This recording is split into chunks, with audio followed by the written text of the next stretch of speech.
holiday. What a holiday for one and all. For one and all.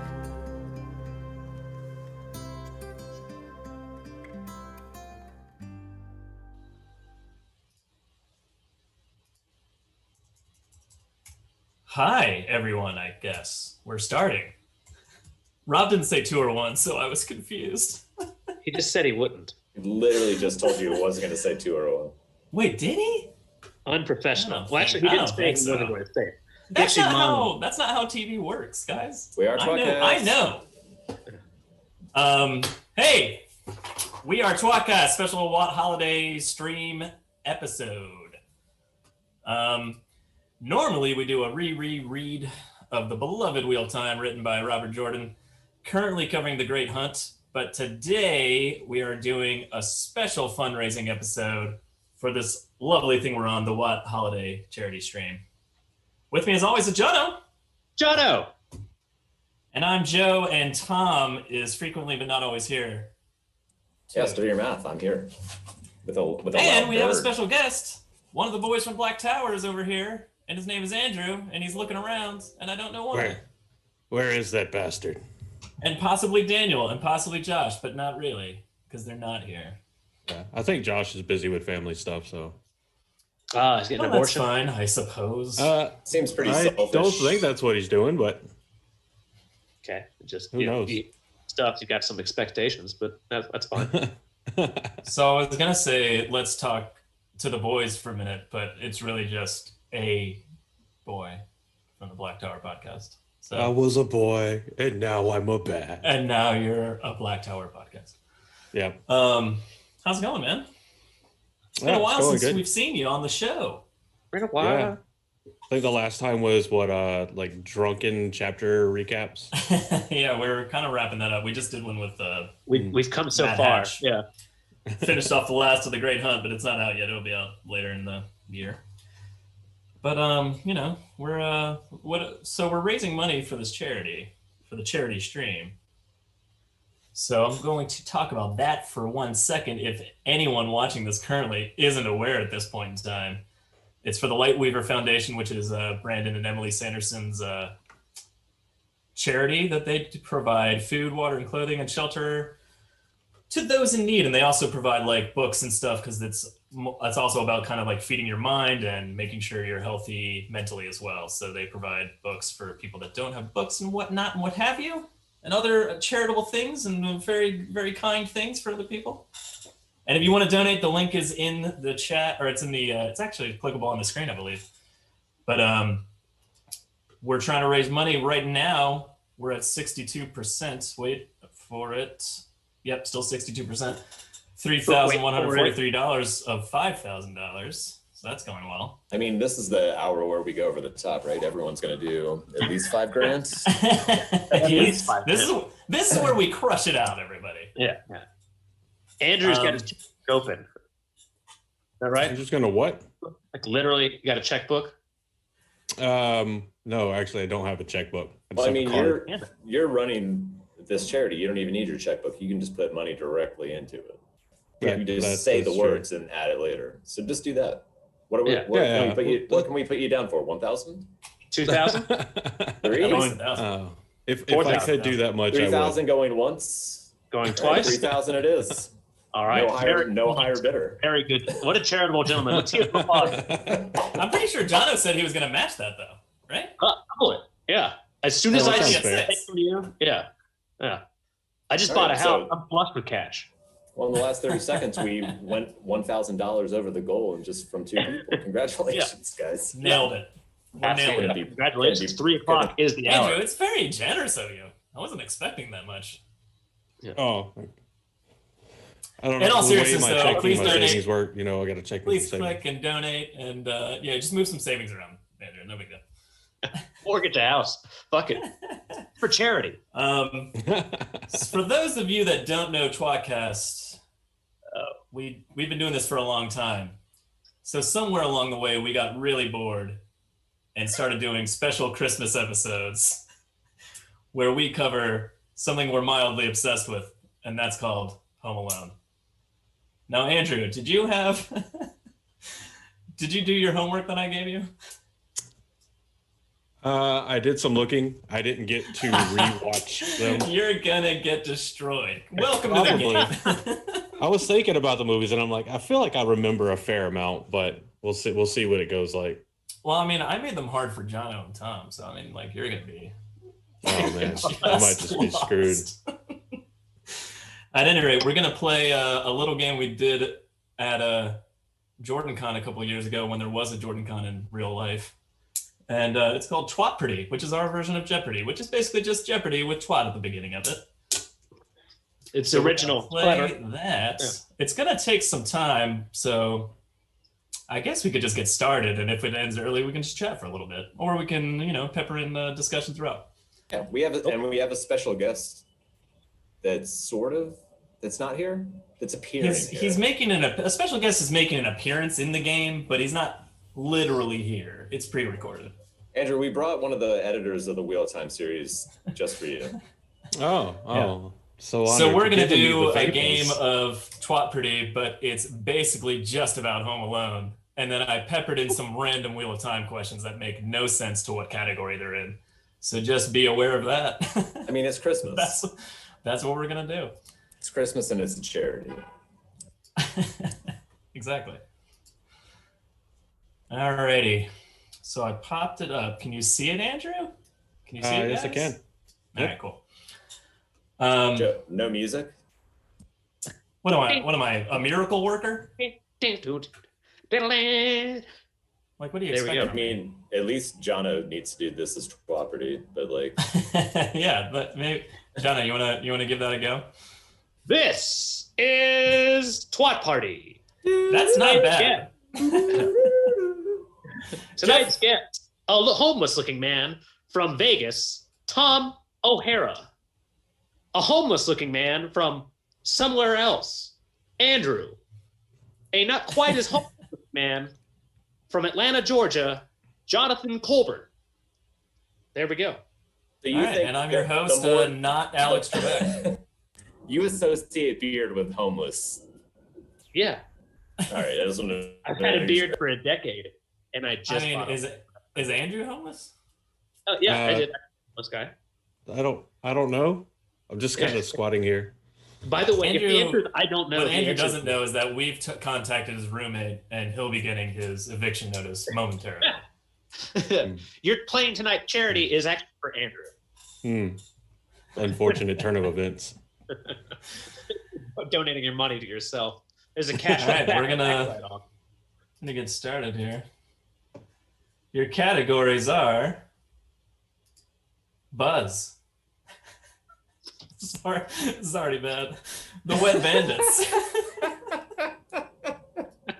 And random things Joe knows about Home Alone that don't necessarily fit in another category. I forgot my Alex Trebek mustache on top of my normal mustache. Sorry. That's fantastic. Who gets to go first, Joe? I don't know. Also, we never talked about how you would buzz in. So I'm guessing you're just going to have to yell when it's your turn.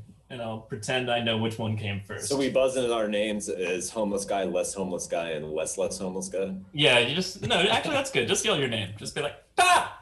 Ta!" So which just character like that is time. that? Yeah. All right, literally, who's going what first? What do you mean, Tom? Jono, that was an exact replica of Tom's voice. Yeah. Let Andrew go first. I mean, he's a guest on our show. True. It's someone else's show. That's true. Andrew, would you like to take the first question off the board? Or answer off the board? I'm sorry, it's Jeopardy. Let's do the Wet Bandits for 100. Ooh, so alrighty. Book one. The actor who played Marv stepped on fake glass ornaments made of this material. Jono. Oh, Jono. I'm going to give this to you go ahead. Wait a minute. That's how it works. Yeah, that's how it works, Tom. Yeah. Do you not know how Jeopardy works, Tom? Do I need to explain the game that's been on for decades? Isn't the answer in the question? No. Fake glass. Ornaments made of what material? What is sugar? Oh, Jesus. That is correct, Jono. Thank you for knowing what you're doing. Yeah. I'm sorry. I only watch it every fucking night. Oh, yeah. We should have prefaced that.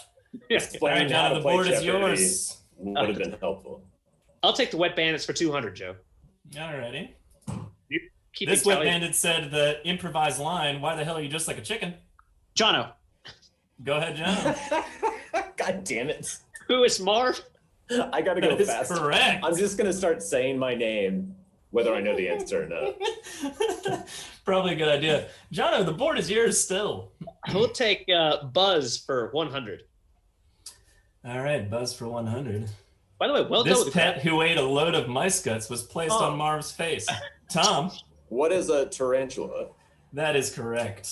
Oh, but does it have its name? It's got a name. Shando was just reading it out loud. It was like Barry or something. I can't. Tom, the board belongs to you. My fake mustache is falling off. No one paid attention to that.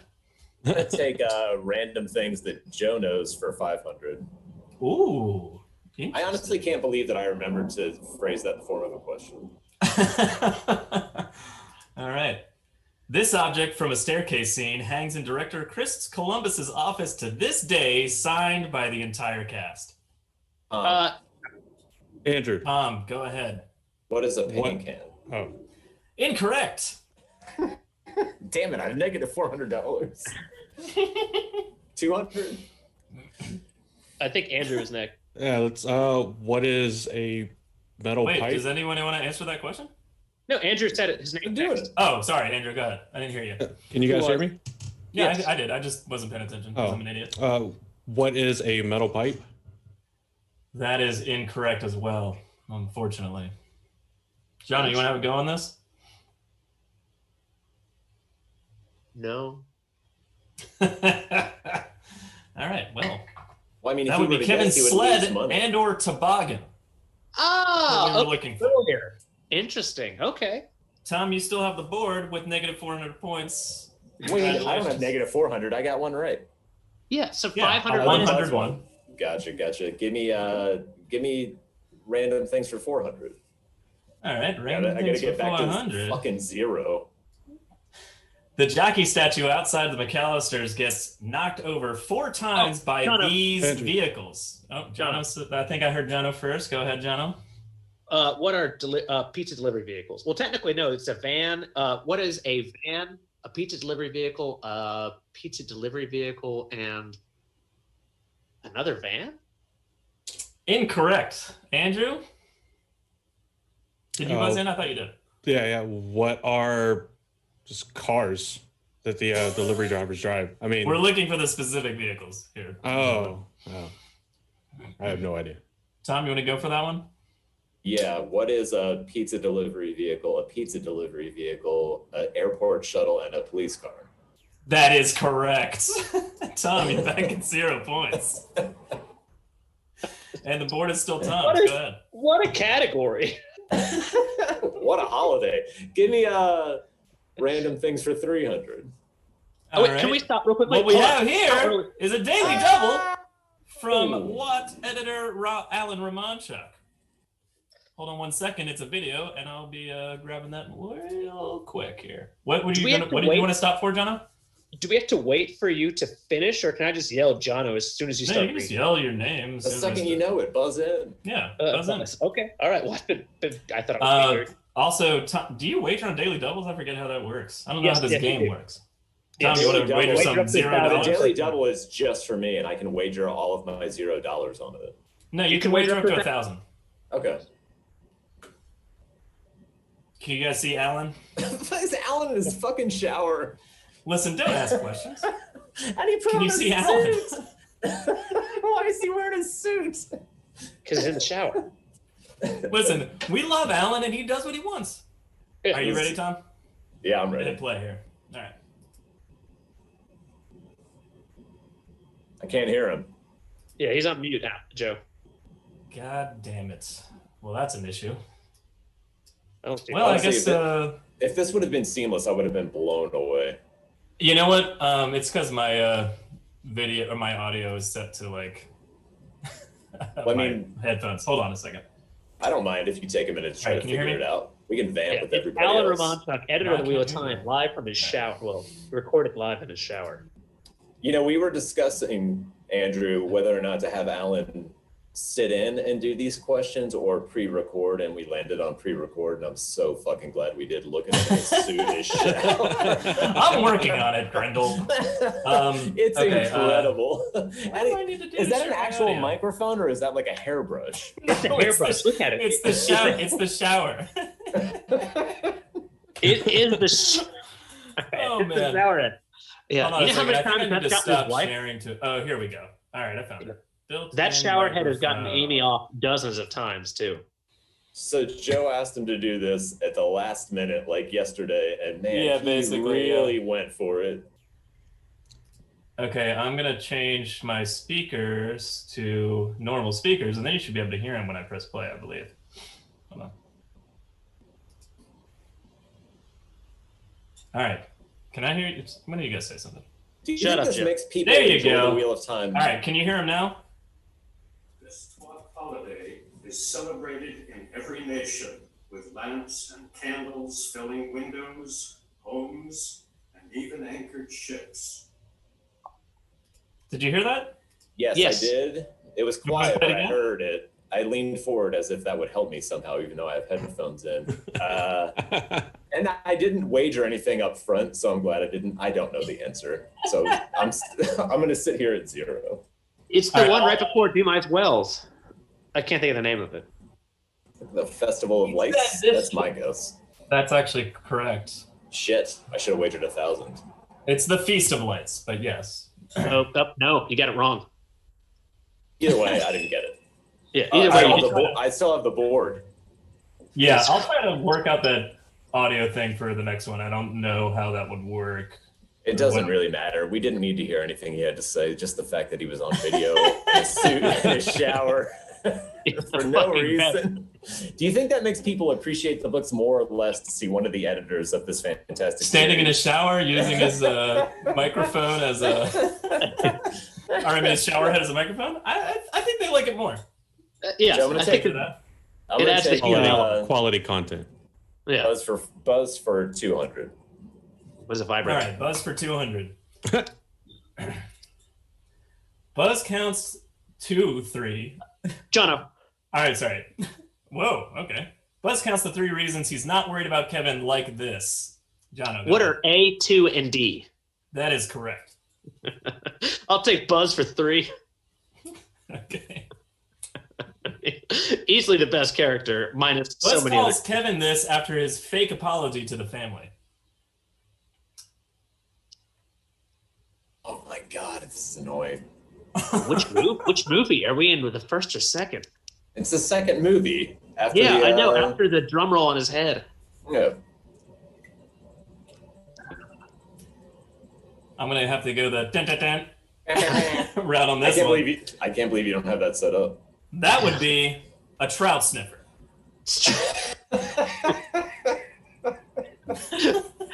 Now that you mention it, it comes back. Yeah. The worst of all the insults. What is that all right, supposed to I think- mean? Well, he likes to smell fish, Jono. You figure it out. Johnny, you're still controlling the board. Yeah, but I'll take Buzz for 4. All right, Buzz for $400. By the way, you'll never get it. Man, Trout. Kevin uses this from Buzz's stuff to buy groceries. That hint, the answer isn't just money. You made these too difficult. It's, I know we're not supposed to talk about, but it's on a shelf, falls over it. I mean, it is money, but it's what he calls the money. Dun, dun, dun. All right, Buzz's life savings. We're looking for Buzz's life savings. Ah, Joe, I'll where do we stand dollar-wise? I don't know. I keep forgetting to subtract from Jono. Oh, wait, you didn't say a wrong answer. You just didn't answer. yeah, I'm doing just That's how that fine. works, right, Jono? That's kind Yeah, of my that's strat now. Andrew's just going to hold a solid 0. Honestly, I'm Andrew, just waiting for the opportune moment. if I you just need stay y'all to get zero- enough wrong answers. Jono, I'll you take- go, I believe. But I'll take, actually, you know what? We'll do Things Joe Knows for 100. All right. What is nothing? Old Man Marley dissolved his alleged victims in this. Andrew. Tom, Andrew. Andrew went first. It was the what is paving salt? That is correct. A trash can of salt. Yes. Yes. We'll allow. I got one. Close enough. You know what, Andrew? Technically, it was Just the hold material strong. he used, not what it was contained in. Yeah, Somebody, no, yeah, I hope salt- somebody salt- viewing this I would have just keeping up with the accepted score. salt. Andrew, the board is yours, sir. Let's go with the good old nice and moist wet bandits for 300. Alrighty. You gotta make it dirty. This wet bandit purposely avoided and glared at Shut Macaulay up. Culkin on set, so the young actor God would damn think it. he was mean. Who is Shut Joe up. Pesci? That is correct. I'll take things Joe knows for 200. Alrighty. Guests of the new Celebrity Ding Dang Dong game show state. Jono. I said your name first. What is the Plaza Hotel? That is correct. There's Buzzing nothing in for funnier other than- nothing funnier than Ding Dang Dong. Is that the Ding, dang, sabotage dong. round? Why You aren't can we buzz in wait a for other minute, people? Why aren't we playing Ding Dang Dong instead of Twat Pretty? Well, because it's a game that only lasts for 2 milliseconds in the movie, so I don't know what it actually is. No one does. I'll take the Wet Bandits for 400, Joe. Alrighty. This company's slogan, "Your flood control experts," is on the side of the Wet Bandits van. Holy fuck, that's hard. Oh, I know, but It's I'm looking really at it. not. It's like all over the side of their van. Like, can you see it like 5 different times? Fuck, man. I don't watch movies to read. All right, well, that's a timeout on that one, and it's called "Okay Plumbing and Heating." It's just okay. All right, good enough. I'll take that. Let's finish the category, Joe. 500. All right, Wet Oh, Bandits. look at Jono. this one's not finish the this one's category. not designed for Jono in any way, shape, or form. This line, Jono. one of Jono's favorites, was completely improvised. John, what is maybe he committed suicide? That is correct. Ringer of a question. Yeah, as soon as you said one of my favorites, John. Finish finish Single He Jeopardy. committed suicide is All right. maybe the best line in any movie of all time. Alrighty. He's 12. This issue of Playboy is in Buzz's stuff with no clothes on anyone. Sickening. Wait, are you asking for the year and the That's correct. I'll also take what's on the cover. Tom? Go ahead, Tom. What is a woman in lingerie? I thought you said come, not Tom. That is incorrect. What is cum? Tom, you're at negative That's on the 500 inside points. page is sticking it together. Come on. It's hard to remember that there are people watching this besides just the 4 of us idiots. I'm actually got Yeah, pretty. that- I got pretty. You guys want to invested take in a the swing game. at that? Jono, what's Yeah. on the cover of Playboy? Andrew? I don't have to give you the month or the year. Just what's on the cover. Or what's it is about? Is it like a woman like wearing just a leather jacket? No, but that is very close. You also have to answer the form of a question. Oh, I mean, he did ask it as a question. I guess that's true. Is it? I wonder if they allow that on Jeopardy. Like, is it maybe? Yeah. All right, we're moving on. It is July 1989, Broadcasters Nude, or TV Newcasters Bear All. You know what's Wait, weird? to think of, TV by the way? newscasters? Newscasters. it's the good old nude casters. Oh, you know, the Newscasters. It's weird to think of the fact that Christmas Vacation came out at the same time as that movie because for some reason that just seems older. It does seem older, yeah, you're right. Round 1, we're ending with Tom at negative 500 points. Andrew holding second place at 100 points.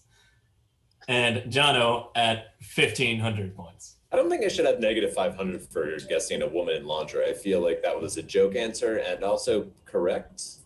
Lingerie That's is not why I subjective. gave you negative. Wait, no, you answered a real question. Nah, Nah, I just, feel like I'm I don't winning. think you get to argue with Alex Trebek. I'm pretty sure I'm winning. All right, I'll give you 0. How about Especially that? now, it's pretty disrespectful Because I to didn't argue take with it him. away from Andrew either. That was It's kinda super bad. fucking hard too. I was not, not gonna lie, that was super hard. Ding, See, dang, but- no. All right, you guys ready for double Twat Pretty? So wait, does everyone have 0? What is No. So Jono? Andrew has 100, Tom has 0, and Jono has 1,500. Shit. 1,500? Isn't this really shocking at all? Yeah, No. not really. Especially not for me. I'm I'm just surprised I'm positive. Alrighty. Your categories are Kevin, the Sticky Bandits, I love it. God damn it. and co-stars. It starts off who's in last, Joe. Just so you know. Oh, okay. Tom, you have the board. I'll take Kevin for 600. Interesting. James I Holzhauer. like to move around. Kevin tips Rob Schneider's bellhop character with this. John O. Andrew. Oh, that was Jono. What Go is ahead, That's missed Jono. it by a millisecond. What is Yes, gum? a stick of gum is correct. Let's go with Kevin for 4. All right, Kevin for $400. When reunited with his family, Kevin informs them that he got these items from the grocery store. Oh, John O. What are milk, eggs, and fabric softener? That is correct.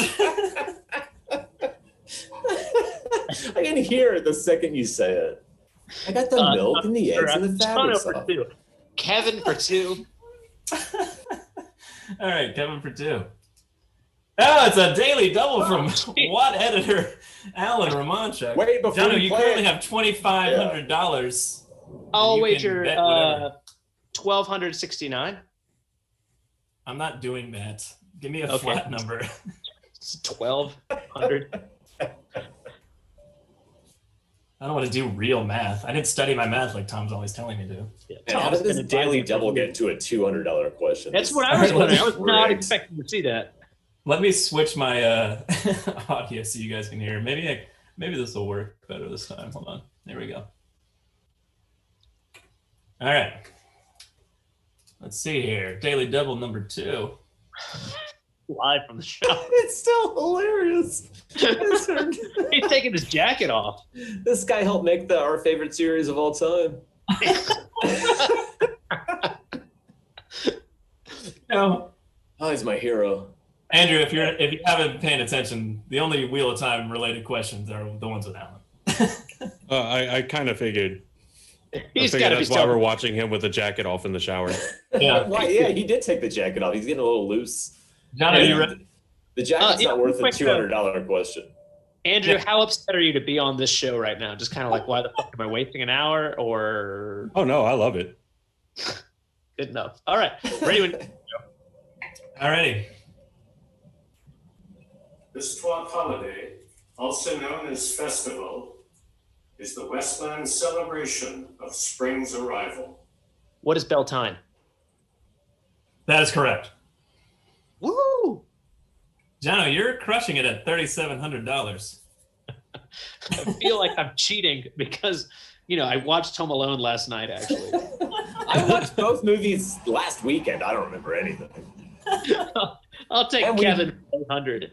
We talk about it a really odd amount. Like, we talk about Home Alone with each other before we start shows, and we're just like chatting in Yeah. like May and August. It doesn't matter. It doesn't matter. Yeah, Every time it's on TV, Jono sends me and Joe a text that says Home Alone's on TV or both. it's on AMC in like mid-May. Or some fucking weird- Why is that an AMC thing? All right, 800, please, Alrighty. Kevin. Kevin for 800. Yes. Kevin McAllister appears in these Home Alone films. Tom, go ahead. Home Alone and What is Home Alone and Home Alone 2? And what is Home Alone: The Holiday Heist? Shit, I don't remember what that one is. That was 5. That was is 5. correct. Wait, Yeah, is yeah, it? Holiday Heist is 5. Is it? Yes, because it's Home Alone. Don't think 4. about it too hard. Give me $800. Move on. Yeah. I'm gonna Tom- check the internets. No, you can't slow it down. It's a live stream, Joe. Just move on. $800, Tom. Good. I'm sorry, Tom. The That's judges were incorrect. correct. Wait, that's incorrect? I disagree That's with you. If incorrect. Jono agrees, then it's correct.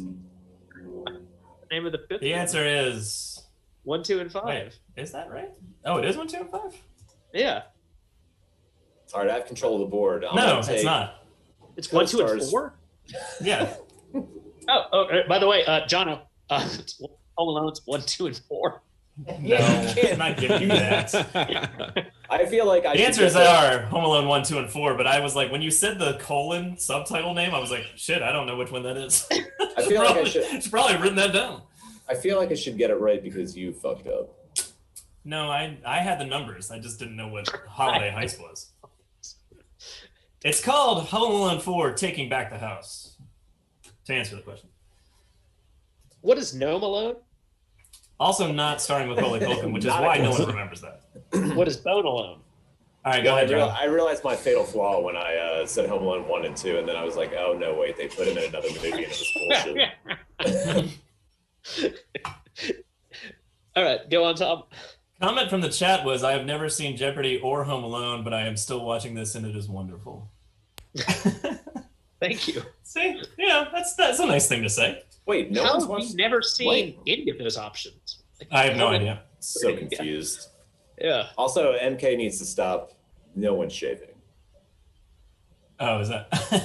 I didn't even see that. This is a good time as any to remind everybody that we're playing this game for no reason, but also that there's a charity happening, and you should donate money to that charity so we can get over that $5,000 mark before the end of the stream, which is at 8 p.m. or 9 p.m., I think. If you donate $3,000, is 8 p.m. right the now, end, Andrew, or is that the start of the last show? That is the end. Okay. Last show starts at 7 p.m. Eastern. Okay, thank you, sir. So anyway, you guys need to, give some money to Lightweaver Foundation and help provide food, clothing, and books and shelter to those in need. donate $3,000 and we'll get you a free stay at the fabulous Plaza Hotel. I hope you know how to do that, because I do not. I wish I had. Oh, there's another Alan already. So whose turn is it? I believe you have the board, Jono. Oh, and then to Tom, are we calling that negative for Tom? Because I love the idea that Tom ended up negative on Home Alone trivia. I suppose technically that is incorrect. I don't care for that comment or the laughter. I'll take Tom is at negative $800. Thank you, Jono, for reminding me. take Kevin for 1,000. All right. It is. The scene in which Kevin runs through a water-filled basement at the end of the first film was actually filmed here.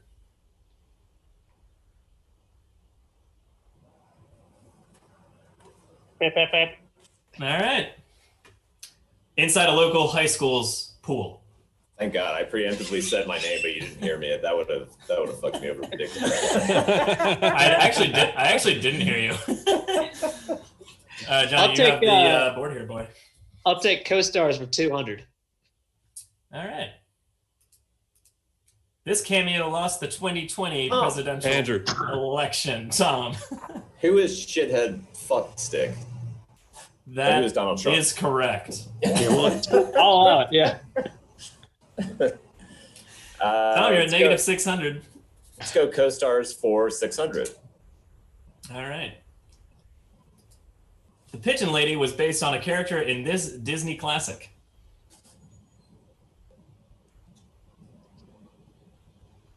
I'll be honest, I keep thinking of that Piers Morgan thing you guys sent. For anybody that knows, Piers Morgan looks exactly like the Pigeon Lady from Home Alone 2. It's bizarre. Oh, yeah, Also, that's right. he spelled pigeon wrong. Nobody knows. I don't know how to do things, Tom. Oh, yeah, you did. You put a G. Isn't that the language? Is pigeon like that? I have no idea. Wait, what's the answer? The answer is Mary Poppins. God damn it! I was gonna say. All right, co-stars for 1,000. All right.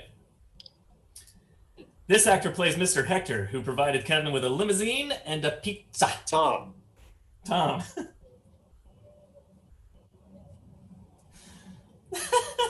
Holy shit, Jono. Who is guy from Rocky Horror Picture Show whose name I can't remember? Hold on a second. He's also in Clue. Why am I blanking on the actor's name? Oh, no.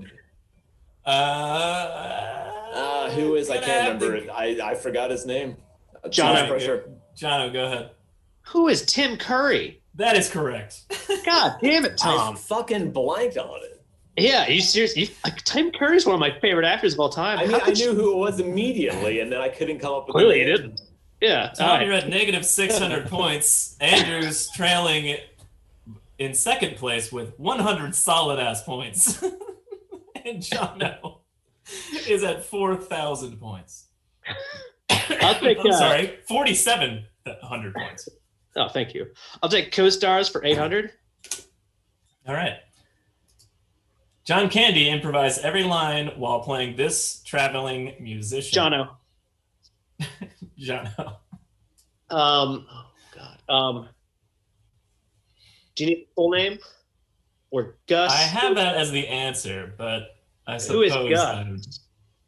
I mean, Gus is correct. Is that How enough? about?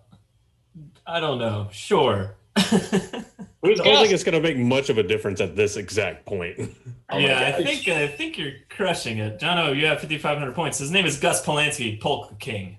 I Everybody's could have so switched upset shirts with me because I've for- got I have a Gus Polanski shirt. Is the best part is I almost wore that this morning. That would have been That'd be- cheating. Yeah, Yeah. Tanisha That, Kicker's that shirt probably kind would of have been cheating. That is correct. gives everything away. Disqualified. Well, I didn't I wear believe it. you so. still have the board. I'll take cost R's Okay. for 4, obviously. That's a twat daily double. Okay. John, I just bet it all. How much do I have? I think I've got like You have 5,500. 5,500 points. And my closest and 1820. Oh my god.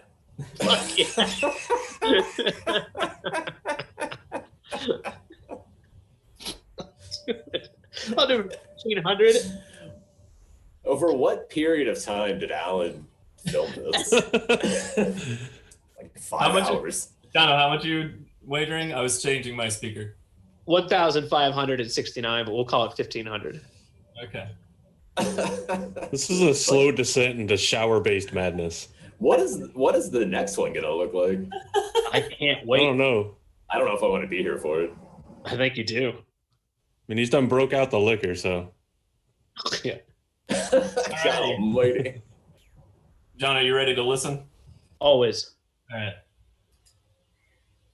This Twat holiday marks the last day of winter, and participants typically spend the night visiting one another, exchanging gifts, and eating and drinking together. What? Alan! What is winter night? That is correct. By the way, he's just, amazing man. Jono, you're currently at 7,000 points. That's good news. It's insane. Sticky You should- Bandits for 200. Was changing my speakers. Maria would be so proud. Not, maybe of me. What, John? What did you pick? I was changing my headphones. Sticky Bandits for 200. Okay. Marv confuses the smell of freedom with this. Jono, what is fish? That is correct. Jesus Christ. Sticky Bandits for 4. Oh man, this is. I'm gonna watch fantastic. Home Alone. It's Home Alone 2. It's when they get I'm well Of course, aware it's of Home it. Alone 2, Jono. The category is Sticky Bandits. You had a reference to the Sticky second movie in the first one. And I was talking The to Jake. Sticky Bandit got a revolting taste of pigeon in Central Park. Tom, Go ahead, Tom. who is Harry? Jesus Christ. I figured I had a 50-50 chance. Jono? Tom, you are at negative 200 points.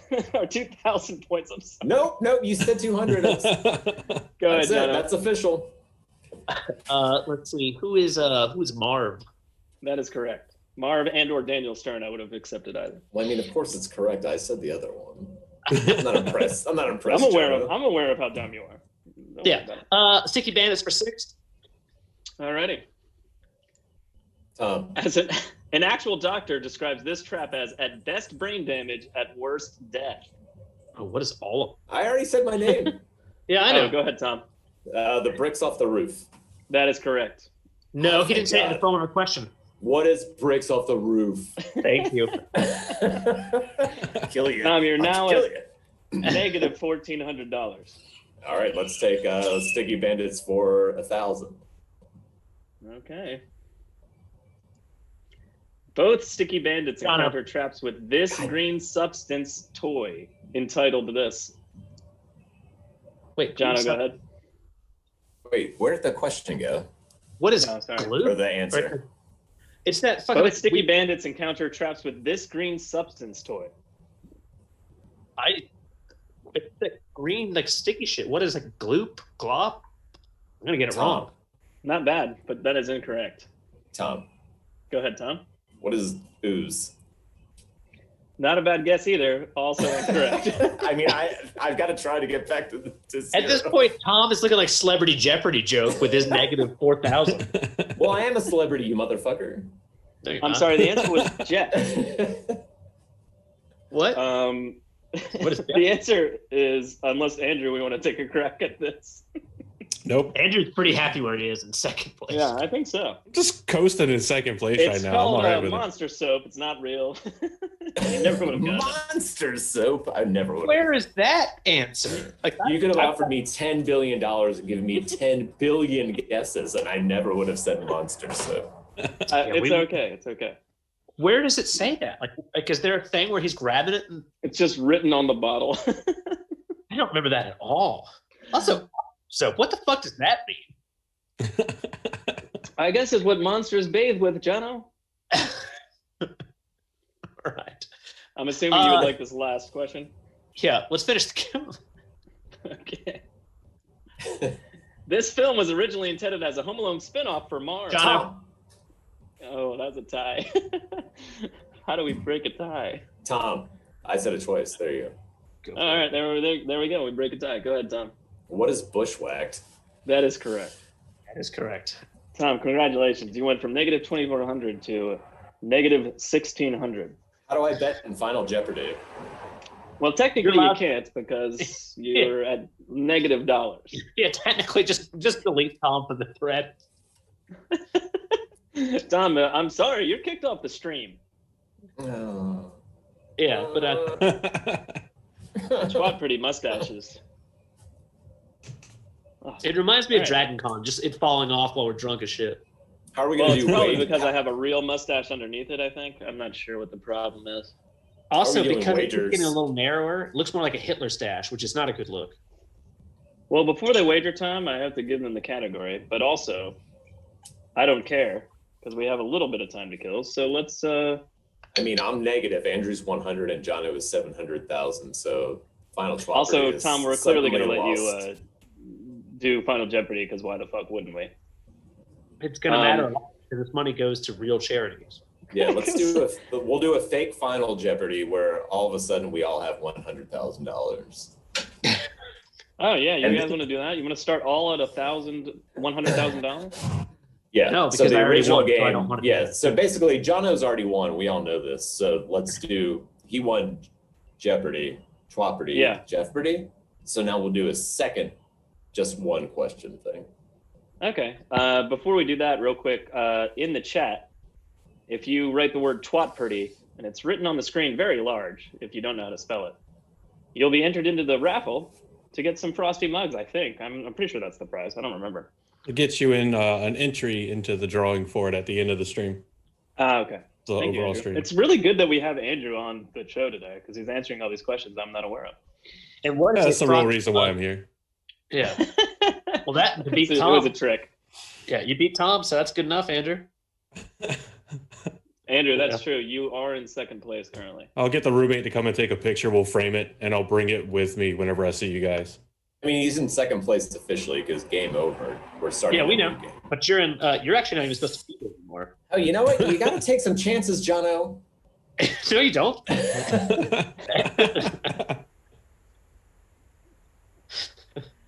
Oh, man. Dana Lou, who you're absolutely going to see Alan again, and I'm just That like is true. praying to God that it's not his dick. It's I'm hoping getting- it is. Tom. I mean, Oh. it's getting really I close. couldn't do the fake mustache anymore, guys. I'm sorry. Tom, I'm not gonna lie. I've seen the final video, and you're not gonna be happy. So it is his dick. Oh, fuck yes. Alan scandal. Full frontal Alan is coming to your way as soon as we pop this question up. I mean, it Would makes you want- sense. It's Would you kind want of a the rebuttal. TV show called Full Frontal Alan? I would watch that every fucking day. Like my wife and I would set our calendar to as we got our divorce. So And she it's could just, and it's a talk show of him in his shower with alcohol, zooming with live guests. Actually, we should. And start his this guest is just podcast on like tomorrow. an iPad that's like taped to the glass. Yeah, we're starting this tomorrow. Actually, this is a we brilliant got to get idea. some IP. Let's start getting downtown to like file some stuff because this is a fucking $1 billion idea. It actually is a $1 billion I love idea. it. We're literally doing this. Trademark. Yeah. I'll try. It's all right. That's how you know Alan fits so well as an editor. He's already thinking so far ahead on this bullshit. He's just like, fuck it, I'm just going to stay in the shower. I'm going to end up here anyway. I'm just going to fucking stay here. Yeah. There's seriously for the next like 4 months of COVID while people are still kind of in lockdown and Alan's doing a fucking talk show from his shower called Full Frontal Alan with the Zoom conversation with various people. Who wouldn't watch that? It'd be a fantastic show. I would watch it. And those who Just don't naked know he's just naked, but the camera's only at his like waist or like from his chest up, and then at the end of every episode he just stands up and walks away. Let's record this with him tomorrow. We'll be the All first right. guests, obviously. We're super he's also like important. a fucking renaissance man. Like he knows so many bizarre, just eclectic topics. He's just someone good to talk to, even like not amusingly or not real time. He's just a good guy. So Should he do it like should the fucking Tonight do it. Show and have Yeah. 3 guests, like one after the other, or should he just like Yeah. do a one guest focus? Yeah, and obviously Jono opens because he's the least intelligent of us. That's great. Well, He's just like naked in the shower. There's one dude sitting on the toilet, one sitting on the sink, the other one's just sitting on the floor. The band leader. Like playing The band beats on leader's just shampoo Amy, and bottles. she's sitting on the bidet. I'll be honest. My wife when she's doing makeup, she sits in the bathroom. She like actually like, gets like onto the fucking like sink, like so. I mean, there's plenty of fucking seats in the bathroom. Yeah, Plus- that's fine. You just gotta invent them. Yeah, and then Alan obviously it seems like has a kind of seat. Look at Alan's gigantic and like fancy huge shower. He's definitely got a bench in there.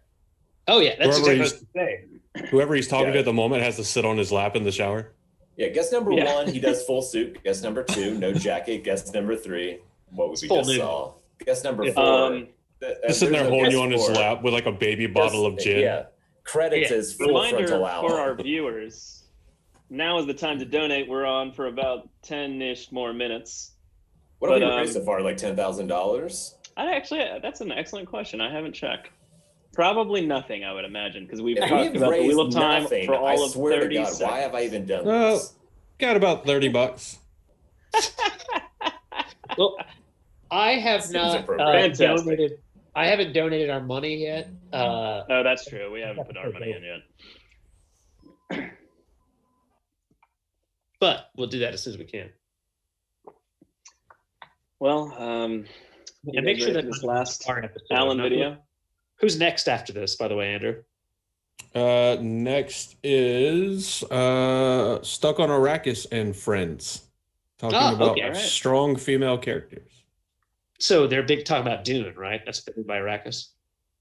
And strong female characters. She does. I think that's where she got the name from. I think she does Dune and Wheel of Time and stuff. So We their had her show on is gonna ours be- when we talked about first time readers. Their show is gonna be okay. the exact opposite of full frontal Alan. Stuck on. Oh, main sweet. Let's read the gentleman loved text. it. Yeah. All right, let's go. You guys ready? Show for a final picture of Twat our Pretty? brother-in-law with Santa Claus for some reason, Joe. No, my messaging thing just popped up out of nowhere. Just like, oh, hello. I mean, it was definitely fitting with a Christmas theme. So Everyone For can pause and $500, see you what can we're read talking all about. of Joe's text history. Oh, you want to read the tWoTcast thread? Also, we need. It was on there for like a millisecond. I'm gonna publish So we didn't say anything about Andrew. I'm gonna publish our Kickstarter for the tWoTcast text thread from the last 10 years as a book. Jesus Christ. We'd be canceled real fast. It'd also be really funny. Oh yeah, it is atrocious. But at the same time, if we raise enough money, I'm gonna publish it. Can you give? All right, We you boys ready changed- for this? Yes, let's go for it. All right. Before you wager, the category is something Alan knows about twat that you may or may not know. Oh, So see, if how that are was we an doing? A. How are we doing wagers? And how much money do Well, we we have? gave you guys 100,000 points for no reason whatsoever, so you Okay. can wager however much of that. Should we secretly text you our wagers or something? Oh, you know what? You know what I mean? didn't If you know think how of much that, and I somebody also else is don't wagering. care. Well, I don't really care for your lackadaisical attitude. Yeah, it's a pretty shitty attitude. I mean, I this already is a won big the- deal. I already won, so I'm all in. I don't care. No, you didn't already win. You already won the first game. This is game number 2. We're at a level playing field again. All right, 2 Jono's games. wagering all of his money. All of it. I'm wagering There's 0. There's only 2 answers. Either all of it or none of it. Tom is wagering 0. That's the other answer. Andrew is wagering 69. Andrew, what would you like to wager? You know what? In the spirit, I'll go all in as well.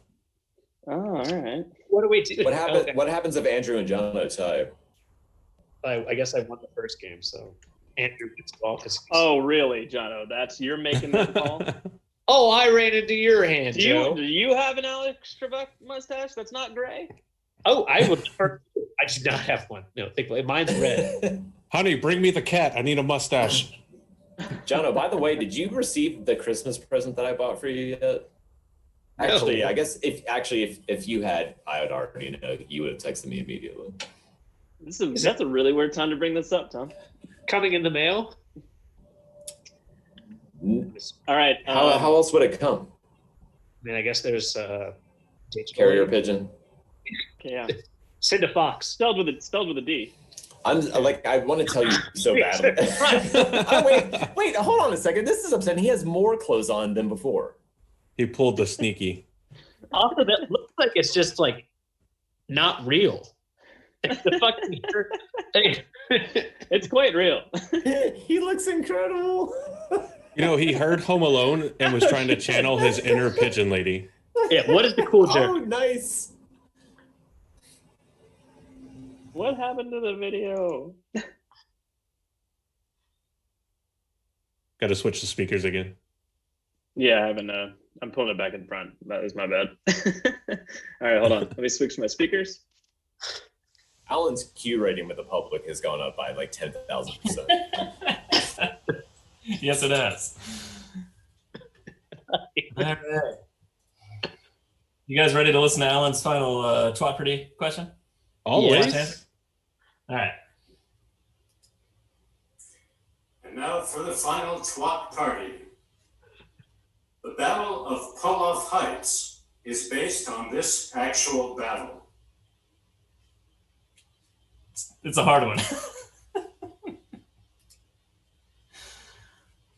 For you, if you didn't hear it, the Battle of Poloth Heights is based on this actual battle.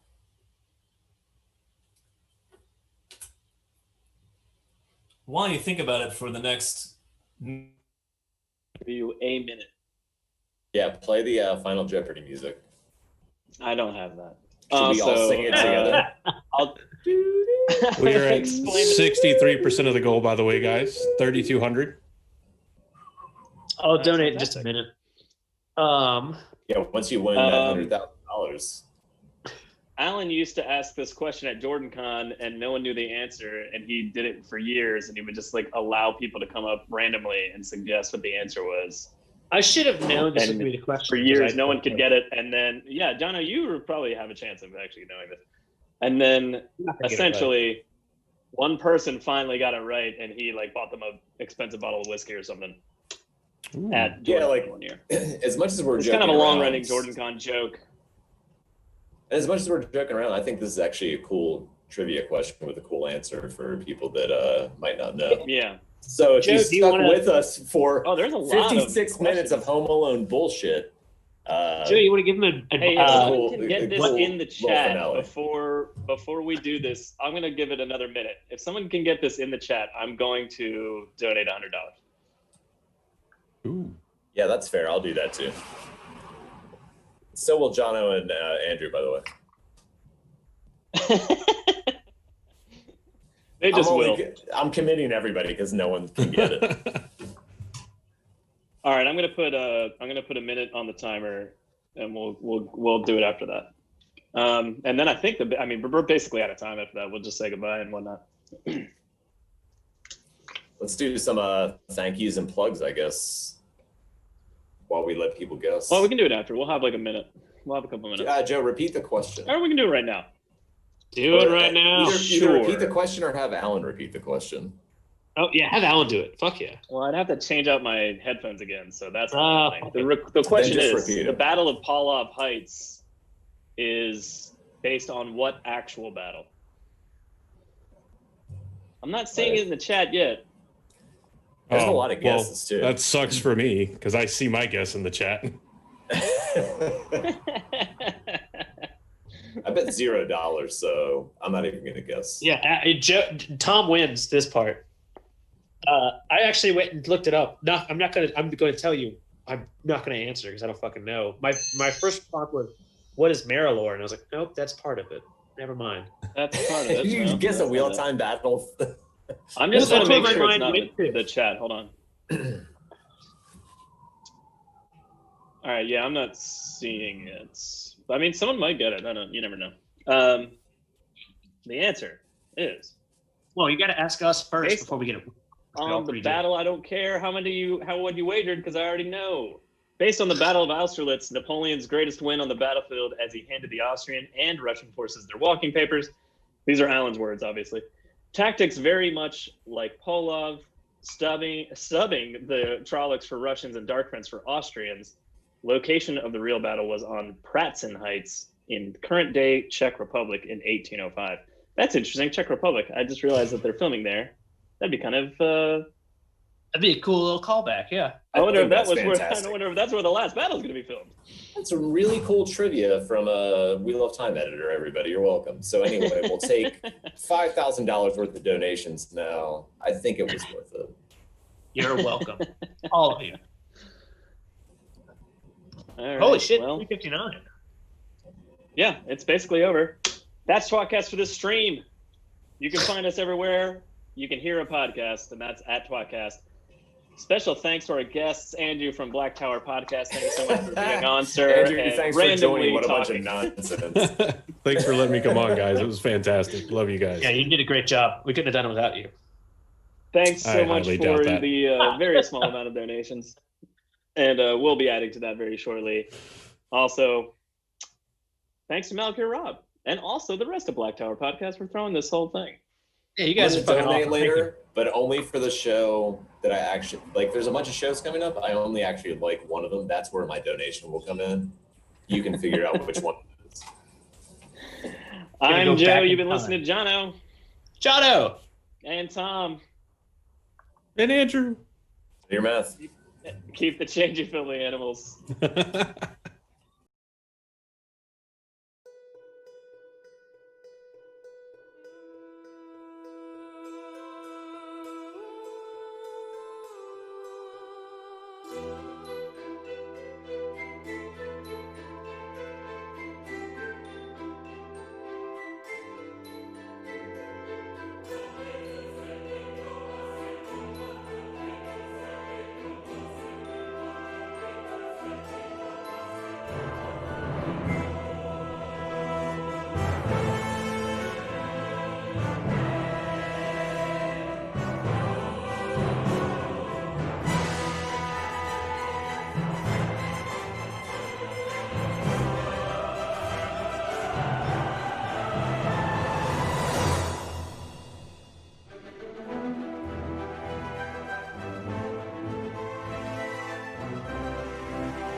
Hello,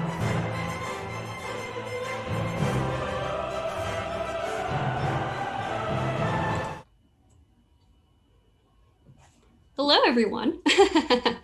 Welcome to another Wheel of Time charity podcast-a-thon. Thank you guys so much for joining us today. I'm super excited to be here. This is another meeting of the Straw-Haired Chits, which includes myself, Allie, Gus, and Arrakis is having some technical difficulties, but she'll be right back. But in the meantime, I think we could probably just introduce ourselves in our podcasts really quick. So my name is Leslie. I host the Stuck on Arrakis podcast. I'm a first-time sci-fi and fantasy series reader podcast. And right now I'm reading through The Wheel of Time, Discworld, and kind of unofficially The Realm of the Elderlings by Robin Hobb. I am currently on Knife of Dreams, so that's my spoiler level. I'm at the very beginning. And then we have Gus and Allie. Hello. I'm the Gus in this situation. I guess that would make me That the makes her Allie the Allie. in this situation. Our podcast is called Wheel Takes. We are a rereader and first reader podcast where I kind of walk Allie through what's happening and she guesses what's going on and I try to throw her off the scent. I have read the entire thing. Now I'm on my second read through, which is a ton of fun. And I'm on book 4, The Shadow Rising. Yes, about halfway through it. And we can't see chat, so don't worry about spoiling Allie on anything. Type whatever you want. It will not bother her. Yeah, I can't even read. And Arrakis is here. Yay! Just had to turn it off and turn it back on again. Good to go. Well, you're right in time because it's your turn to introduce yourself. Me, introducing myself. Right. Hi, I'm Aradia. Aradiapedia, you might know me as. I'm from Wheel of Time spoilers. I also do Broken Earth spoilers, but that's not Wheel of Time related. I really enjoy chatting with Leslie and Allie and Gus on their podcasts repeatedly, other places and other times. And I've read all the books, so it's really hard not to spoil people. You do it. You've never spoiled me though. So I think you do a pretty good job. And we talk about Wheel of Time all the time. It's true. Yeah. It's true. I try. So far, so good. Since Allie and Gus mentioned it, I am going to be reading chat. So keep your conversations Knife of Dreams or earlier. Okay, so the Straw-Haired Chits have on multiple occasions gotten together to talk about gender in the Wheel of Time. We've had lots of fun conversations about it. And today we decided to kind of do a little continuation of that. And a lot of one of the questions that I get asked a lot is, what do you think about the female representation and the female characters in the series? So we thought it would be fun to think of some of our favorite female characters and discuss whether or not they are a typical strong female character or not. So we have a little test that we put together. And while I'm explaining our little test, if you, the audience, would recommend some female characters that you guys would like us to talk about in the chat, we will make that our list for this discussion. So our test for whether or not we have a strong female character is, does she have a clear motivation? Is that motivation related to a man? I don't have the most recent version of this. I think we skimmed over 3 because it's part of 2. Okay. We had 4 questions, now we have 3. And then I added one back in because I'm an authoritarian. Good. All right. Love that. Okay. Did you put on the notes, Aradia? Yeah, it's in the Google Docs. Okay. So. All right. Thank you. So the third one is, what skill set does she use to achieve that motivation? The fourth one is her personality more important to the story than her boobs? And bonus, we're going to give all of the females a titty power level because that's something that we discuss often for some reason. All right. Robert. It's not like Robert Jordan sets us up for that at all. You know, I can't imagine. He never discusses breasts. I don't know what y'all are talking about. Every time I cross my arms, I think I'm crossing them under my breasts. Yeah. Every time. Me too. That's your internal narrative. It's my internal narrative. I'm like JD from Scrubs. Yeah, every time I feel pain in my body, I think about it in relation to my breast. It's like, oh, it's about 3 feet to the right of my left titty. You know, A headache. heart, clearly. I have no frame of reference for anything. I don't have a body, clearly. So I never know. Very confusing for me. Oh, it's just, this is simple. It's just in relation to where my boobs are. So if it's your heart, it's the thing that is right of my breasts. Right of your breasts. Okay, that lines up. Yeah, so you're a quantum state that is collapsed by the existence of Allie's titties. Yeah. The power. We got any a good jumping off points? No, I think chat is still quite a bit behind us. So that will happen. So let's just start with our list, and we'll wait for more answers to come in. First on our list is Moraine, which is how you can tell that I started this list. Listen, she could have done it too. Mother. She's everyone's mommy. Moraine is amazing. Brandon Sanderson once referred to her colloquially as his mom. Yeah, so. He's correct. I love it. That's sweet. Boss B, the original Boss B. That headcanon.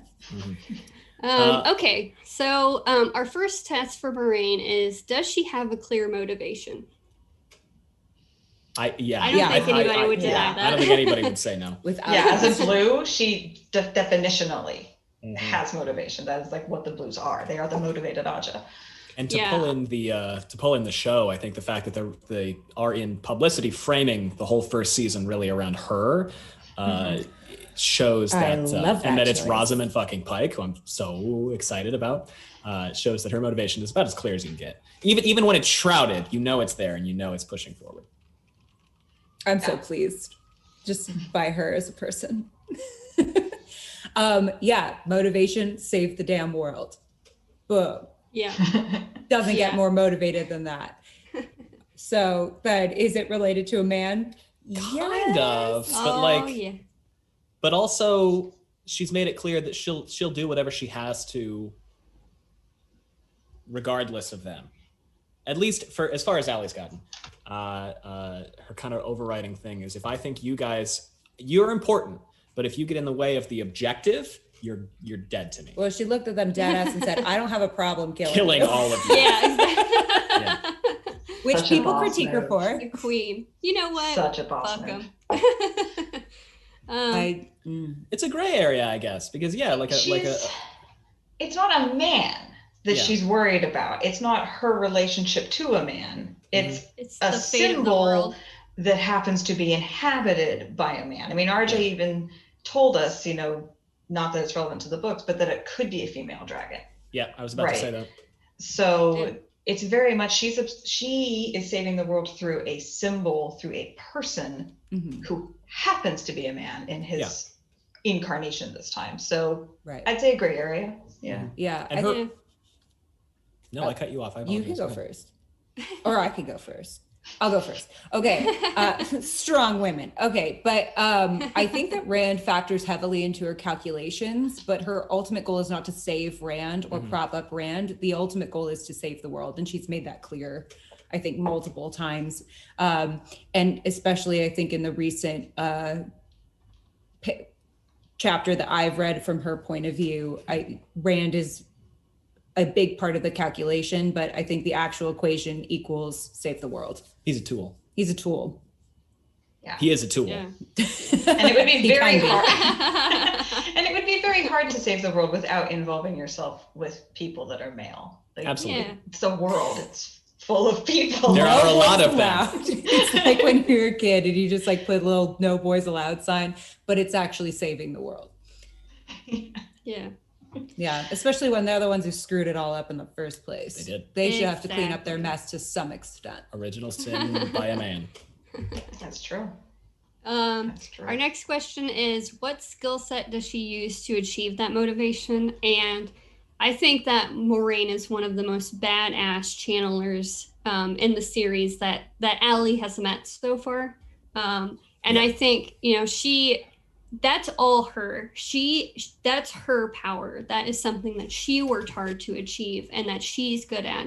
There's no, Lan is there, but he doesn't factor into her power or anything like that. So I think that's very feminist of her to have her own shit going on and use it to get what she wants.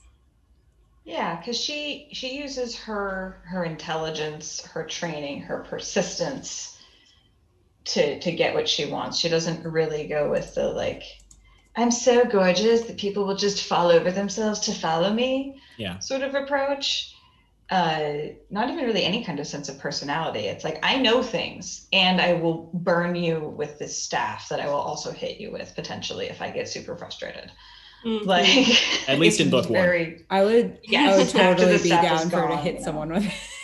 I know, she just a little more naive into the mooring. But yeah, she's very much like, do or die, come with me, like let's go. She's using skills she has picked up, effort she has picked up, knowledge she went out and got, not anything she was born to. I mean, she uses what she was born to also, but less so. And it's a dynamic skill set. I mean, it's constantly evolving, and she never really stops learning throughout the series, in my experience. Every time she's faced with a new challenge, she'll push at it with what she has, but she's never afraid to adapt, I think, which I think dynamism and the willingness to evolve is a strength in any character. And particularly as we're getting into book 4, that breadth starts shining for her. Whereas because we know Jordan tried to make her ambiguously, maybe she's kind of evil in book 1, which I don't think worked for anybody. But maybe it did for some of you listening, but it didn't work for me. I always was on board with her. Mm-hmm. I loved her immediately. Yeah. I loved her the minute I met her. It was true and it was pure.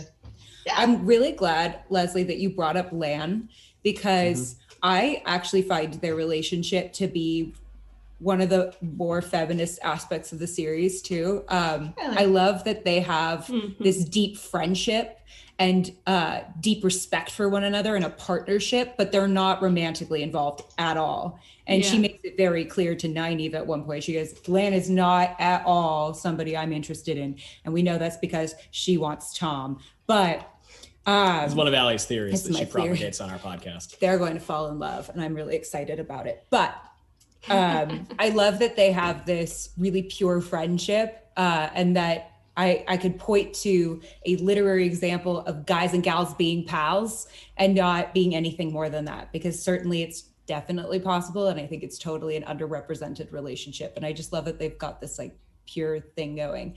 I think the other thing about Moiraine that's interesting to me that I find triggering sometimes is that she's clearly the most knowledgeable person in the room 90% of the time, even though she has some bad calls every now, allegedly.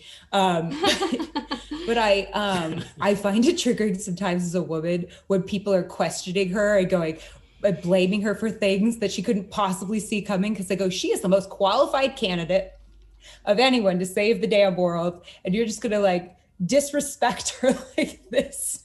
And I just go, we can't escape it even in a fantasy world. So sometimes she brings out my inner feelings, as does a lot of things. But I'm interested to know if y'all sometimes feel that way too. Yeah, so first of all, I agreed with everything you just said, which is probably why we're friends. But I also really appreciate that Lan and Moiraine have a platonic, more like professional relationship, and that they can support and be together and have a strong bond. But like also not be romantically involved. I love that too. He loves her so much, but as such friends. Yes, yeah. We just read the chapter where Moiraine comes back from Rhuidean, and everything leading up to that, Lan is just absolutely beside himself with worry for her. And she comes stumbling out, and Jordan mentions, because as we know, women have to go to the Rhuidean naked for some reason, and Lan just runs out, picks her up, runs her to the tents. But there's nothing there's romantic no about commentary at all on romance, nudity, sexual tension. It's just not there because it's not part of the relationship. Which I loved. And I loved that her being naked is not inherently a sexual thing to Lan, period. Like, it's just like, I want to save her life and I want to care for her. And it fills my heart with joy that they have such a deep, nice friendship, partnership, business relationship. And no one's like needs it to be anything more than that. Yeah. One thing I really like too is when she Allie's already met Adelius and Van Deen, right? That happens in like Great Hunt. Yeah. Okay. So one thing I really like is when Moraine is reflecting on her relationship with Lan when she's there at the cabin, and like the whole concept of how jealousy hasn't been a part of their relationship, but now it is. And like you really get to see like her struggling with like the fact that she has a genuine friendship. It's not like, I guess what I like is that it shows that there's more than sexual tension in the world of friendships, right? It's not like we're either just friends and everything's fine, or we're like have sexual tension. Like there's also friendship tension. There's other kinds of jealousy, other kinds of commitment, other kinds of partnerships. And you get to see that they have, especially with New Spring, you get more depth, but you get to see in that conversation, like decades of their professional profound respect for each other and all of that. And I like that she's like, I am a little jealous because this is actually getting into the territory that we share a little bit. I mean, as a kind of a personal example of something like that, I have a very close relationship with my dad, and you know, in getting married, he's suddenly not he's still very much an important man in my life, but he's not the most important man in my life, right? All of a sudden, after, 28 years of being the most important man in my life, and the person I call with every problem, and the person who, bails me out of major troubles. And now that role is changed, and it's not a bad thing. It's an evolution. It's just an evolution of that relationship. But of course, that's a transition, and that's going to feel weird and awkward. And Moraine, up until this point, has been the most important woman in Lan's life. But she never had any reason to believe that wouldn't be the case. Right. It's a bond. Yeah, I don't think she saw Nynaeve coming. No, because she's like, I don't have a romantic issue with Lan, and Lan's not having romantic trysts with other people that threaten our relationship, so I'm safe from that. Wait a second. And it's just it's just one of those, I need to recap. Of course I'm going to feel a little bit like my territory is being intruded upon, and that's a natural thing, but also she handles her shit. She doesn't like freak out at him for it. She just kind of goes, I got to reprocess where I fit and what our relationship is now. We could probably talk about Moraine. I could talk about Moraine for the an entire hour.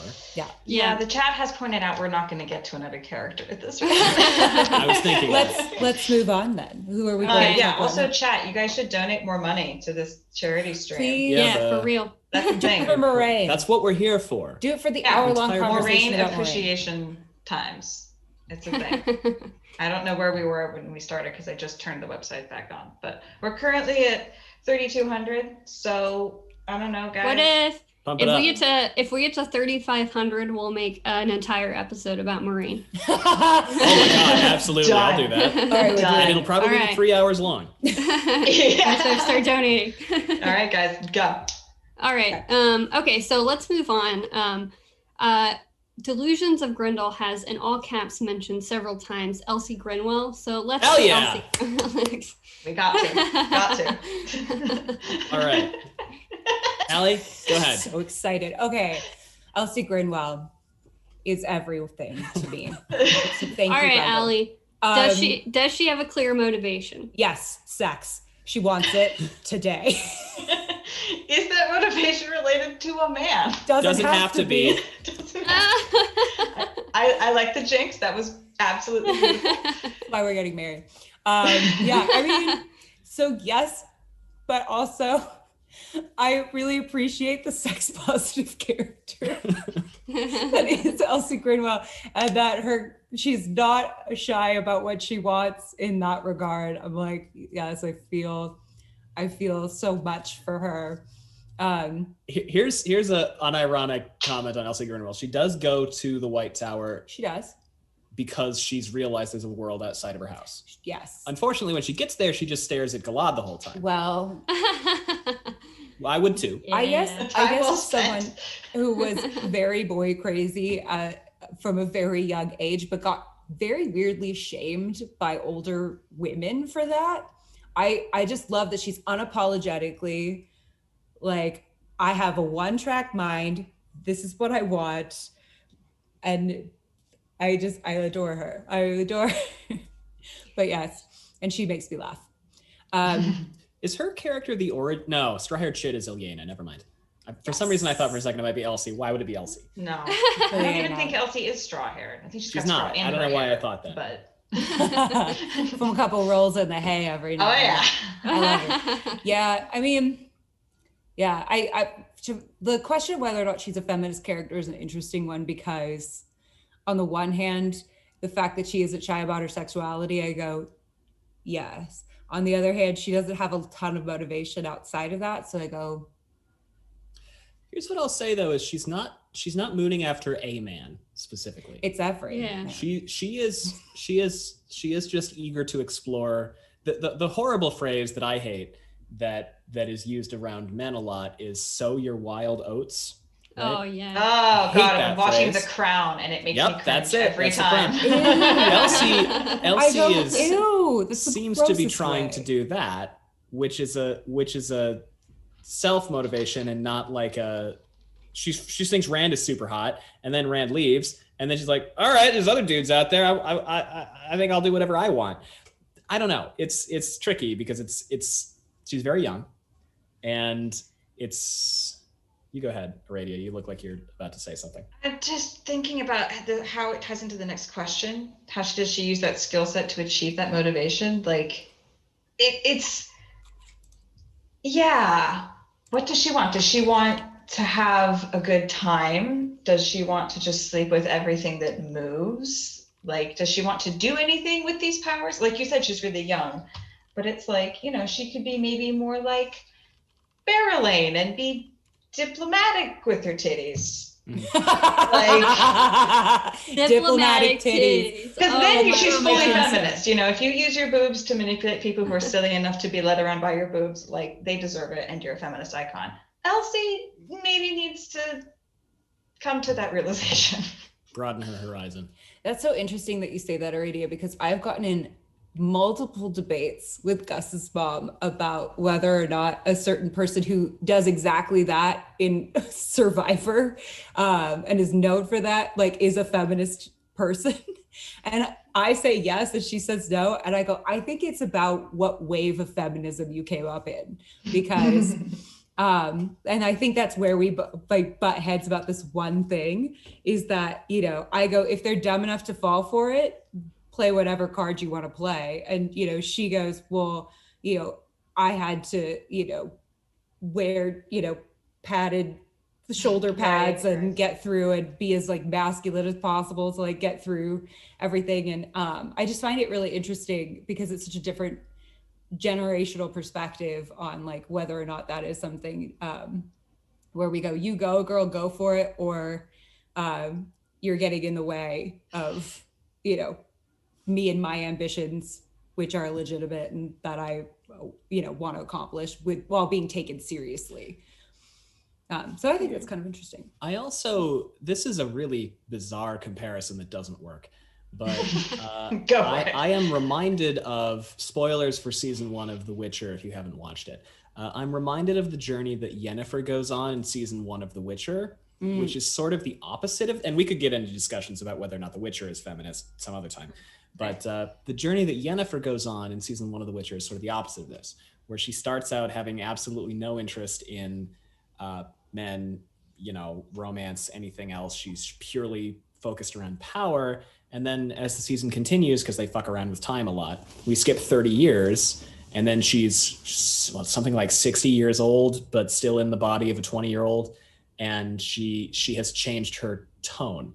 And I think when we think of Elsie, I could see her going on the opposite of that journey. I could see her starting out I have met 4 people who are not my parents in my entire life, and I have just learned that boys exist, and I need to experience this entire world. And if she stayed at the tower and had expanded her horizons further, maybe she could have become a really cool green because she would want to, or maybe she would change her mind. She would get through novicehood and go into being an accepted and perhaps become a gray, maybe she becomes a diplomat after trying to engage with so many people. I don't know.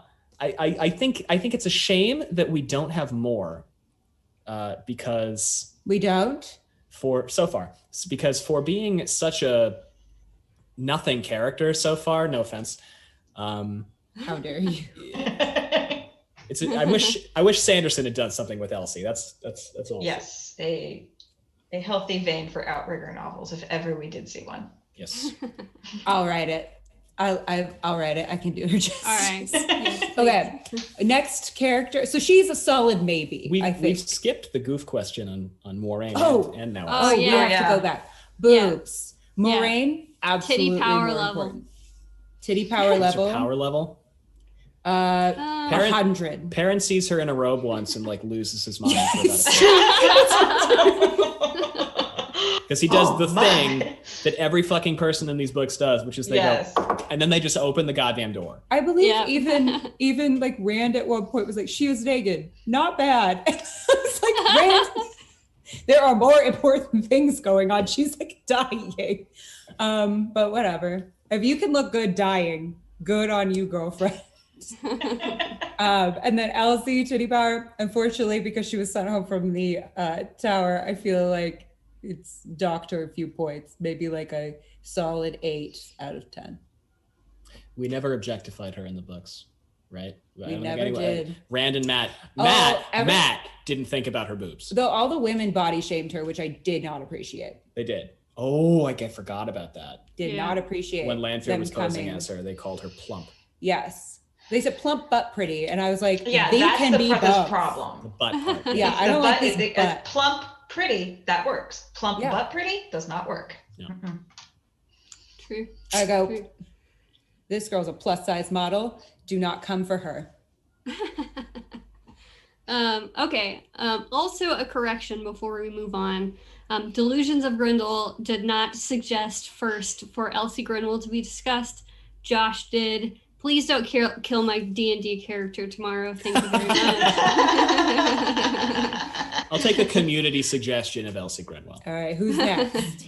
All right, next, Berylene was one that everybody wanted us to talk about. Yep. Yeah. But before we get started, Yeah. because I need help, Allie, what do you know about Berylene? Like, What do what's I she know been about up to? Berylene. She wants on Perrin. We've had ornamental ironwork. That Ornamental line happened. ironwork. Ornamental ironwork. She wanted on. Code. She wanted on Rand. Yes. Very aggressively, Made a pass at Rourke. Did not go as planned.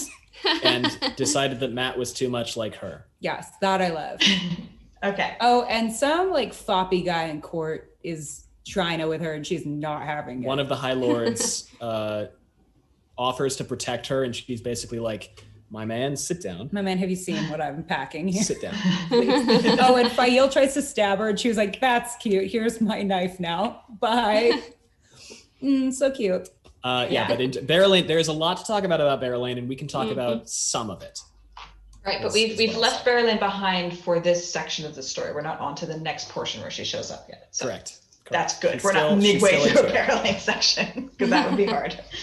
So she I mean, shows up challenging. again. Oh, yeah, she I know, shows I up figured again. she shows up again. Yeah, I have complicated feelings about Berylene. I'm interested to hear what y'all think. Does she have a clear motivation?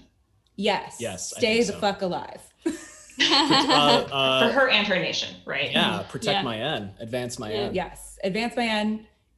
Hopefully stay alive in the process. Yeah, keep Mayanne away from Tyr's clutches. Mhm. But that's been a survival thing for Mayanne for the past Ever. 1,000 years or whatever, like as long as Tyr's been there, probably. Mhm. So yeah, that's a very like broad thing. And then staying alive. Yeah, they Staying like to alive. assassinate the The firsts. is my end. She talks about that It's a this lot. little tiny It's nubbin teeny. right outside of. Just for anybody who wants to look at the map right now. Focus. There we go. Yeah. Yeah. I think I like that she uses what she's got to her advantage. I think that's awesome. I think she does a good job just being like, boobs, any questions? Yeah. I think she's very smart and very capable. And if she could disarm Fael, who I think is pretty good with knives, I mean, she can throw them like a boss, then I'm here for her. I do think I find her kind of sad in some ways. I also hate the way the other women talk about her. I hate it. Yeah, which is not her fault, but bothers me. Anyway, but so she has a clear motivation. It's not connected to a man, but men are a means to the end. Yeah, she uses men as a tool, like a couple of our other female characters do. Yeah, but I'd say even more than character. I mean, like Moraine, her goal, like we talked about, is related to a specific man. Berylane is like men. Yeah. Not a man. Whichever men will get me what I need. Yeah. Right. Yeah. I'm glad you were specific about it, because while Elsie is like, it's raining men, let's go. She goes, it's about what they can give me. Surgical precision. Surgical precision. She's really, she knows how to work that, and she's only going to go for people, I feel like, who will advance what her agenda is. Right. She's not going to be sleeping with people because they're pretty, but because of the connections that they bring. Whereas Elsie's going to be like, well, why would you sleep with them if they're not pretty? Right. Yeah. Elsie doesn't care. Elsie's got no agenda. But yeah, Berylane. But Berylane has a far more complicated 4D chess sort of agenda. 3D chess, 5D chess. I don't know. And I find it There's a lot of impressive that she has so much to balance. I mean, it's to sleep with somebody. I mean, we see how sexual politics cause people to get poisoned. We see how, in this book in particular, we see how sexual politics can go badly for people. It's a dangerous game to play. And to like lead on the people she needs to lead on to get what she wants is a dangerous game. Already dangerous game. Which again points to her picking people that are going to be safe bets for her to survive, right? She has to be extremely targeted, because as Master of the Deck saying in chat, like Berylane is entirely politically motivated with her sexuality. So the whole staying alive motivation thing means she has to navigate that, you know, the poisonings and whatnot. She has to navigate that whole minefield with a mind towards political and physical survival. Like pleasure is going to be real far down that list.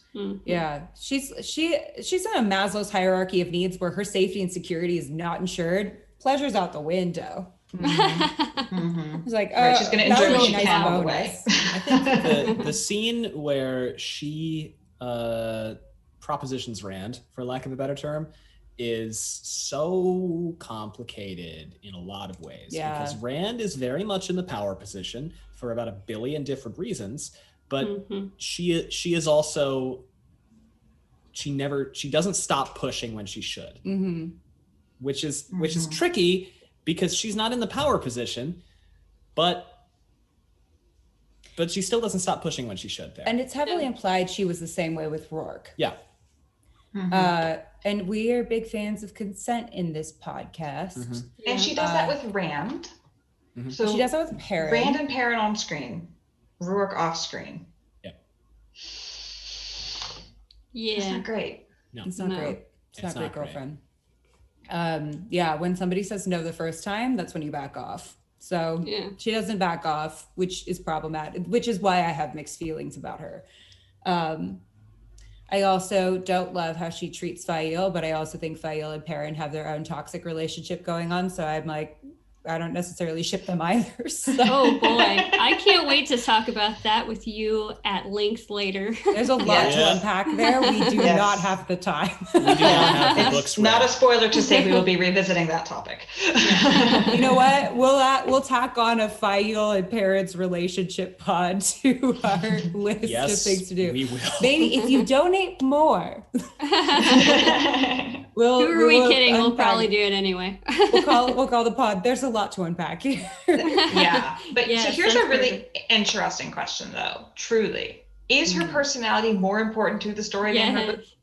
Because our entire discussion hinges around her boobs and how they relate to the story. So, without taking agency or shaming, is her personality more important than her boobs?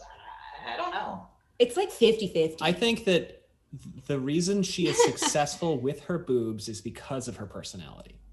Yeah, I because think anyone can have a great rack. You and the other thing is, you could be in this position. You could be the first of Mayan. You could be putting yourself in front of men and going, "Here I am. I'm great. Don't you want to protect me?" And you could get slept with and killed very easily. I'm sure that's happened to a ton of firsts of Mayan. Berelaine is able to walk that horrifying tightrope where she's able to protect herself, and she is also able to protect her nation while using her sexuality. It's so difficult to sum this up, but using her sexuality as one of her assets. We talked about this in one of no pun intended with the assets thing. We talked about this in one of our episodes where Allie was saying, well, she's incredibly attractive, so obviously that's something she can use a lot. And I countered with, well, I think that's her trump card, and she knows not to play it every day. Mm-hmm. She knows that she can hold it in her hand and say, well, maybe I have the ace of spades, and maybe you can have the ace of spades, but maybe we can ace of spades together. Maybe you can't. Wouldn't you like to know? Right. Yeah. Right. Which is, I agree. It's sad. It's hard to navigate that for her. Yeah. Yeah. And then corollary to that, I'm thinking of something my mom told me about wild travails she had while touring with a band in Canada, where the most successful, so the band she was in, they went and they performed alongside strippers on these circuits through various hotels in Canada. And so she got to know a bunch of the strippers really well. I know, your mom's awesome. My mom's great. She has great stories. She needs to write a book. But she said needs that to have a podcast. I'm working on it. I'm actively working on it. But she said that the most successful stripper she knew was by far and away not the hottest one. It was the oldest one, because she had the most experience absolutely like destroying people with just the barest twitch of an eyelash and twist of the wrist. It's like that was enough to bring people to their knees, even though she was totally not the most well endowed of the cast. So it's very much about how you use it, not just what you have. Yeah. To go back to your point, like anyone can have a good rack, and anyone can work with what they've got to make people bow down to them. It's really open-ended. Yeah, I think if Berelaine had little titties, they would still be diplomatic titties. You know what I mean? Like she can make whatever work. A huge part of her plot would be her sexuality, regardless of her cup size. Even though RJ gives her an excessive cup size just to make sure you got the message. Just to make sure you get it. Yeah. That she's a dime. We get it. Speaking of which, what do we think her titty power level is? 1,000. Yeah, it's the most. It's the highest you can be. She sets the standard. On a scale of 1 to Berelaine, where's everyone else? Yes, exactly. Well, does she set the standard, or does Lanfear set the standard? Lanfear's cheating. I was just about to say. Lanfear is cheating. That's true. Yeah, I do love though. Speaking of Lanfear, how she goes, I this isn't my true form, and I was like, is it going to be a demon? Like how it's just going to be a big mass of worms? And then she was just like, I'm slightly I'm a little older, hotter than you thought I was. That's my favorite one of your takes. I'm gonna disguise myself as someone slightly less hot. I was slamming it. No, she was hotter. It was. Yeah, no, that was just dying. Oh, it's amazing. Goodness. Yes. So Lanfear just, I think, she disqualifies herself. She breaks the scale. Yeah. She is. She is the scale. She's too extra. She's just Lanfear over there. Yeah, very much the same vein. Lanfear and Berelaine kind of live in the same. If chat doesn't have a suggestion, I would love to talk about Lanfear. Yeah, I want to talk about Lanfear. A little bit left to go, so I think we can get through Lanfear. I feel like they live in the same world, Lanfear and Berelaine, in terms of using what they have, having a lot to use. I think the thing though is Lanfear doesn't have to. She chooses to. Mm-hmm. Right. Well, let's back up. Does she have a clear motivation? Yeah. What is it? Evil. What book 4, what is her motivation? She and Rand, I think, based on the clues that I've gotten, she wants to take Luce Theron Part 2.0 and destroy the Dark One and be the evil king and queen together. That's her goal. She is pretty plain about that, yeah. She's going to be a boss bee. You just wait and see. She wants to challenge the Dark One and everything. Yeah. Yeah. She doesn't just want to do evil. She wants to be the evil. Yes. She's like, That's I like ambitious. to displace actual Satan. She's got a lot of ambition. I can be more evil than actual Satan. Don't mind me. Just be my boy toy to help out. Yeah. Yeah. And we know that she was a scientist. So I think that Lanfear does have a lot of ambition, but what do you guys make of the fact that she is also so Rand crazy? Well, I mean, Luce Theron crazy, you know what I mean? And it feels like that seems to be like her main motivation for a lot of where you are is getting Luce Theron to be on her side and to come back to her and love her. Which I think is an interesting dynamic when it comes to if we're talking about whether or not she's a strong female character, because there is too much of a man pool happening there. Yeah. What do you guys think about that? Yeah, her motivation is defined by a man in so many ways. It's Yeah, not just yeah. related to, it's framed by. I go, how dynamite was that lay that you just can't let him go? This is a Titanic level car sex. It's been 3,500 years. Yeah, she's still got that candle. She's like, I will follow you into the next life. Like, It's completely unnecessary too. You look at Miriam, you look at Lanfear, you look at her abilities, you look at her knowledge, you look at the Third Age, where things are. She could run the fucking show. Now listen, is she the first powerful woman who for some reason settles for a mediocre man? No. But she's doing that. But we hate that for her. She could do everything else, I think, independent of snapping up Rand. If she cares about that so much, I mean, it's also, the thing is, like, we didn't even talk about ornamental ironwork with Barrelane. We didn't even talk about the more issue-y, like, what the fuck are you doing stuff with Barrelane. But like Barrelane's thing with Perrin, which is like, no, Fio, you pissed me off, so I'm going to take your man now. Whatever, there's a lot to do. We could talk about that for 2 or 3 fucking hours. But like Lanfear's thing, where she's just like, hey, Rand, who doesn't know what he's doing, who is a man, you and me should team up, but I'm going to let you take the lead. Why? Take the lead yourself. Yeah. You know, you're way the fuck smarter than Agenor and Balthamel, who just showed up and died. You're way Balal, whatever the fuck Balal thought he was doing. Oh, I won a go game once. Okay, and then you got Lanfear, who's like, I know what's going on. I'm subtle. I work from the shadows, but for some reason, I'm gonna kind of hand the reins over to this larva. Of a dragon reborn. We Why? need to sit her down and go, you're capable of so much more. Destroy the world on your own, girl. She could. Exactly. Right. Exactly. The book would have, or the series would have ended. And it's like, Let's sit her Rand's in a new body. He doesn't even have the same dick. Like, Yeah. what are you so excited about? What's under there? You don't even know. I mean, apparently, It's a chastity he's belt, gonna be- right? Like, I mean, does she even Yeah, it is a chastity belt. We all know Tam put that on Tam before he locked that left. shit we down. all know it. on winter night said, listen, here's my sword, also put this on. No, we all know. Perrin and Rand's problem is they have a chastity belt. So every time they're like, I can't have sex with you, they literally can't. I physically can't. I don't Matt have was the so key. skinny, he got to shimmy out of it. One good thing the dagger was good for. When the Ibarra family died, Perrin was like, well, I guess I'm never getting out of this.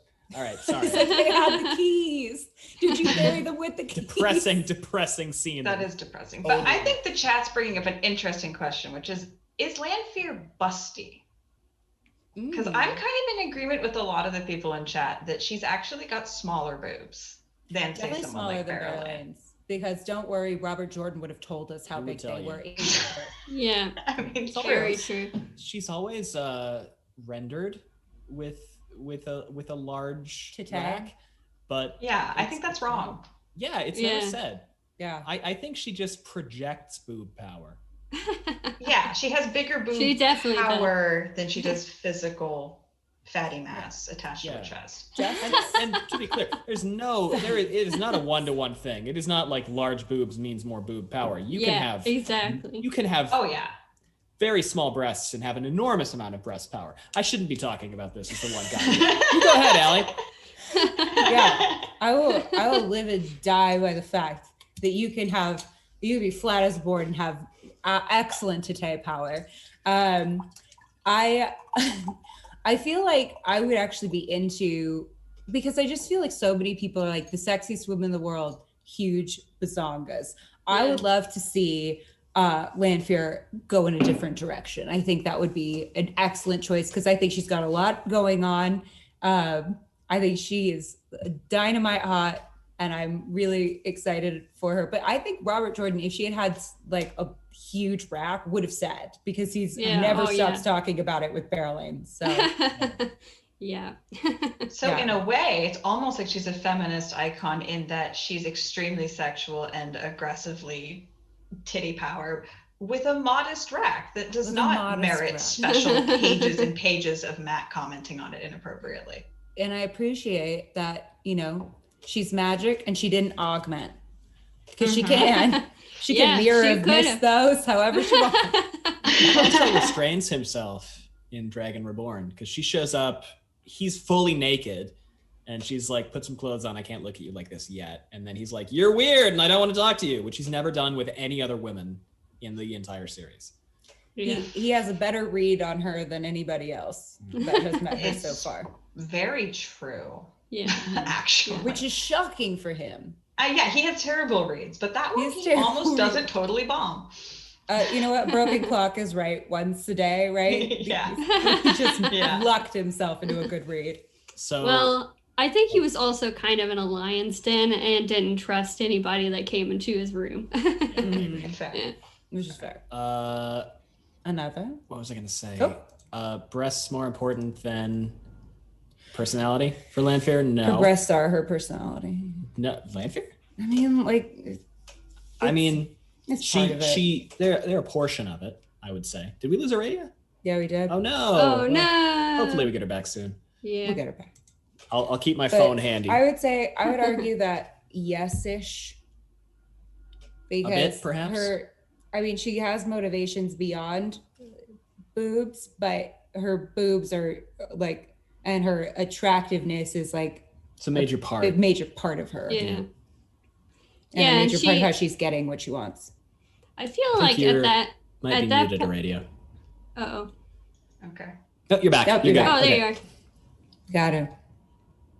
Oh, already we can't hear you again. Now she's gone again. Now you're gone again.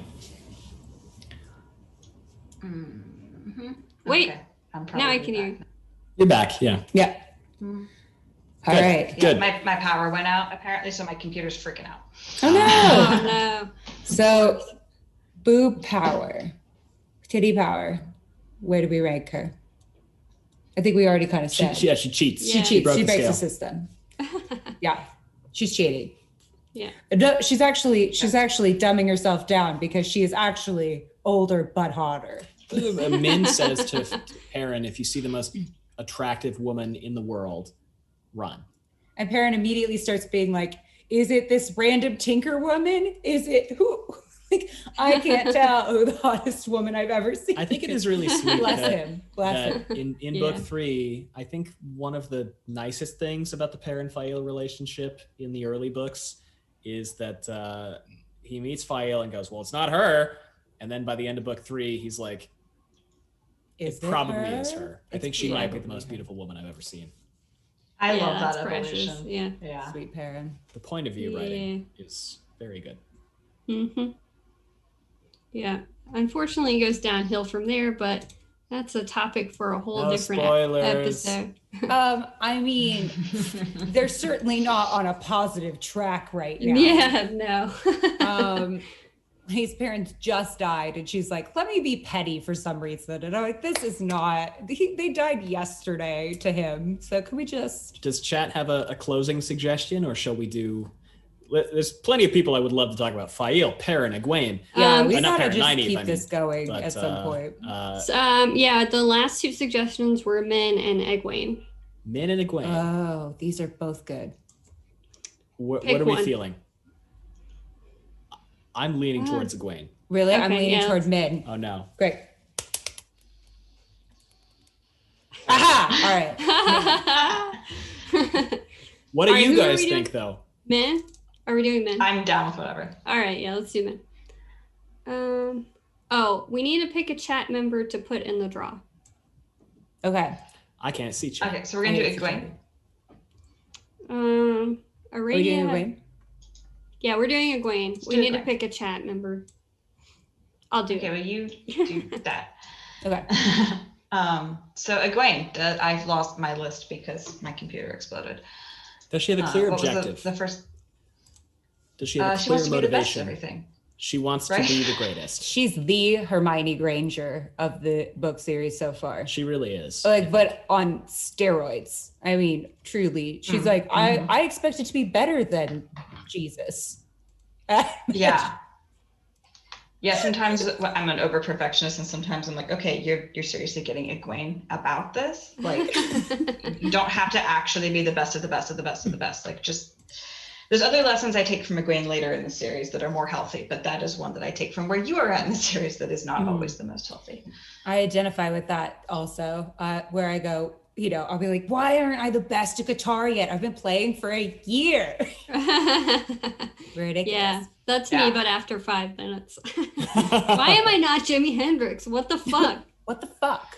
I should be at Carnegie. Yeah, it's like, by I now. didn't pick up calculus after one lecture that made sense. Like, I'm clearly mentally defective. I think Egwene is the epitome of ambition. I think agree. she's Yeah. pure, unbridled ambition. And Allie knows that Egwene is a shockingly controversial character among the I think she's going to become the Amerlin, personally. And Gus keeps going, how? But I think it's going to happen. You do have bold predictions. Yeah. She's full My of them. bold prediction. But she wants, I mean, she's kind of expressed a desire to become the Amerlin a little. Moiraine has said that she could. Yeah, I think she did. Oh yeah, I think didn't Elaine and Egwene have a moment where like, I'm gonna be queen, you're gonna be Amerlin, it's gonna be girls' night out, we're gonna have crowns, it's gonna be so awesome. Oh, we're gonna Make marry sure that twin conversation boys. happens. Right, yes, we're definitely doing that. Yeah. I think she's got strong motivations, and they're so strong. She was like, I want to go be something different. By boy who just wants to Yeah. shear sheep his whole life. From day one. Which is Yeah, day from one. day one. Yeah, she has, you know, she's lived this life that she's living now for so long, and she knows that's not what she wants. And from such a young age to know what you want and what you need to do to get it, I think is a quality that you can't really ignore, you know? Yeah. It's admirable. Yeah, I totally. And I think it's safe to say her motivation has nothing to do with a man or men. No. All she does is kick men out of the equation. Yeah, her personality, and her personality is to be kind of irritating sometimes. So that negates and that is outside of the boob thing. So I think that solves that question. She's like a mini Moiraine with her skill set. Yeah. She's just trying to do as Moiraine of a thing as she can. And for her to go to question 4, because it's 3:59, no involved, doesn't matter. Couldn't matter less to her. But her titty power is in progress. Is coming along. It's fine. Yeah, Pending. it's a solid Yeah, 5 right now. But She has a it lot of could be a 10. priorities, and using her titty powers and developing those titty powers is very low on that list. Yeah. Which is fine, because not everybody Yes. has to lead with the same tools. Yes, it doesn't matter to her. It's not a priority. Maybe It might once be the world's later. done exploding. Yeah. Maybe. We'll come back to that. We'll think about it later. I've got other shit on my mind. I humbly request that we do a longer version of this. I think this is a must. I agree. Yeah. We definitely need to do parts 1, 2, 3, 4, 5, 6. Yeah. It's 6 Oh, hours God. long. So much so. And Gus has to edit it, not it. I'm happy to. I edit on 2.5 speed while I'm listening to other things and playing video games. I'd love to do it. Crusader Kings 3, here I come. So I think that's our time. Yeah, All right. yeah. Well, this was awesome. We were Wheel Takes. Yes. Thank you so much for having us, Leslie. It's been Yeah. an absolute pleasure. Yeah. And I was representing what spoilers, I guess. Also just a Radiopedia. I'm myself. Also, there's a WoT trivia game tonight at 8 Eastern. I'll tweet out the link to that. Sweet. thank you so much. Bye, everyone. Thanks, And everyone. thanks for Donate having more us, money. Robert. Thank you. Donate, donate, donate. Yep. More money.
Jingle bells, jingle all the way. Welcome to Water and Shade. It's the most hated show in the Wheel of Time community. Hope you're ready. Woo!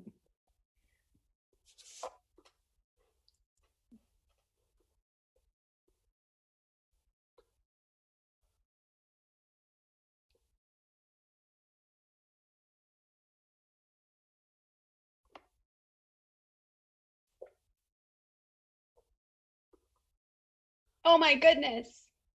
Are you okay? Are you that drunk already? Oh my God. No, I just got really, really distracted by myself. By yourself. Wouldn't you? Wouldn't you? You're so cute. So are you. All right. We should introduce ourselves because, you know, we only have 8 viewers, so none of these people know us. Yes. 8 whole viewers. There's a lot of people here, and we're great.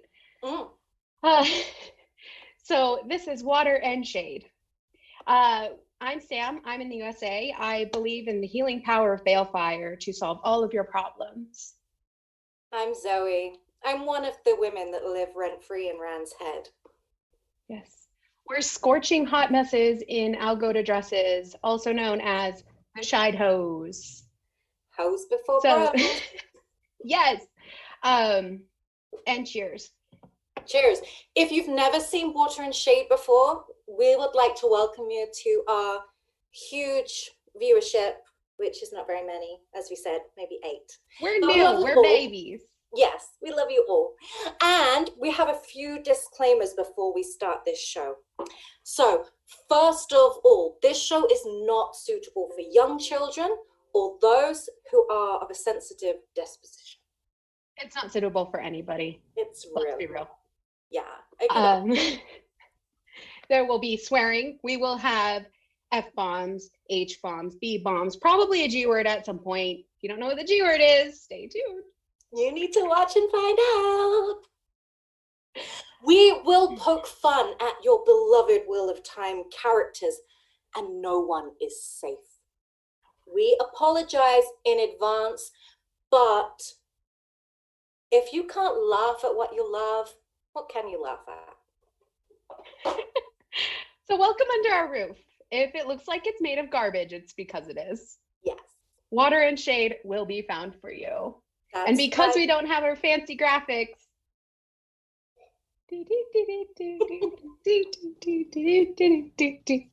art by me.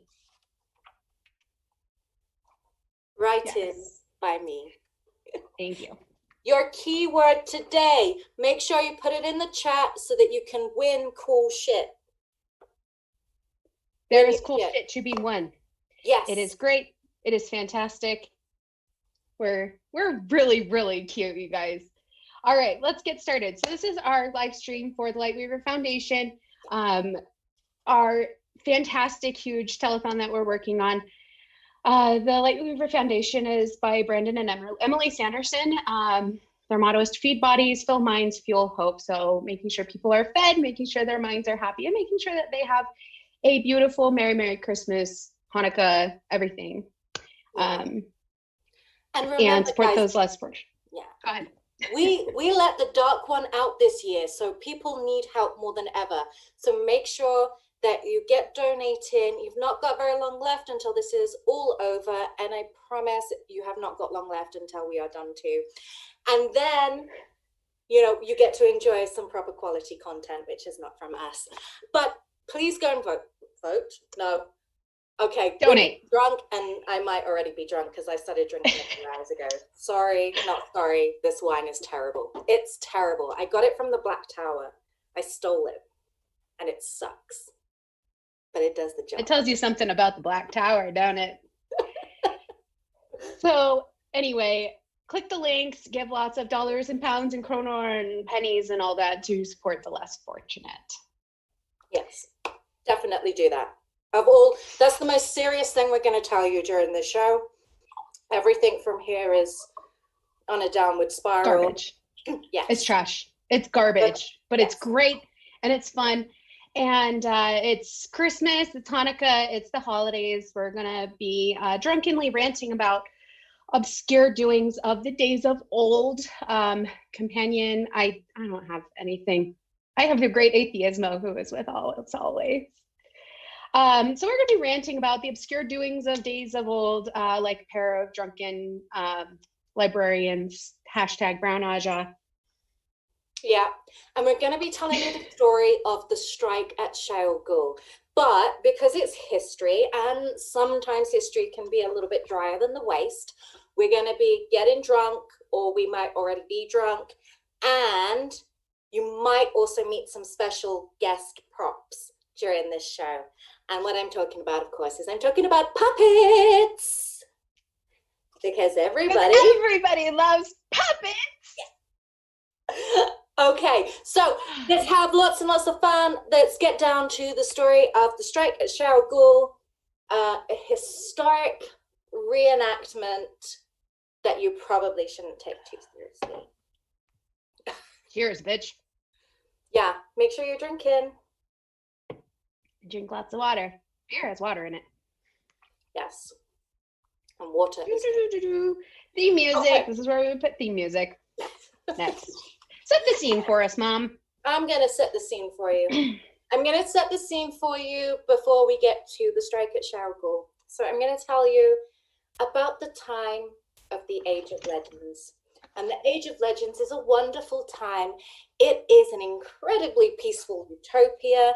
There is very little in the way of disease, and what disease there is can be healed effortlessly. There's no war. There's no COVID-19. It's a really great time. And above all else, the most deeply respected men and women of the land are known as the Aes Sedai. Yes. Now, a most respected Aes Sedai scholar named Baidamon. Can you see that okay? Baidamon. Now, I want you to know he is not to be confused with his sexy cousin, Baeldomon. Amish pirates for life. He is a hot guy. This You guy do be a hot daddy. But he is very, very, very, very smart. And because he's such a smart guy, he has discovered a region in the pattern where there is an energy source, an incredibly powerful energy source. And this energy source, he notices, is not gender specific. It doesn't act like the one power that it needs male channelers or female channelers. Anyone can draw on this energy source, and it doesn't have the limitations that the one power has. Do you know what limitations I'm talking about? Like a gender neutral bathroom. Yes. So it's incredible. They found this. Oh. And what they're gonna do? What? Does that mean they can fly? That means they can fucking fly, bitch. They can fly. They can reach heights that they've never reached before with this new energy source. They can't do that with the one power. There is a limitation with the one power. You don't get a cape. You don't get to fly like Superman. But with this stuff, you can fly like Superman, and it's amazing. So this like really smart guy, I've forgotten his name already, so I'm just gonna call him Benidorm because that just makes more sense to me in my head. So I'm going to call him Benidorm from now on. He's really, really smart, and he's built this incredible research center. And at this research center, what they're going to do is they're going to bore a hole into the pattern and take out the energy source. They're going to funnel it through. Yeah, it's like CERN. It's like a large hadron collider. There's like black holes and shit. I know what you're thinking. I know what you're thinking. You thought that they went up to Shayol Ghul and they started fracking, but you are very fracking wrong. Let me They were not fracking. This is the Age of Legends, yeah? This is like science. Not Philistines. Yeah, this is science and shit. It's not environmentally questionable practices. These guys knew what they were doing. So what they do is they create this series of experiments, and in this series of experiments, they bore a hole into the pattern, and boom, there's a power. But there's something they didn't expect. And oh shit. Oh, y'all wanted a twist? Yes. The researchers had actually bored a hole into the prison containing the Dark One. Now, whether they actually knew that there was a Dark One at this point remains to be seen, because a lot of the scripture from this time was lost. But what happened over the next 50 to 100 years was the Dark One's influence spilled across the land. It went from this incredibly peaceful utopia, this beautiful world, and suddenly it was 2020. I know, it's really topical, right? So like murder hornets, Yeah. incredibly virulent disease that keeps everybody home, and yet you still have to go to work. Yeah, and probably ridiculous politicians really happening as well. Okay. Yeah, it was. It was a bad time. No one was having a good time here. It wasn't really going very well. So the Dark One, you know, he is this like incredibly powerful social media influencer. He is like running Instagram. He is running TikTok. The kiddos, they love him, and they swear their loyalty to him because they want the designer purses and the personal chefs and the private jets and the plastic surgery. You know, it looks really glamorous. So they're like, okay, we're going to start a big war to get this. We want this. This looks good. This is a good deal. But then some really super powerful Aes Sedai swear loyalty to him. And that is when shit gets interesting. And that is where our story is going to begin. Dun, dun, dun. Let's get the actual tea from the suck-like mouth of the person who did it. Let's bring on Lou's puppet Telemon. Look at this guy. You look great. You look great, pal. Everybody, give him a round of applause. Let me just fix fix that hair. It's been windy. Give him a break. Windy. All right. Well, and I'm the dragon. You don't know what a dragon is. You don't. No. Okay. Okay. Thanks, buddy. So we're next going to bring on another very important Aes Sedai of the time. This is Latra Posai de Cumin, which is a really weird name.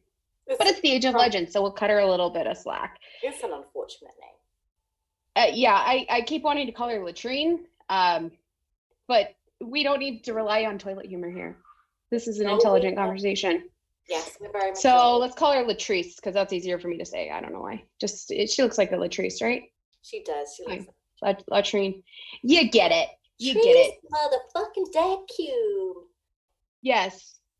So this is Latrice, and we are going to tell the story of The Sealing of the Boar by Lewis Theron Telemon and the 100 Companions.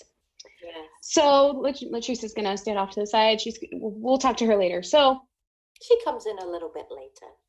First of all, you've got to listen to this guy. He's got a bit of a... All right. So tell us about yourself, Lewis Theron Telemon. Can I tell you about this guy? Oh my God. I think first it might be really good if we talk about the fact that he needs to set a plan, but first the world's got to turn to shit first. So talk about the key points, Sam. Tell us what's going to happen now. He'll be back. So war itself is a new concept. We're rapidly declining in society. Everybody's kind of adapting to this war with ease. They're really surprisingly eager to deal with war when they've been in peace for a really long time. We've made some huge gains when they were led by the now Forsaken during their first 3 years in charge. They're getting shit done. You know, they glom onto something and they just decide, oh, well, I'm just going to be a part of this. We're going to make the Age of Legends a legendary again. So big parts of the world fell under the rule of the Shadow. It's basically like Hunger Games. Districts 1 through 7 are just fucked, but people are living pretty comfortably up in the capital, which is kind of what we're seeing right now. Yeah, we still get toupees up in the capital. It's all good. You can tell. So introducing, we bring in this fella who calls himself the Dragon, because of course he does. And he already has a pretty big head, but he gives himself that name. He starts kind of taking control. We see this back and forth between the light and the shadow until we hit a big old stalemate for like a year. And they're trying to get, they're getting a COVID relief package, but it's like a lot less frustrating than those negotiations. So we're having a bad time. It's fine. It's fine. So they're losing. They're being pushed backwards, and they're inevitably going to be defeated with increasing speed. And it's just ramping up, and things are terrible. So if they're gonna win, they better speed it up. They better get their shit together. So we bring in this fucking guy. This fucking guy. All right. Well, Luce there, and take it away. Tell us what your plan is to defeat the Dark One. Well, Lucerne, do you want a microphone? I think Lucerne wants a microphone because he likes talking to the press. All right. Sounds good. All right, go ahead. Okay. Let me have a drink first because we need drinks for this. I think we all need some drinks first. This fella, he's great. I met him once. And you met him once at the Plaza Hotel in the 1990s. Yeah. An elevator opened and he spoke to a kid. He told him which way to go. Yeah. And then they edited him out. Yeah. So, love you. Yeah, Lucerne, do you want to tell everyone what your plan is to save the world right now? Well, yes, I do. I propose a grand plan, the grandest there is and has ever been. I am Lucerne Telemon, the dragon, champion of the light, humbler of the hall of servants, summoner of the 9 rods of dominion.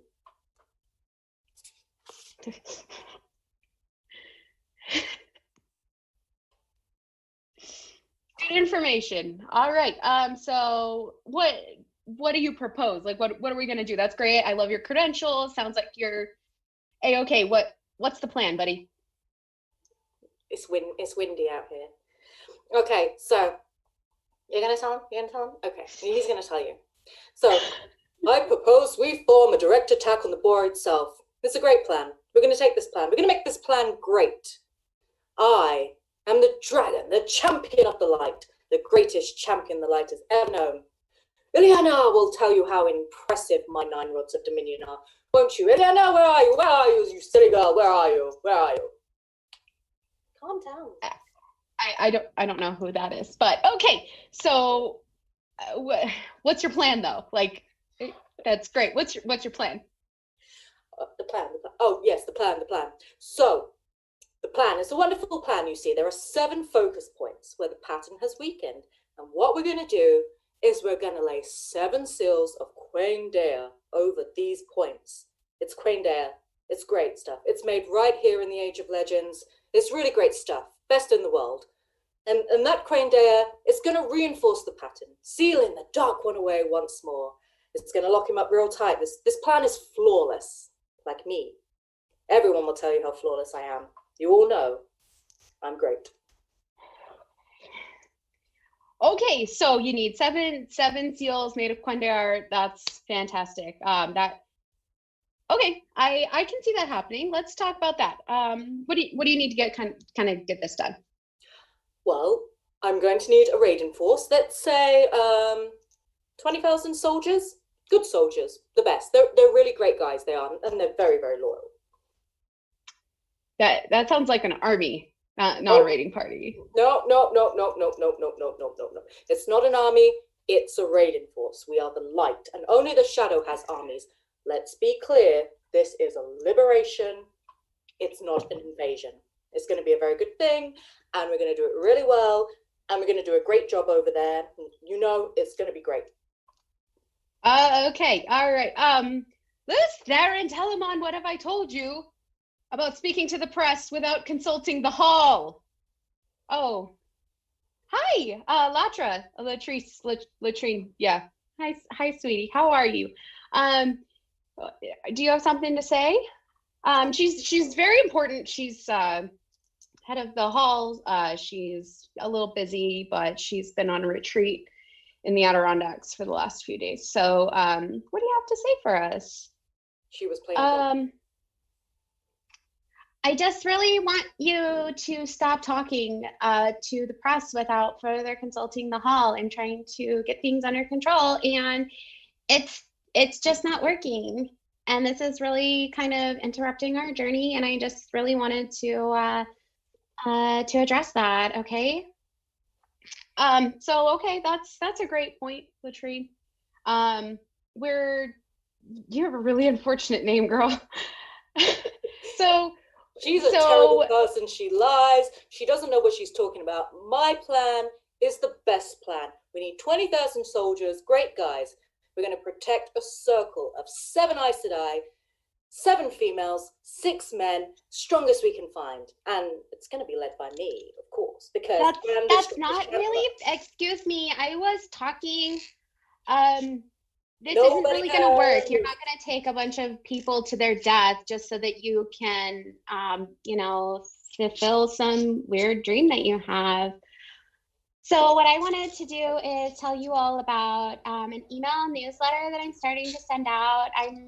I'm just really obsessed with a lot of these things, and the Quendare seals are really out right now. They're just out, okay? I found out that they're not fair trade, they're not safe, they're not organic, and I just wanted to address that. Okay, that makes a lot of sense. So, Lucifer and Telemon, you have your option for 20,000 soldiers. You're gonna do that, okay?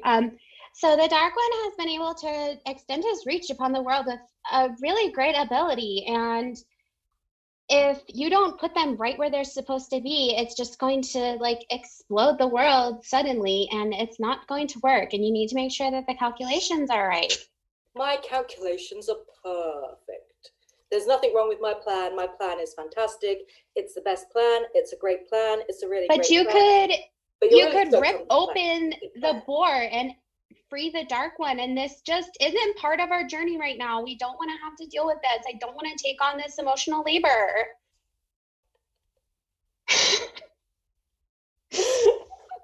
I'm really sorry, Latra. That's really rough. Okay, so Latra, what do you have a better idea? So, like, I'm sure you have a great idea. She doesn't have a better idea. She's never had a good idea in her life. I propose that we amplify the power that we have with Simsa Angrial, one for Sidene and one for Sidar, and then we use that power to drive back the forces of the shadow. And I did detail this in my email newsletter with all of the details.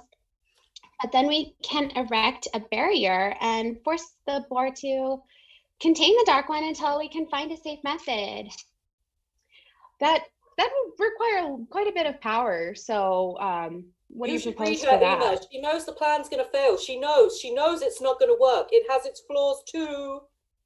You would know that the flaws if you subscribe to the paid version of my emails. They come in. Let me see. Oh, hold on. I got to update it.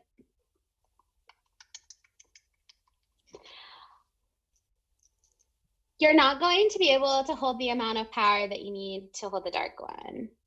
Yes. So I can hold the power all by myself. I'm the most powerful channeler in the world. And I don't need to prove anything to you. I don't need to prove how strong I am, because it's a known fact that I am super powerful and super strong. And this plan cannot fail, but your plan will fail. It's not a very good plan. That's not a very good plan. My plan is the best plan. It's a great plan. But the law says. But I am above the law. Okay, you guys really have to chill. Okay, so Latra, I appreciate it. You're on a journey. He needs a nap. He's had a long day. I think you need to go to Coachella and sort some things out. So okay, bye. He needs to calm down. We need to put. I feel very attacked. I don't feel like this is a safe place for me. Go in time out, Latra. You need a break. You need a nap. You need to take some self-care time, sweetie. Have a Xanax. Calm down. Oh. It's been hard for these guys. They are dealing with a lot. It's been really tough for the last 100 years. And, you know, they let it get to this stage. And then they thought to sort of last minute, oh, maybe we should do something about it because, you know, it's been 100 years and the problem's like not going away on its own. Oh, shit. Okay, so we're putting them in timeout. They're going to have a nap. So they're not rational. They're not rational right now. They're not rational. We don't want them to go like nuclear-like and blow up the world or something. They'd like blow up the world.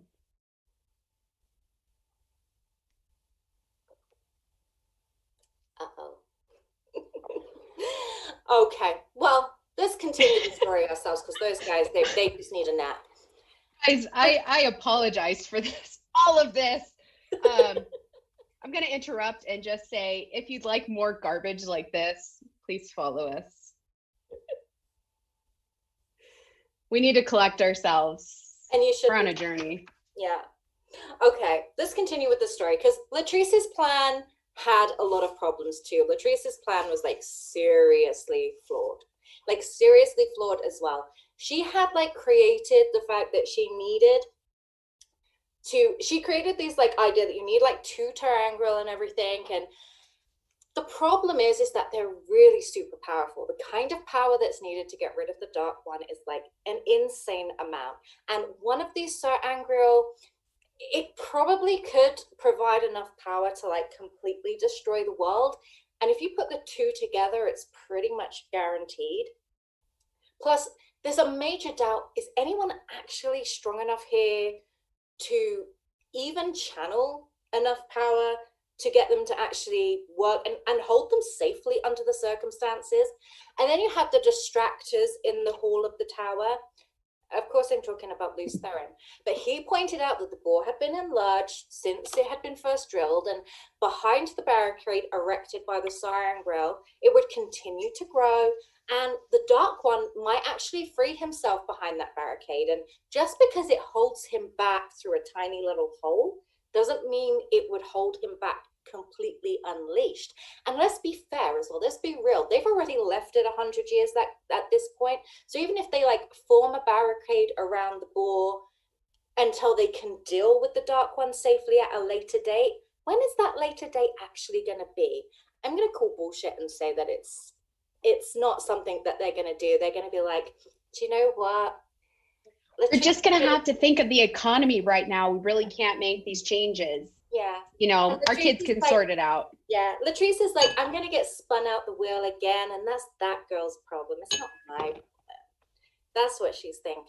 So how did they decide on which plan to follow? You know, one hand, you've got 2 super powerful Terangrial, which probably will work. It's not a bad plan, but it's certainly not a long-term solution. And then you've got the idea that you could seal the bore up with 7 plates of Quain Dea, and in turn, it would get rid of the Dark One right away. But if it's not done properly, and there's a pretty huge risk of that, because let's be fair, up at Shayol Ghul, the Dark One has a lot more effect on the world around him than anywhere else. So if you channel there, you could be detected like instantly. How do they decide which one is the right way to go? So then we have to bring in the Hall of Servants. But they divided into 2 camps. Of course they did, because people are really, really shitty. They divided into camp number 1, we're going to support the Terangrial plan. And camp number 2, we're going to support the Quain Dea plan. Yes, it did split by gender. That's exactly what happened because, you know, that's just the way it goes. Of course it did. Yeah. Because of course it did. Yeah, of course it did. The smartest people in the age, and they didn't consider maybe we could just combine the plans. Maybe we could just work together, use the best of both worlds, and make a plan that suits everybody and keeps the Dark One under control. I mean, don't you? How'd that work out for you, Brenda? Yeah. Well, Latrice went and rallied support for the use of the Great Terangrial, and she rallied opposition for attempting to implant the seals because, you know, why not? She's Twitter verified. She's Twitter verified. She has an ego to rival Luce Theron's anyway. I mean, they probably should just fuck already, because that might release the tension, and then maybe they could actually get stuff done. But that's not happening, because Luz Theron is, well, he's a bit of a douche. So, yeah, she's a speaker of considerable force and persuasion, and she gathered a large flock around her. But what assured her victory was that pretty much every single female Aes Sedai of significant strength on the side of the light rallied to her cause. Yeah. That's what happened. Yes, and she went on a mad. You don't need to. Mm-hmm. I know, like, I think she was just doing it just to prove a point, just like she'd been wronged. Yeah. And she needed to just stay her ground, which is fine. I get it. I need to do that sometimes too. But anyway, so it was a bad time. But his plan was considered too rash, too dangerous. No woman would agree to it.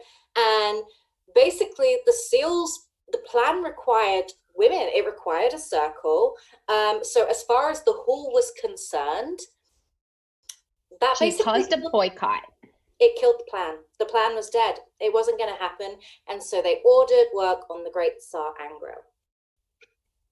It's going to be great. Okay. I'm just really obsessed with this idea. Yeah. So how did that work out for you, Latrice? We're still waiting. We're still waiting. That sounds good. So then y'all wanted a twist. There was a twist in the plan.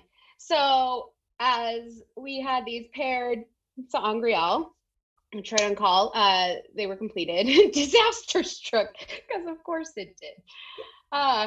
Didn't see that one coming. So the access to Rangreal, which are made in a place that's far different, far removed from the original sangreal, because there's sun-controlled substances and resonances and final stages and things that I don't understand because I'm not a scientist.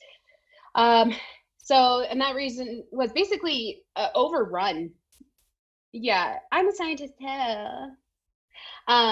Just not a nuclear physicist, or I'm assuming they're a nuclear physicist or something. Anyway, so they're being made at a place far removed, but during that time, the region was just overrun by forces under Samael. Like fucking Samael. He's like the worst Forsaken as well. Like worst. Samael, like his, so much. Like his Nick Cannon, like bangs and his blonde, like Cobra Kai look. I'm not feeling it. You need to get out. So he, anyway, so luckily the Terangreal had been hidden, and the place where they were made was destroyed. It was a secret at the highest levels all along, so neither Samael nor anybody else for the Shadow knew where these things were. And now Samael's dumb. He's just dumb. He is like he is dumb, and he sucks. He sucks. Just like he's poor. He wants to be Demandred so badly, but he's not Demandred, and he never will be Demandred, because Demandred is dreamy. Favorite. If you want more information on the thirst traps of Wheel of Time, both male and female, go check out our channel, because check out our channel. We dope. did like thirst traps, and yeah, the top 5 guys that we want to do stuff to, because we're perverts. And ladies because I'm flexible perverts. We are see it all. So anyway, they fucking Samuel. I just want him to get his face bashed in already. Just let him go back into his little hidey hole and be pissed about being ugly now. So inside of the light still has these sangreal, and there's no real safe way to access them though, because they're giant fucking statues, and without the access keys, it is certain that even the strongest Aes Sedai will be burned out instantly, because it's just like, I mean, y'all read the books. Yeah. You know what happens with these things. So spoilers, you know what this was. Yeah. So this guy's feeling like really smug about it right now. He's like, oh, that plan didn't work out for you too well, did it, Brenda? My name's not Brenda, it's Latrine. I mean, Latrice. I mean Latra. It's Latra. Okay. He's feeling really smug at this point. So he's gonna argue for his plan. You're gonna acknowledge the risks of your plan, aren't you? I don't think you will. No. And Latra maintained her position. She said, no, this isn't gonna work. It's stupid. We need to use these sangreal. It's the only thing that's gonna work. Still blatantly not offering to combine or collaborate or anything, which I get. Who likes working on group projects with fucking Luther and Telamon? Like, would you want to work on a group project with him? Probably not. No. You do all the work and then you'd be like, yeah, I got an A. Yeah, he's that kind of guy. That fucking guy. Anyway. So these props are really high tech. We put a lot of effort into this. You can tell the production quality. Like better than what they had in Winter's Dragon.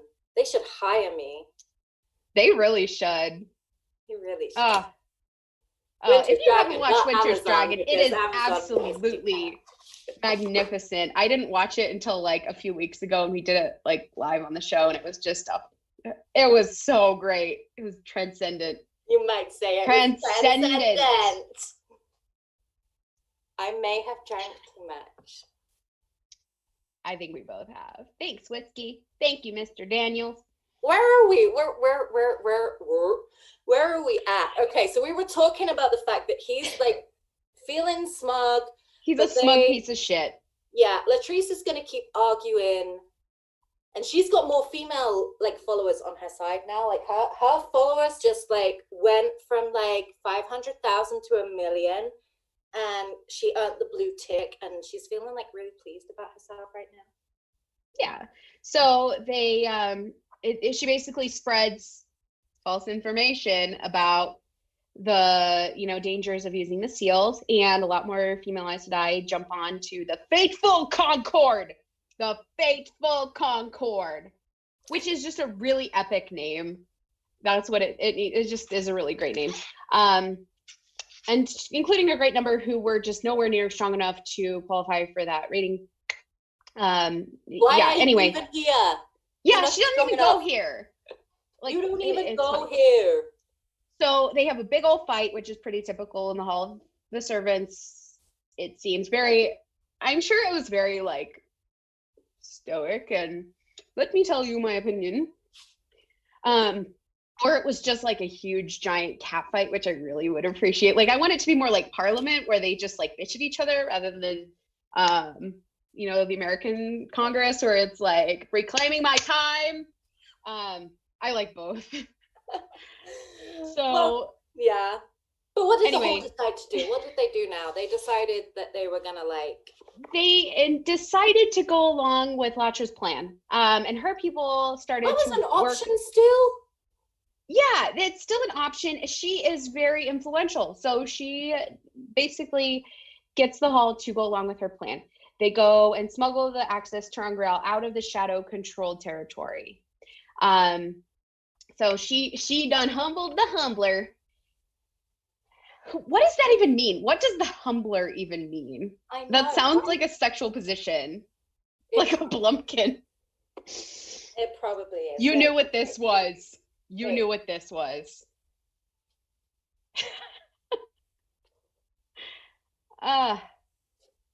Okay. Anyway. So I've got so many of these. It's not COVID. I'm just really dehydrated. But you can't tell because of my NYX cosmetics. I want to be an influencer too. Can you tell? Anyway, so that was take it away. Where are we? We're waiting for somebody to actually advance this plan. Where are we? Yeah, we are. So there's like a lot of fighting going on, and like the light hasn't had a good victory in a while, and the Sar and Grell are like being threatened by attacks, and they were probably the target of these attacks, who knows. But then this peace faction forms, and this peace faction isn't very smart, or maybe they just haven't heard the old saying of never make peace with the shadow, but they're pretty much convinced that they could negotiate with the Forsaken and like agree a peace treaty. A treaty. Why did I said treaty, really American? I'm hanging around with you too much. We are pretty great. My friends down at the pub are going to hate that. Okay. So yeah, at this point, you know, there's a peace faction forming. They kind of want to try and negotiate terms. The will of the people is done. They're done. They don't care anymore. They've like kind of admitted defeat. They know it's the end of the Mayan calendar. They're out on the streets. They've got their sandwich boards. They're ringing their bell, and they're just like, you know, the end is nigh. The end is nigh. Yeah, they have admitted defeat. And Patrice is not, she is not given an inch on her plan. She doesn't care that they can't even get to the Siren Grell at the moment. She is not given an inch. Do you know why she's not given an inch? Because she basically doesn't want to admit that Luz Theron's plan is all that's left. He is a straight up douche. You know he's going to be like really smug about it. No one wants to tell him that maybe his plan isn't such a terrible idea after all, because he will just be really fucking insufferable about it. And they'd all pretty much rather be dead than have to deal with Luz Theron going, well, I was right. In that smug face that he does. But you know what? Luz Theron doesn't give a shit anyway at this point. You know, he is gonna... Did he ever? Did he ever? You knew what this was. Of course he was gonna go ahead with his plan anyway. He's like got the classic narcissism traits. He doesn't hear no very well. He's gonna go ahead, and he's having his ego boosted as well by like, you know, a group of guys who have just been on a lads holiday for the last week, and they've been yelling lads, lads, lads at each other every time they do something really stupid and insufferable. And yeah, for this purpose, we're going to call them the 100 Companions, but you all know the type that they are. Are you sure they're not called like the Leather Daddies or the Proud Boys or something? Anyway, kind of hot. Social commentary. So he's got the backing of the guys on the lads holiday, and some idiot somewhere made Luz Theron like the highest military commander in the Age of Legends. Seriously, this fucking guy, and it's the best we can do. So that's our commander-in-chief. All right, yeah. That sounds great. Yeah, so he manages to assemble a force of like 10,000 soldiers, unbeknownst to the Hall of the Tower. And is it the Tower? No, it's the Hall of Servants. Fuck, I'm in the wrong age. Okay, catch up, Zoe. Right. He manages to assemble like 10,000 together, soldiers. Mom. Yes, get it together. And with his force of the 100 companions and 10,000 soldiers, he launches his plan to attack Shayol Ghul. And with that, we have 15 minutes left, which is perfectly timed despite being drunk, and I'm really proud of myself right now. So, how did it go? This is how it went. Let me tell you how it went. Let's go. So, what happened on that day can never be known. Only the results, only the permanent product, as we say in behavior analysis. One of the soldiers, of the soldiers, that the 20,000 raiding party, whatever, 10, the large quantity of human lives that he took with him to Shayol Ghul, of the, plebs, the normal humans, the grunts, the doughboys, they were just decimated. They were decimated. There was not a single fucking one of them left. No. Not one of them came back.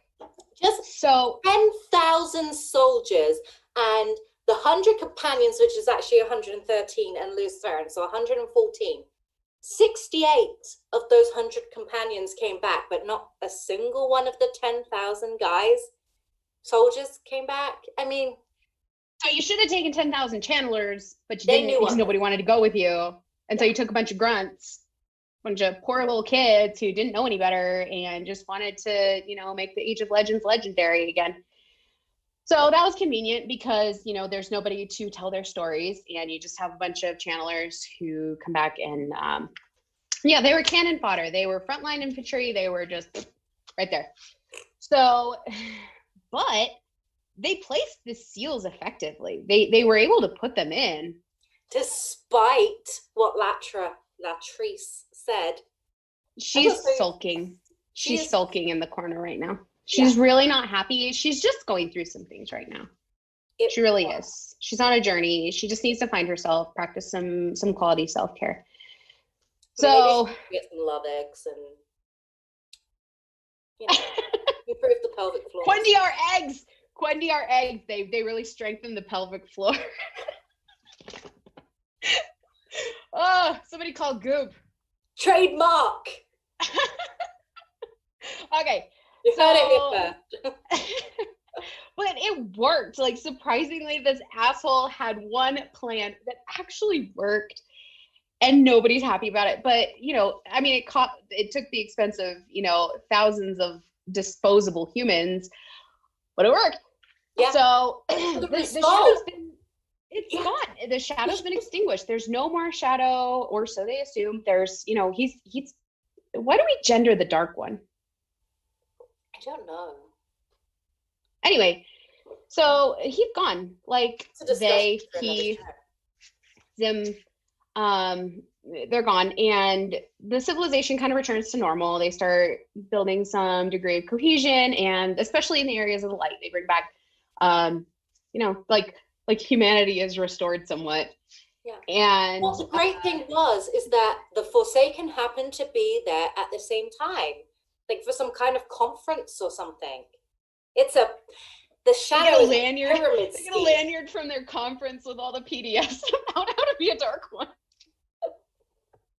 Oh, they were there, so they literally decapitated the shadow, and it just left the shadow completely scattered. And they're in shambles. Yeah. In any case, like, the War of the Shadow is said to have ended that day that they placed the seals at Shayol Ghul. But that wasn't the only result, of course, because there kind of was this, like, counterstroke from the Dark One at the moment of sealing. Do you want to talk about that? They all went fucking crazy. So pretty much up to the side and everything, because he's nuts. Like nuclear fallout, the people who are closest to the sealing of the war, when it kind of went, is the 113 nerd. The certain amount of companions, the ones that survived this attack that all inexplicably were able to channel because they were not subject to generational poverty. They were able to survive, but they went crazy. And you can tell how crazy they went when you watch Winter Dragon, and they all ended up looking like that. And then they all really thought Winter Dragon was a great idea for a pilot. That's the 100 companions who greenlit that show. It was just really bad. It's really magnificent. Yeah. All right. Actually, that's a great question for the comment section. What was worse, the Dark One's counterstroke on Saidin or the Winter's Dragon pilot? Place your bets. Yes, we'll talk a little bit more. Put your opinions. We love opinions. We have a lot of opinions. So put your opinions in the chat, and we want to. Actually, just checking that for the first time. I don't know. Oh yeah, hey, we're at 68% for our donation update. Thank you, Andrew. We are $3,415. Good job, guys. Keep going. I will match donations up to $50. So go for it. I will too. If you guys can donate $50 in the next 10 minutes, I will also donate $50. And then so will I, because whatever that is in real money. Because Mama just is about to end. Yeah, homegirl's getting pretty done. I didn't want to use the good stuff because y'all ain't worth it. I'm just kidding. I love you guys. We love you. Y'all are great. So okay. So the guys they're all crazy. They're crazy. They're crazy. They've lost the shit, and Saidin's tainted, and they discovered hundreds of male Aes Sedai have just been driven mad. But it takes a while for them to realize what the fuck's going on. Yeah. The war has ended, but a whole new problem has opened and we get to the breaking of the world. I want to know what happened to Latrice. Latrice, what happened to you? Well, I went to a peyote meeting at Coachella, and I really found myself during that time, and I realized that a lot of what I was doing was just really self-sabotage. So I started to reach out to like-minded individuals, and so I wanted to let you all know that I started a coaching program where I want to help young women and men really find themselves and build self-confidence. And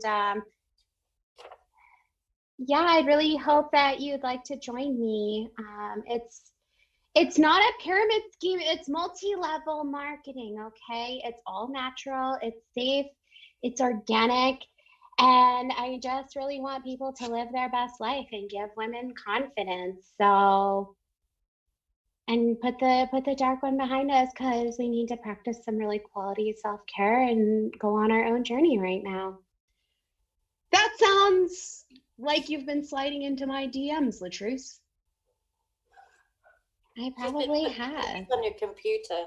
She knows what you're after. She knows what you want. I really appreciate it, honey, but I'm not interested right now. Oh, okay, sister, just let me know if you're interested in a future date. I also sell yoga pants and Max wax melts. And you can also buy some wrapping paper from my kid. Okay, bye. Thanks, Latrice. That was really, really helpful. And that is the true story of what happened to Latrice after the sealing of the bore. What is this? It's that's canon. I'm sure I have lipstick on my arm. It is science. It is canon. It's in the fucking companion. Go look it up. Yeah, look it up. Guaranteed it's there. Okay, we have like 5 minutes left. So let's look at the comments. Which I was just doing. Everyone hates us. We suck. Do we suck? Okay, so what was even our question? Call out the hose to get. I love that Rob is just like, your hose. He's enjoying the fact that he can just like freely call us. Okay, yes, we are the Shide Hose. There's a reason. We are Shide Ho roof mistresses. And as we said at the beginning, if our roof looks like garbage, it's because it is. Yeah, we're not very domesticated. Educated. We have a roof, but we don't look after it very well. So yeah, we're busy getting making crappy YouTube videos. We're great. You shut your mouth. So if you're really interested, find us. We're on Instagram as kind of our main deal. It's Water and Shade. Instagram. We're also on Twitter. I throw stuff up on Twitter sometimes. We both do, but it's basically the same as our Instagram, just without underscores. And you can also find us on Facebook if you're over 45 and a mother, at Shide Host on Facebook. I feel nobody updates that because it's great. Latrice is also on there. She's going to have her own Instagram account. She's also Twitter verified. So please reach out to her because she just really wants to help you. And she is not getting ready for a Kaido, okay? This is how they dressed in the Age of Legends when you're going to a meeting of the Hall of the Servants. So. Okay, I have to pick a winner for this like thing. So I just kind of randomly scrolled and stopped.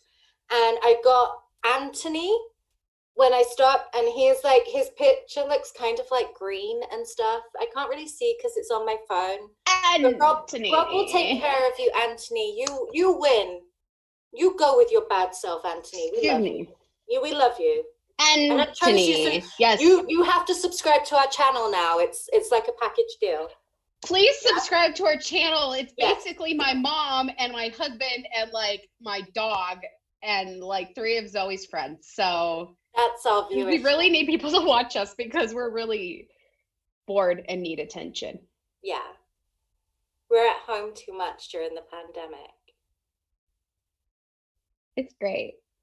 That's what whiskey's for. That's my entire bottle of wine gone. So so my designer cocktail for tonight is a half-drunk bottle of Jack Daniels that I found in my pantry, and this Barrett's ginger beer with lipstick on it. and I poured it in a mason jar because I'm a white lady in my 30s. I drank from the black. It has like little black towers on here. Look at this. You always drink Black Tower. Because it's £5 a bottle. That's why. I always drink wine, but I felt like and also it appeals to Wheel of Time. To really encapsulate the gravitas of this story, we needed something a little harder. And so to all of you terrible humans and wonderful humans and everybody in between, thank you for joining us. We hope you've enjoyed the ridiculously story fun. Brought to life with puppets and Barbies. And so we'd like to leave you with this. It was found in a fragment of manuscript somewhere in Candor, and it said, whoever watched this, if any remain to watch it, weep for us who have no more tears. Pray for us who are damned alive. You survived. And our 9 rods of dominion. I actually have them in my sock drawer.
Hey everybody, welcome back for more of the WoTaHoliday charity stream, benefiting the Lightweaver charity and foundation. I was lucky just basically to even be, able to get one of these slots. Basically, I'm happy to be here with you guys, and I hope that you find our conversation enjoyable. I'd like to, I am Call Me Not Comey. If you guys didn't know, I'm sorry, I forgot to probably introduce myself. I am Call Me Not Comey. You can call me Not Comey. And today, my guest host or co-host today is Andral the Bard.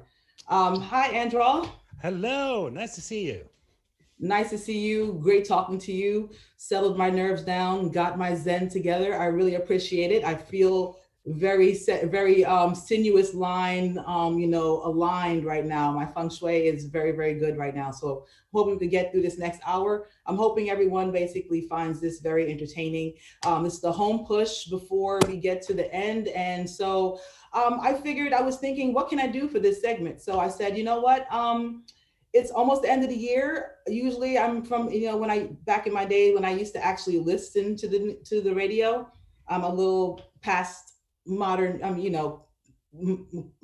current music right now. So, but I remember basically the end of year's top of whatever that year is basically. And I was just like, you know what, I should do something like that. And I think, we had, although with the quarantine, we had a lot of things pretty much kind of shut down. Everything still kind of salt bayed out to us. So we basically were still able to, get a little bit just to butter our paws. So I'm going to talk with Andral basically about some of the categories that I have for the top, the Wheel of Time Best of 2020. And I hope you guys enjoy. Andral, please. I know many of you know Andral. He basically, makes music. He's very gifted. He does music which is inspired by the Wheel of Time. Andral, do you want to say anything basically about your work? Well, I hope that most of you have listened to him. I had my little concert earlier in the day, in the morning for most people, I think. But that was fun. And I'm working on an album at the moment, trying to get my stuff together. So I have written a shoebox full of songs since last year. So that's what I'm doing. That's great. I mean, hey, I from used to be a musician to a current musician. I understand basically just having all that work and just wanting to get it out. And I'm so happy for you that you're getting your stuff out. And we have a great community basically that is waiting to hear it basically. So all the best to you in 2021. Basically going forward, and all the best for all of us basically in 2020-21. Real quick before I begin, I just wanted to talk quickly, briefly about the Lightweaver Foundation. They are a charity that works both domestically and international with local partners to help provide essentials such as food, water, shelter, and other needs along those lines that people really need, including books to people who need it. So I believe Brandon Sanderson is the founder of this foundation. So I'm sure, as he honestly knows, and we as fans of the Wheel of Time know, that basically books and reading is so integral to everyone's development as adults, as children and adults, all the way through adults. And sometimes we get stuck in this flicker of reading the same books over and over again. So I hope that some of those books that get out to people and get out to those young people are Wheel of Time books and Brandon Sanderson books. I loved Brandon Sanderson's books. After I finished the Wheel of Time, I decided to take a break from my rereads and go into, which one was that one? I went into a few of the Brandon Sanderson books. I had them on audiobook basically. I'm sorry, sometimes my brain just has holes in it like Matt, so I can't bring up those immediately. But I wish that I would have gotten Wheel of Time books when I was younger. It would have exposed me to a genre that I didn't even know that I liked. So all the best. I hope that we raise the $5,000. We reach the $5,000 goal that we are aiming to. We are close to it. So I hope we continue to go towards it.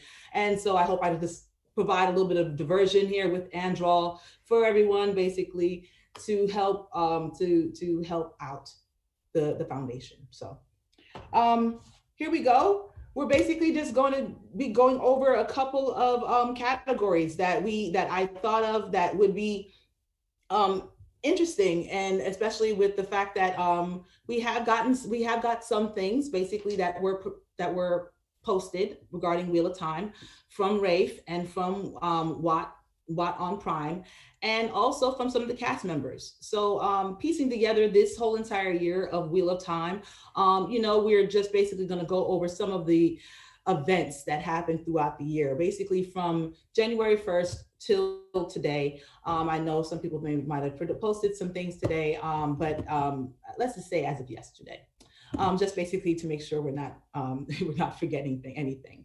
Are you ready, Andrew? I'm ready. Let's go. Okay, great. All right. So the first category is Best Rafe Judkins or Wat on Prime Wheel of Time Post of 2020. I have a few that I came up with, and I'm going to just name them, and then you basically can tell me what any top ones that you had, Andrew, and we could basically just say which ones we think is the best one before we move on to the next category. So the first one that I have is basically when Rafe posted a photo of Yosha basically getting his makeup refreshed on the mountaintop. That was a great, just view into it to say, wow, it's basically this, you can see the majestic view behind. So you just know that the cinematography should be great and should be on point. And that's basically what I expect to get. I hope that basically they deliver, but I have tons of faith in that Wheel of Time cast and crew to do so, which basically brings me to the next picture or post that Rafe had that I thought of that was significant. It was basically when he released a picture of Emmons Field during filming, and you have the tracks basically for the cameras there, and someone zoomed in basically to say that they saw Marcus Rudder on the field there, and that was great. And we all tried to figure out who we thought was who we thought was there or what exact scene that was. Hey, Andrew, did you think of any? What was your thought of what scene that could basically be? Well, that one. I zoned out for a second. Sorry. I'm sorry. No problem. Long wind that travels from west. I'm drinking alcohol, so. Hey. Well, no, I think about the first picture when you see Yasha standing there at the mountain. Right. I just, the picture is so powerful, and that's just a mobile phone picture probably. And it's imagine. Yeah, and it looks so majestic and cool. I can't really, it can be anywhere. I think from the eye of the world probably, but I don't have a preference or thought where it could be, but it looks damn cool. It looks damn cool. Exactly. Yeah. It could be anything. I mean, it could be when they're. I don't want to go too much into the books as far as, what timeline could that be? Could that be after, the daylight when they finally stop? Anyway, it could be a million things. And hence the same with the second picture, where they're on Emmons Field, they're on the green in Emmons Field, basically. Yeah. Could it be when Pot Fane rolls up? Could it be when Yosh, where Rand and Matt are looking at at the roof, one of the roof tiles, and there's a raven there, and Moraine knocks away the raven. It could be a million things, but that just makes this whole entire thing so great. Andrew, am I the only one who believes that Rafe Judkins is playing Deus Damar with us? I don't know if he's playing Deus Damar, but he is circling an NDA, and he doesn't want to spoil anything for people. But I think we are so very good in this community, just dissecting every piece of information, every question, every, how he formulates his sentences in a tweet. Exactly. Take it apart for hours, and it's great fun. It's great fun. Exactly. Yeah. But I think that he is really forthcoming with information more than most showrunners are on such a huge project. So I think that, and I know he can't say anything about the plot, or that's just how it is. That's what I love about the subtlety of it all, though. That's why I'm just like, this has to be ASMR. He is Tom Maryland himself. He is. It's an eye raise here and a tweet there, and it's just so subtle. No, he doesn't break any of the rules, but at the same time gives us just enough to be like, ooh, I want more. And so I appreciate the leaks and the interaction that he has had with community. So I really appreciate that. And going on to other pictures, other posts that he has made. Of course, you got to mention the post where he showed a picture of the Wine Spring Inn, and also most recently he had the sound blob, the water blob, basically, and that was tons of fun. Tell me, did anybody basically come up with the answer for that yet, or no? Or what the sun blob was, or what they were referring to. Someone did come up with it. Okay. Yeah, I think so. I missed. I was in it, and then see what they're saying. Basically, missed whether or not someone actually came up with it. But that's great that he has that type of interaction, and I think it just speaks to him just understanding and respecting the fact that this community is very invested and very engaged. So yeah, so exactly. So Rafe, keep it up, please. We're here for it till the last day. And of course, the last one was the blade, the heron mark blade, and that was great. So, do you have any others to add, Andrew? No, not really. But the last post, I know some people were kind of underwhelmed by the sword, but first of all, it's so awesome that they don't have to give us anything, because this is not for the masses. This is for the nerds, the hardcore fans, or the little small community, but for a show that they're going to market to millions. So exactly. I think it's so fun just to see, and his answers to the questions he took afterwards were gold, just because you can see how much they are actually committing to the show. Yes, they want to get it right. They spent like 10,000 hours on Egwene's dagger, but that's probably a hyperbole, but they're really putting the effort in just to get the details right. And I respect that completely. I feel like that it's a fine line. And if I have to give an example, I would have to say J.J. Abrams on the first Star Trek revamp movie, where he made a whole new storyline for the new people and for the old. It's a fine line that you have to tiptoe to accomplish it, but you have to pay respects to the established work, and also make it fresh enough for the new. So I feel like Rafe is actually doing that. I feel like he put together a great team to make sure that those details are great, and also to make sure that that we're getting something fresh. And honestly, every person who has been around, just watching movies, TV, any type of media where you have shows you have to understand that, things are not going to be exactly the way you want it to be. No. If you did see it, it might completely ruin it for you if you did see it exactly the way it was. But they're doing their best to basically toe that line for us, and I really appreciate that. Oh, absolutely. And I mean, if they actually did a full adaptation of the books, from page, that would be horrendous. That'd be horrible. Because a book is a book. A movie or TV show is something completely different. It's a complete different medium. Exactly. I mean, and hence why it always comes to mind when people are talking about, will we have enough time for this much stuff? I'm like, yeah, when we get rid of all the description, like at least 60% of the description, and all the dialogue that basically happens.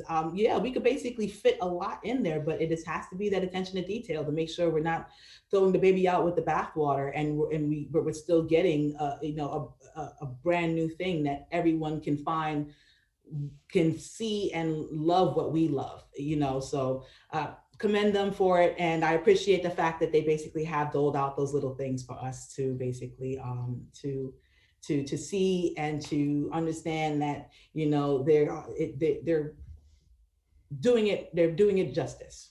So I really appreciate that. Absolutely. So, yeah.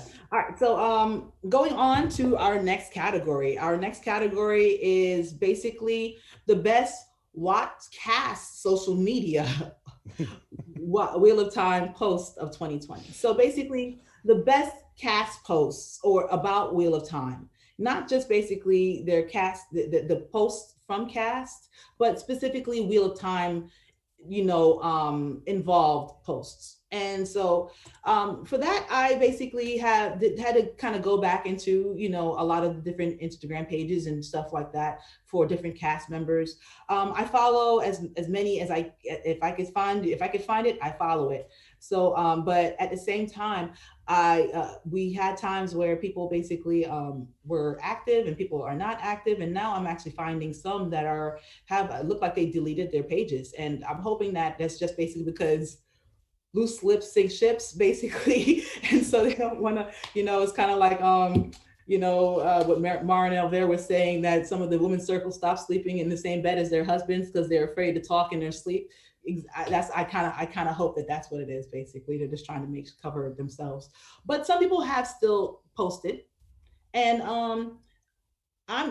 there are many people who I enjoy their posts, but one that stands out as far as the cast and posting specifically cast-centric stuff, to me, I thought when Madeline Madden has consistently been posting things, and not too spoilery at all.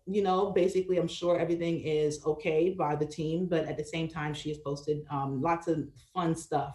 Her riding on, her basically meeting Archie the horse, basically out with Yosha and Marcus and Zoe, just having fun.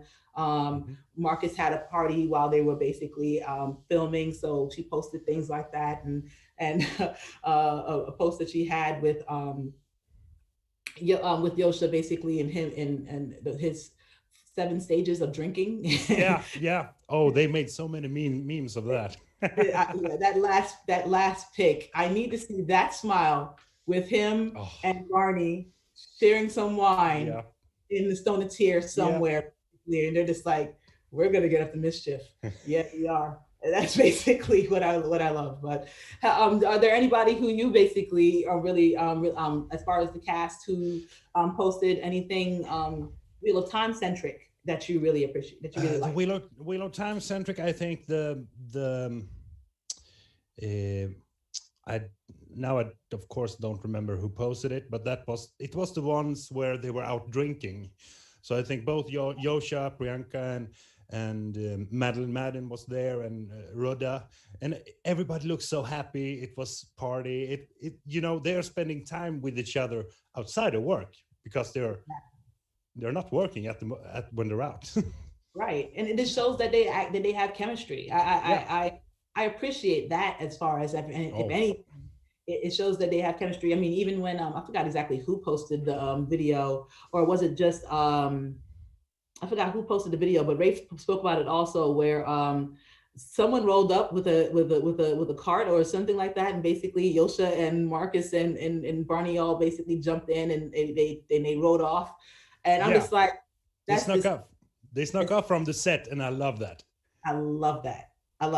I need video. I hope they didn't take video, but I need video. Yeah, exactly. Burn it like a weekend after being in Vegas, but I need video. So I need someone to basically show me the receipts of that night. I hope to see all of that, because that was one of the questions he answered after the post about the Herald Marked Sword. about are they doing any documentation? Are they recording behind the scenes? And yes, they are. They have a great team on it. So that's awesome because, you know, like Lord of the Rings, I love the extended editions and I watch them every Christmas, as you should, Right. because I love the extended materials on the DVDs. Just, you know, all the behind the scenes, the stupid stuff they did, hanging out, and all the work that went into those movies. So that's what I want. I still have my DVDs. Some people love it, might completely be off but I will definitely be buying the Wheel of Time box sets as they come out per season so I could get all that extra material. And I'll be watching every last one of those, every single frame of the extra material. And I want to see the behind the scenes. I think that would be so awesome. I can't wait to see them. I'm hoping that they do. They do drop those, and hey, it's just it's really encouraging, basically, that I'm hoping that there aren't any, you know, issues on you know, on set or nothing like that. But things like this showed me that basically, you know, that things like that show me that, okay, at least, you know, the chemistry is good, so it will hopefully keep away, you know, those type of you know, things that kind of spoil a set. And, you know, you don't want that. None of us want that. We need to see 8 seasons, 9 seasons. I don't know, who knows how long this will last, but I want it to last as long as it can. So if you guys if I need to buy you guys around, I will buy the cast around. And that's shots for 2021, guys. So we can move on to our next the next category, which I'll let you start off with first, if anything. Best watch series leak video of 2020 or photo of 2020.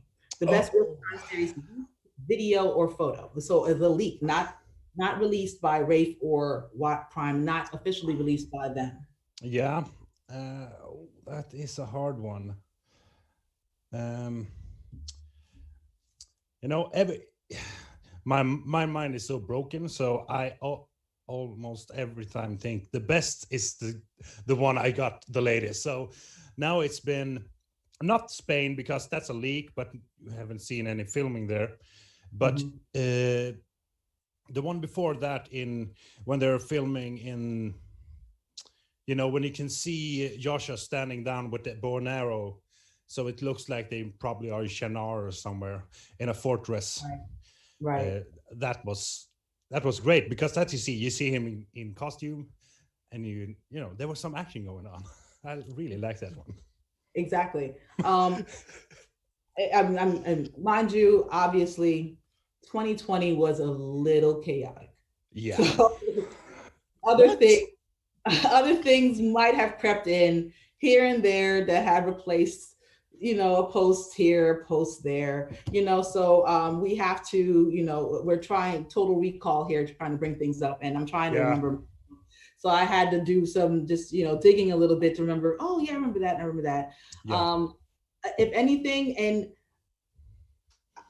call me a person who grabs on to something that really catches my attention and or makes me feel something. I gravitate towards things that really spark something in me. And the thing that did it, and I believe I looked it up. I was trying to get the date just to make sure that I have it correct when I drop this. But the one that resonates to me, something that came out back in January, I believe, is basically the picture of Yosha and Barney, and it's at night, and they're basically walking through some area, some town, alleys or wherever. But it was the first time that I saw Yosha, Barney, Matt, and Rand, and they're in full costume, and they just look like they've been through it. And it resonated to me. That really was just like, this is real.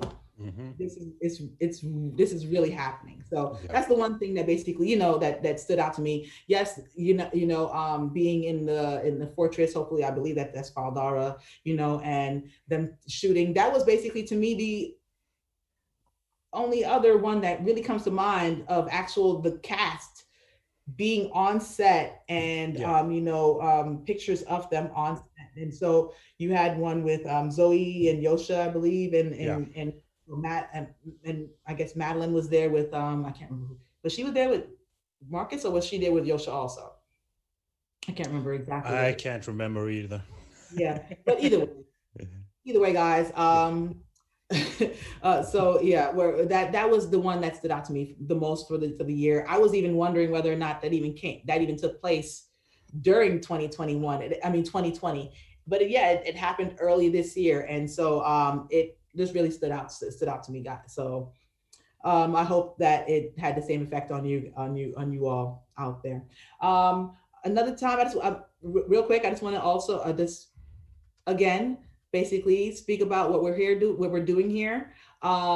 We are here to bring attention to not only the Wheel of Time, but to the Lightweaver Foundation. They're doing great things out there. They are raising money to help people in need, and there are tons of people in need right now all around the entire globe. And we are we see a light at the end of the tunnel, but that's only for one of the many issues this world is facing. Together, just like how they faced the last battle, we can't do it alone. We have to do it together. So basically, whatever you can, every cent helps. So just go ahead and give something. Make sure you give something. And I'm glad you all are still here with the WoTaHoliday live stream.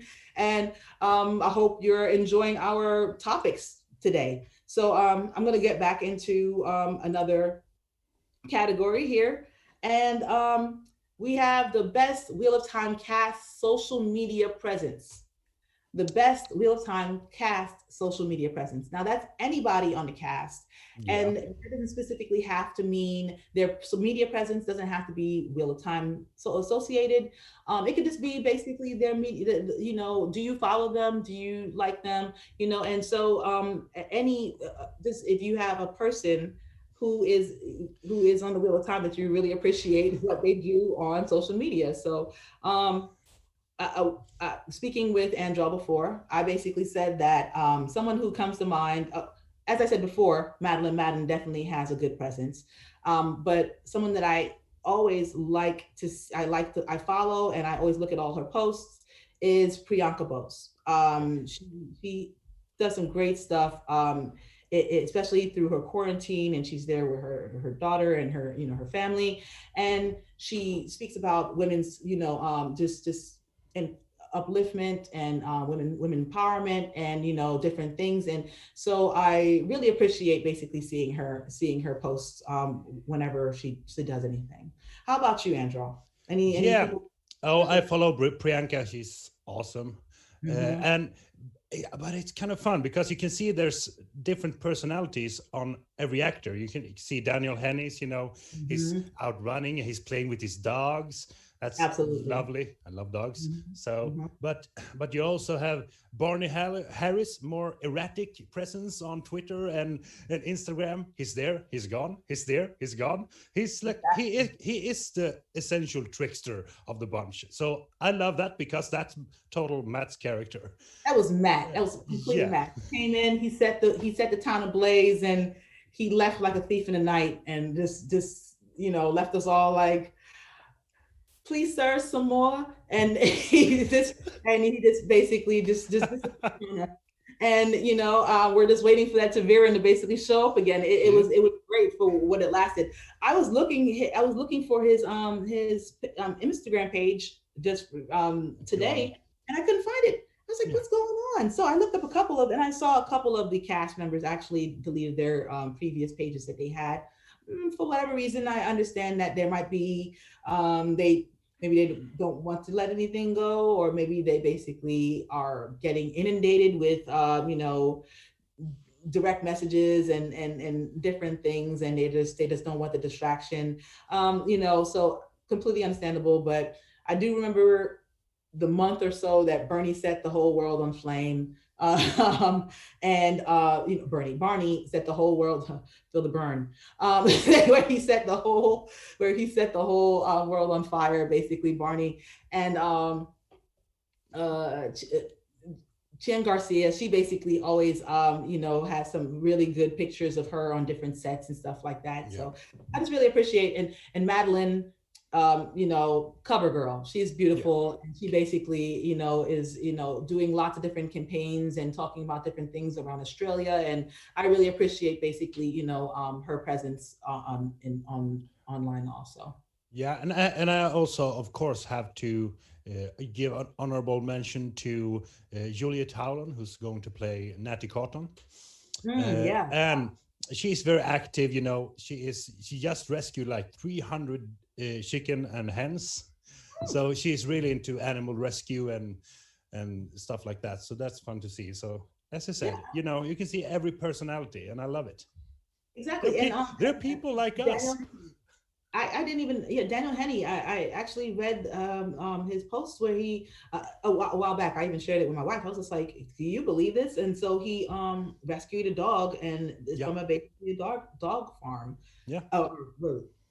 Dog meat farm, I guess. I can't remember. Yes, exactly. So yes. I was just like, oh my goodness, that is great and amazing. And I commend him for that, and, you have different cultures and they do different things basically. So, not to disrespect anything, but I feel that was a great thing that he basically did. And he went and got a second dog. So and they look beautiful. They're beautiful. And they're basically just having fun with him roaming around the woods, and he's out playing golf and different things basically. So I really appreciate seeing Daniel's presence also.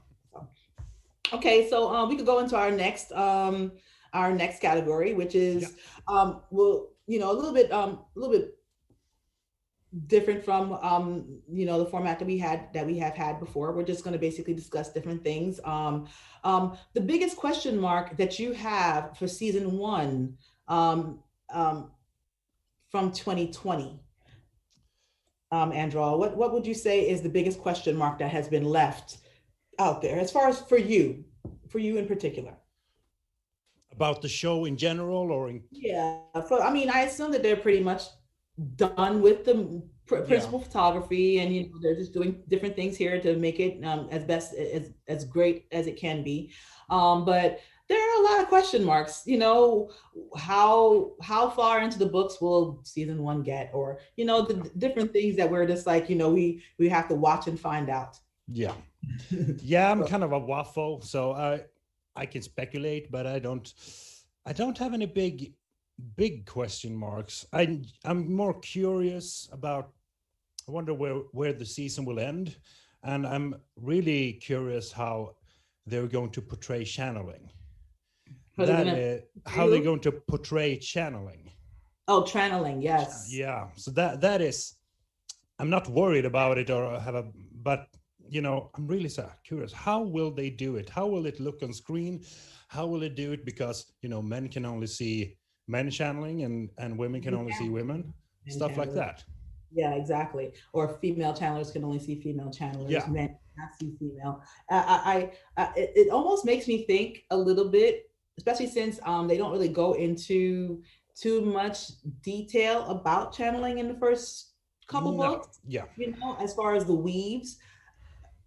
I'm not obviously on the in the production cast or writers or anything like that, basically, but I wouldn't mind if they just didn't exactly show channeling. They just basically we would just see it as a regular non-channeling human, and things just basically happen. These extraordinary things basically happen, or we see the actual effects from the channeling rather than just the weaves. Definitely there's going to be channeling, but at the same time, I wouldn't, that is something that definitely I hope when they do actually show weaves, that they do it, that they come up with a very good way to portray it, basically. But yeah, that's another huge question mark. The dream, are they going to take the dream out of there? Are they going to take those dream sequences with Baalzamon out from Matt, Perrin, and Rand's dreams? Although Well, Perrin had a different view into it. They never really showed any of Matt's dreams. He just spoke about them. So basically, it's mostly Rand's perspective with the dream world. But at the same time, it's like, will they take that out? Some people are just like, oh, we can't have. Will they just you can't take away the dreams. They'll take away like a good 15% of the whole. No, they can't take away now I'm going to say Talkaranriod because I've listened to the podcast so much, but right. Talaranriod. But no, I don't think but they can reduce it as they have to do. They have to reduce, they have to contain it so it fits within the show. But I think sometimes you're surprised how much you can actually get into an episode of a show, because I mean, I watched The Mandalorian, and that is, I think stuff happens, but it feels like a really slow show, just under an hour. But really much happens during that hour. Yeah, I mean, so you can do it. I've seen episodes of series that basically it just drags on, and you're just like, oh my, that was only 45 minutes. And I've seen an action-packed 45 minutes where you're just like, oh my goodness, how did they cram all of that in there? It's like beat. And so I feel good balance. You can bring everything in. I mean, I think that you can maybe introduce some things here, have a piece of it, not go too deep into it, and maybe until Egwene and Perrin have more time in the dream, and she meets the dream walkers. Maybe you go a little bit more in depth into actual Teleron-Riyadh when she actually gets the ring. So those are all things that basically they could go into. Question marks as far as me, my biggest question mark is just where are they going to end. I actually am on the side of people who they say is they should end it when they steal the dagger. In Great Hunt. I actually think that's a nice cliffhanger to basically hang it on, rather than just the Eye of the World at the end of the Eye of the World. I tend to agree because I'm thinking of like the Marvel, if you have seen the Marvel movies, and each phase has their, really big movie ending, like Endgame. But then you have the Spider-Man, the happy-go-lucky movie straight after. So I want something, big climactic in the last, second to last episode, and then something climactic, but not, huge. So I don't want the Eye of the World at the end of the first season. No. Yeah. I want something. I rather get it into the Great Hunt. Right. Exactly. I think it's a good opening that, this is not over. It's a good ending point to say, this is not over. It's just beginning. And the whole world is out there. So I think that's really good. Oh darn! I just had a thought of something that I would like. Oh. Real quick, just a sidebar question. Yeah. What do you think of basically if they had shows, but then, and seasons, but then every once in a while for certain parts of the book, they actually have an hour-and-a-half movie? That would be awesome. I love that idea. They could do it. They could do it in my brain. Yeah. Huh? Yeah. I love that idea. I mean, because I would see it would be great to have that slow build, and then sorry guys if for spoilers, I apologize if you guys are still hanging in there. Spoilers, but like from when Rand basically gets taken by the Aes Sedai all the way to the end of Dumas Wells movie. I just feel. I mean, don't get me wrong. Game of Thrones has definitely showed me that they could basically show huge, war scenes, lots of, in one episode, so that's not specifically, might not be a great example. If anything, more so to me, I feel like the last battle, to have that episode after episode, feels to me like I would love to just have that in a 3-hour movie. Yeah. I mean, combine it, they have, the BBC does series that's like 1.5 hour each episode, like Sherlock. So why not? You could combine it, you do some episodes that are 40, 45, 50 minutes. And that's the good thing about streaming. You don't have to adapt to, oh, we have to have 15 minutes of commercials. No, it's Amazon. You own that shit. You can do whatever you want. This is all mine. Today we're doing 1 hour and 15 minutes because we need that. Exactly. Why not? And I'm not up against anyone's schedule. It's all streaming. So it could be as long as I want it to be. And, that's my hope as far as for the 8 episode season that we're basically going to be in, since it's eight episodes, why not make it an hour and 15 minutes? I mean, extra 15 minutes could get you a very long way through telling a full rendition of The Eye of the World and a little bit of Great Hunt. So, hey, I don't want you to be loose and fast with it, Amazon, but at the same time, please, go ahead and give yourself a couple of extra minutes on my dime, please. And at the same time, please, I know it hasn't been completely, it hasn't been spoken about yet, but I'm hoping that they do the weekly release. So that just being said, Yes. I'm fine with it, like they've done it before, like they release the first 3 episodes and then do a weekly release. But I really love that. Honestly, I think that would be great too. And the streaming has, I mean, the possibilities are endless. You basically, it's just free form. You basically can do whatever you really want to do. So that's great. 3 episodes, and then you get people basically, committed to it, and then you basically drop the rest. That sounds great to me. Next category is the biggest. Sorry, not the biggest one. Favorite casting outside of the EF5 for the Wheel of Time as of now. Evans Field 5. That is, sorry guys. The Evans Field 5. The best casting outside of Evans Field 5. It's hard.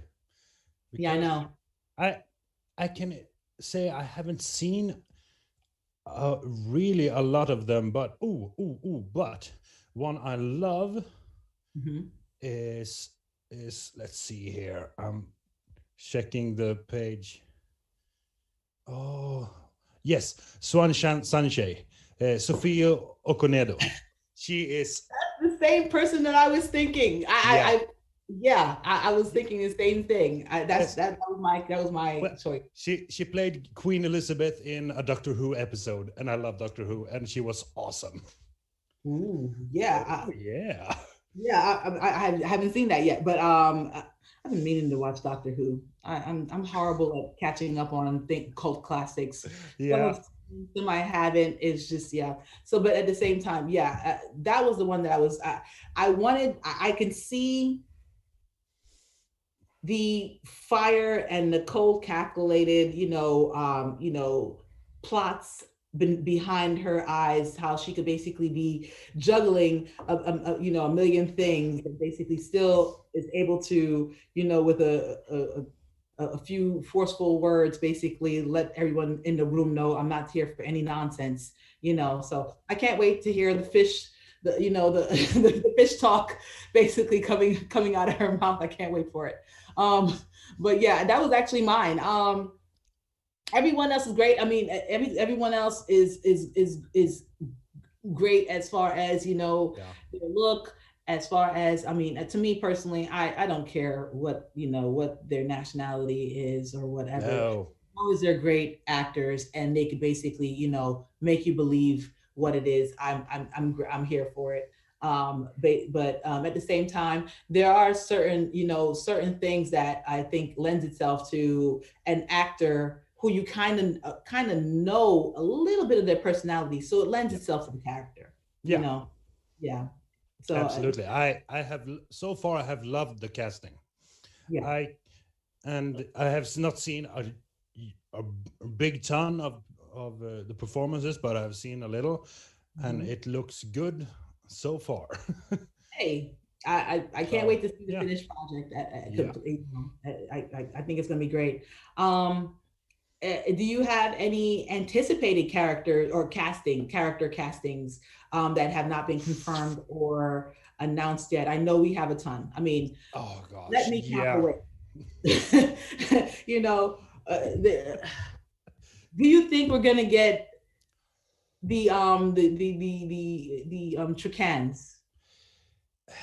I don't know. As for, I mean, it should have been leaked by now, I think, almost. So I think they can, because you go to Camelin in the first book and then you don't go there for forever. Yeah. And you can have Egwene meet Elaine in the tower after the great in the season 2, because it's not just, you know, plot wise. They have to make it work timeline wise. They have to make it work economically. They can't build a huge set like Camelin should be, and then don't use it for 3 or 4 seasons. 2 years, right? Exactly, Yeah. because So you don't go back to stuff, until Matt goes back with Tom. So some stuff they have to move around. They may even have to move around plot lines. They can take a plot line from book 5 and put it in book 2, if it works or if it makes sense. The great thing about the Wheel of Time is that pretty much the timelines are a little bit interchangeable because they do split apart a little bit. So you know, when does this happen? Oh, you know. Yeah, because I mean, the whole series, like, what is it? 2 years in a span? It takes place. Yeah, 2 years, pretty much the whole entire thing. So exactly, I can't wait to see how long this gets to run, so I can see how the cast ages facially, basically. You know, in real life, basically going through this whole entire process. But I definitely they don't have to have everything in the same entire time. Plus, they have other plot lines that they have added, you know, for Morte's, you know, larger or low gain, you know. So I obviously that's going to be, you know, warrant some time given to that plot line. They're going to have to show, if they have casted Swan Sanche, they're going to need some scenes from the White Tower.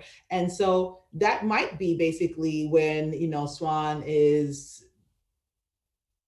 you know, I guess kind of exact, like you said, basically where Egwene and, you know, and the Egwene, Nynaeve, and Elaine are in the tower, and basically, so but then it would move. Is Min there yet? So I don't think they're going to completely be there until season 2. But at the same time, I feel like it's interchangeable, kind of, you know, where they can move it around, they can slide something up, slide something back, basically. So anticipated Egwene. That's my choice. Not Egwene, sorry, Elaine. Yeah. Yeah.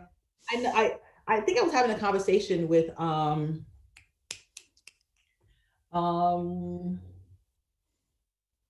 goodness, I was having a conversation with someone from the community about basically whether or not Elaine would be in this season, and I was just saying that you know what, it kind of it might be better that Elaine is not in this season, because basically, would you want Rand to really be seen as like a lecher? Where he goes from one girl to another girl, and he might during that first season have more on his brain than girls, you know, while he's running his life. So, you know, meeting Min in Fal Dara might make sense, and she goes with Egwene and Nynaeve to the White Tower, and they meet Elaine there.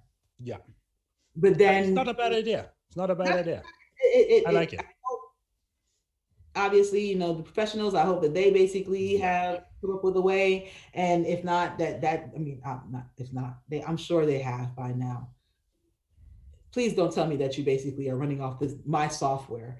You guys have further along, not working with the AOL 2.0 CD-ROMs that you get in the mail right now. I'm sure they're light years ahead of where I am right now, still trying to figure out, are they going to have Elaine in first season?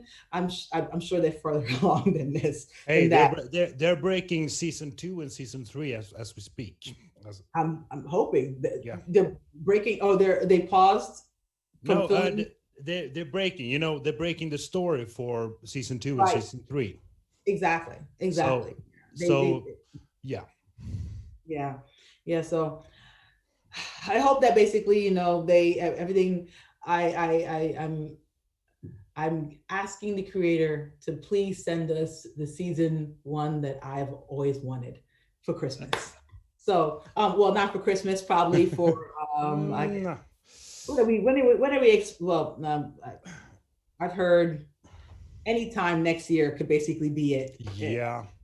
April, summer. Yeah, I would guess probably later in the year, like autumn, maybe winter. Yeah, I know it sucks, but you know, they have a whole machinery of just, you know, promotion to do, and that's almost like 6 months before the show actually premieres. So I'm trying to be realistic here. So maybe if we're lucky till next December. Exactly. We got to be I'm sorry, it hurts, here. but yeah. We're all dealing with a lot with what's going on. So I commend them all, the cast and everyone, basically, for trying and doing their best to get this whole project wrapped up. To, you know, that they completed what they started, basically, through it all. So I give it up to the entire cast and crew for doing what they had to do to basically get this whole entire thing done. And I commend this community. Yeah. My goodness. It's so crazy because when I first started reading these books, 7 years ago, I thought I was like one person on an island out in the middle of the ocean, and I'm like, has anyone else read these books? Yeah, that's how I felt. And besides a friend of mine who gave me the books, basically, and I unfortunately stopped working. Did I finish the series before I stopped working at them? I don't exactly remember, but he was the only one I had to really talk about it. And come to find out, there's an entire world of people who love this world. So I commend you all for your coverage of this of the Wheel of Time series, filming, and everything that is the Wheel of Time. And I commend you all for coming together for great charities and causes, and, you know, just get-togethers. I appreciate being welcomed into the community also. So I look forward to everything that's coming up. Will there be a Jordan Con in 2021, or are we waiting for 2022? What do you think, Andral? Well, I hope there's a Jordan Con like 2021 when I can save up the money to go there. Yeah. But I would really love to go. That would be so much fun. That'd be so awesome. I mean, if I tell you, please, like, come. I'm hoping that I understand it would probably be very, socially irresponsible, you know, to basically maybe do it this year. So I understand. Yeah, of course not. Back for 2022, Yeah. completely understandable. Yeah. But here's the hoping. I'm living in my little dream world, and, you know, I'm sorry, guys. You know, hey, it looks like we're going to start vaccinating in like January. So yeah, but exactly. But still, it's going to take a while. Yeah. It's going to take a while. 2022. Yes. The whole cast. This is my dream for Jordan Con 2022. The entire cast and Rafe comes down. They're all basically staying here in Atlanta, and everyone has enough time to come in, and we go ahead and just basically just put this whole entire thing on the map. Oh, we need. But I'm talking about this, like this, you know, just blast this whole entire thing throughout the whole entire world. I want the whole world to experience what I've been experiencing for the past 7 years. We need to take a pic from the chat to put in the draw. Oh, have you kept an eye on the chat for people? I actually, because I have one. If you haven't had the, go ahead, sir. Yeah, I would say Lauren Mello, because she's been up for and how many hours? She's like slept 2 hours. Oh, been on this all day. So She has it. She can have Yeah. it. Yes. Definitely. Already Lauren, been picked. Oh, she's already been picked. Oh, darn it. Okay, wait, now I have to go and let's Pick see another here. Who has been the best suck up this episode? Goodness. Wait, we have to pick the ones who are, stroke. You have the chance now. Stroke our egos.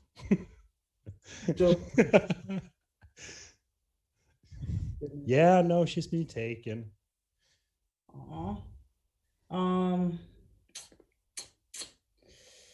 Yeah, I'm sorry. I wasn't paying attention. I was just basically talking my head off, basically. So Can we nominate 9LS?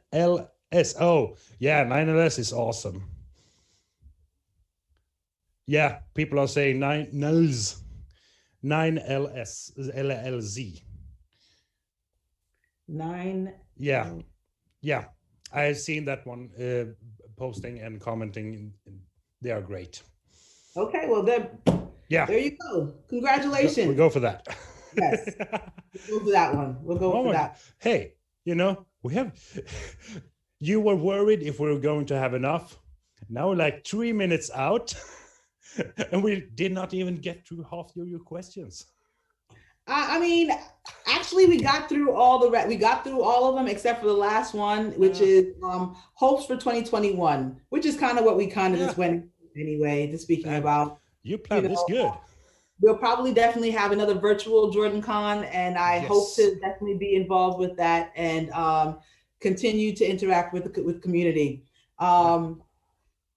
So that's basically my hopes, is to welcome the show when it comes, and to continue welcoming and continue to basically spreading the book, the good book of the Wheel of Time. Yes. Let's do that. Spread the book. Yeah, spread the good word of the book. Yes. So I had fun, Andrew. Yeah, me too. This was great. It might just be the Crown Royal talking. Yeah. But at the same time, tell people where they can find you, Nakomi. Call me Nakomi. You can find me, Call Me Nakomi, on YouTube. I have a channel, and basically I thank you for all my subscribers. I'm slowly growing, but I appreciate basically everyone who comes on and interacts with me there. I'm also on Instagram at Call Me Nakomi, and I'm on Twitter at Call Me Nakomi1, the number 1. And if you need to email me for anything, or if you have any suggestions on topics I should use for my videos, you can reach me at callmenakomi@gmail.com. So hopefully, I was actually going to be working on a video soon, but this basically took precedence. So I said, you know what, I'll wait until after I do this. Not saying that, I have, my schedule is so full, but at the same time, I appreciate doing this and I really enjoyed this. So thank you very much, Andrew and Rob. Thank you for having me. I'm Andrew, Bard of Time, like everywhere on YouTube, on Twitter, on Instagram. So, and thank you, Nakomi, for inviting me. This was so fun. Thank you, Andrew, for joining me. I really appreciated you as you're my anchor here, basically. So I'm glad I had fun. I had fun with this. I hope to do it again one day. And maybe this might be my annual thing at the end of the year. Just have my best of show. Yeah. So start of new things. Thank you, guys. Have a great day. Have a great night, guys.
We did it! Woo! Well, I don't know if we've done it. We've still got an hour to go. But we did something. Really was we did something. You know, we did what? How much did we do so far? We did $30,715, which is 74% of the $5,000 goal. 74%. That is freaking awesome. I am so happy with that. 35 more dollars, and we'll hit 3750, which is 75%, which means my co-host Josh has to shoot a video of his shaving technique to clean up his Valen Luca-like calves. There we go. So, oh my god. Yeah, $35 and you're getting some calf shaving.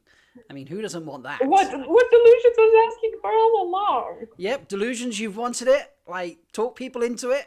So, you know, it's going to be amazing. Guys, today's just been fabulous, hasn't it? Yeah. I mean, the past 24 hours have been crazy. Cheyenne, what was your favorite part? I don't know. There was a lot, really. I really loved the Mad Libs and the Pictionary. I wasn't able to be around a lot, like during the afternoon, because I was kind of busy. But I'm gonna go back and watch what I missed at some point. Yes. Yeah, I think there's a few shows like, I mean, I took a couple of like 20-minute naps just to keep myself going because I have now been up almost at 28 hours. I've been awake now. So I thought I should probably take a couple of small naps in there. So I did miss a couple of small bits of shows. And there were moments obviously where I was like, right, I'll go have some dinner or lunch or whatever it might be. So yeah, there's definitely things I want to watch myself. Again, wow, those village matches, wow. Again, offering to match. Oh my god, Village Mattress will match 10% of whatever is raised in this final hour. That is incredible. I cannot believe that. Village Mattress, you are MVP of these. Yes, this WoTaHoliday. Well, there's already a $25 donation. If you didn't see it in chat, we're now up to $37.40, still 74%. Oof. That's $10. Just this many dollar-roonies from further evidence on the internet that Josh will sell his body for money. I just refreshed. $37.50. Oh, Josh, get that shaver out. Yeah, and tWoTcast definitely might add some donations too. I love it. There you go. We've had some amazing things happen today.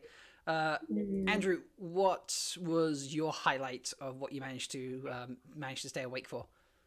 Yeah. For those of you that don't know, I had worked the entire day prior, and I made it till about 4-ish in the morning, that sounds Eastern. Right, yeah. Right around there. Went to sleep. Was supposed to be back up at 7, and my body just had an unholy desire for sleep, so that didn't happen. But luckily, Daniel covered.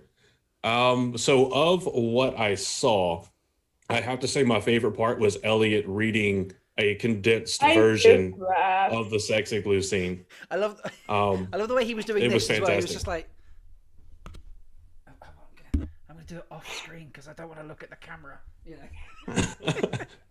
It was so good. Yeah, I did Guys, 4 a.m. So. he really put himself out there to do that. So Elliot, if you see this later or now, or I'll send it to you in a message, again, thank you. That was absolutely fantastic. If you didn't see it, go back to Elliot's stream hour, which, let me pull up the schedule again because I'm a dummy and closed it. It was like 4 a.m. I feel like that was about 4 a.m. Yeah. It was 4 a.m. Oh, so You must have I went to bed at must have been up 5. to like, yeah, it must have been 5 you went to bed, yeah. Yeah. It was 5 that I was like, all right, I have to sleep or I won't survive. I think Josh is just in I've just seen the chat where Josh is like, oh snap. Yeah. Yeah, Josh, you gotta get those. Go back and watch it. Done. But yeah, Elliot was hilarious. Where did that rumor come from that he was doing ASMR? Because I thought I saw a tweet that he put out saying he was doing ASMR. Is he teasing us? Is that just a tease from him? I remember when he suggested it first, like on the link, but otherwise, right. I didn't do that. Oh, look! I think that's where it started. Really, the only reason I keep track of Twitter is for the show news. So. what was funny is we were talking about it, and he put out there that he didn't have Fires of Heaven there with him. So unless somebody sent the text to him, he could. So I'm sitting here 20 minutes before he goes on, just frantically clacking away, typing up an abridged version from the signed copy of Fires of Heaven that I have. So little flex there, just a little one, and sent it over to him just to see if he would do it, and he did, which was amazing. That is Rob. What was your favorite part? Because you watched a lot of it. You have been the trooper. Most of it. You have been here the entire time, flawlessly getting this done. Oh, I don't know about flawless. We've had some technical hiccups. Listen, amongst the Wheel of Time community, this is flawless. All right, this is about as close to flawless as we all get. But amazing work. You've been here the entire time. You've worked through technical issues. You've worked through sleep deprivation. You've Video always had the issues. amazing semblance of the weaves behind you. You got your epic co-stars back there. Yep, all my co-stars I know. If anybody that we have here that we can talk to in the Zoom call has an idea of what may be the best part of this, it would be you. Well, I mean, I have seen most of it. Yes, you're quite right. We did 75%, just. Yeah, 3760. Woo, 75%, love it. Do you know what? As it kept going, I was like, this was brilliant, or that was brilliant. I mean, Talkaroma started us off with, who I must apologize to because I spelt their name wrong. It wasn't wrong on the flyer, but I typed up the little name of each show that appeared on the coming next screens. I typed those up myself, and I typed it wrong, and they didn't tell me until the end of the show. Like, no one messaged me during the show like, Rob, that's wrong, and I could have redone it. But so I must apologize to them. But all the different festive things we had going on. So we had, doing a Secret Santa of what they would buy each other. It was like, he gets a sword to the face for Christmas. Elida gets coal. Tam gets... Shider Heron giving the... I forget what it was. But was it Lon that had to give something to Shadar Haran? Yeah, I think maybe that was the sword to the face. That was the sword to the face. Yeah, that was it. That was the sword to the face. Yeah. And just all the fun ideas we had. Fantology. Oh yeah, you're burlesque. Right, so, I mean, the sound, I know what it was. It was the most ridiculous thing in the world. So I've been turning it, I've got to turn the mics on and off. So when the screen, I'll give you a little bit behind the scenes now. So when that screen comes up, we can still talk to each other on the Zoom call. I just have the mic feed to the streaming software muted, not the Zoom call. So I'm talking to people in the Zoom call, I'm going to do this, I'm going to do that, blah, blah, blah, give you warnings for finish, all that sort of stuff. 3, 2, 1. And then I go like 3, 2, 1, turn their mic on, bring them on screen, and then I just, chill out for an hour, set up the next screens or whatever it might be. So when it came to my turn, I didn't turn my mic on because I hadn't needed to the entire time. So I spent 10, 15 minutes dashing back and forth from my kitchen, trying to figure out why my mic wasn't working. I was like, oh, buff, hit that button, done, So I was in a mad panic. I was trying to cook a honey cake recipe that takes you 90 minutes. So I was trying to do that in like 45, 50 minutes. And I was already 10 minutes behind, no sound. I was running back and forth. And yeah, I was like, I need to do something funny. So I was already going to auction off the Christmas onesie, as in you can see me in a Christmas onesie. But I was like, I need to make this worth some money. So it ended up being a bit of a striptease. And Matt we broke 3,800, guys. 3,800! Woo! 3,804, 76%. Yes. Amazing. About highlights, Delusions is saying Alan in the shower cap. Oh, wow. Alan, one of the editors for the books in a shower cap. Oh my God. That was just amazing. That's tWoTcast. We're able to get him to pre-record. I mean, they're friends, so yeah, I know they have so many contacts on Steve Jordan. This is the joys of doing it for a decade or something now. They've been doing it, Andrew. Yep. So they're the first, I think. So yeah. Sorry, I'm also coordinating with my roommate's girlfriend because she's having a surprise birthday party for him. And I am helping make sure doors are unlocked, which I've already done, and texting him that something broke so that he'll come inside. So if you hear a bunch of like rowdy Marines in the background, that's what it Excellent. is. So whilst I'm organizing a charity stream, Andrew's organizing a birthday party. I love it. It's a good mix. And refreshing the donation page. And refreshing the donation page. That's most of it. That's most of what I've done. We're going to have a gingerbread house here soon.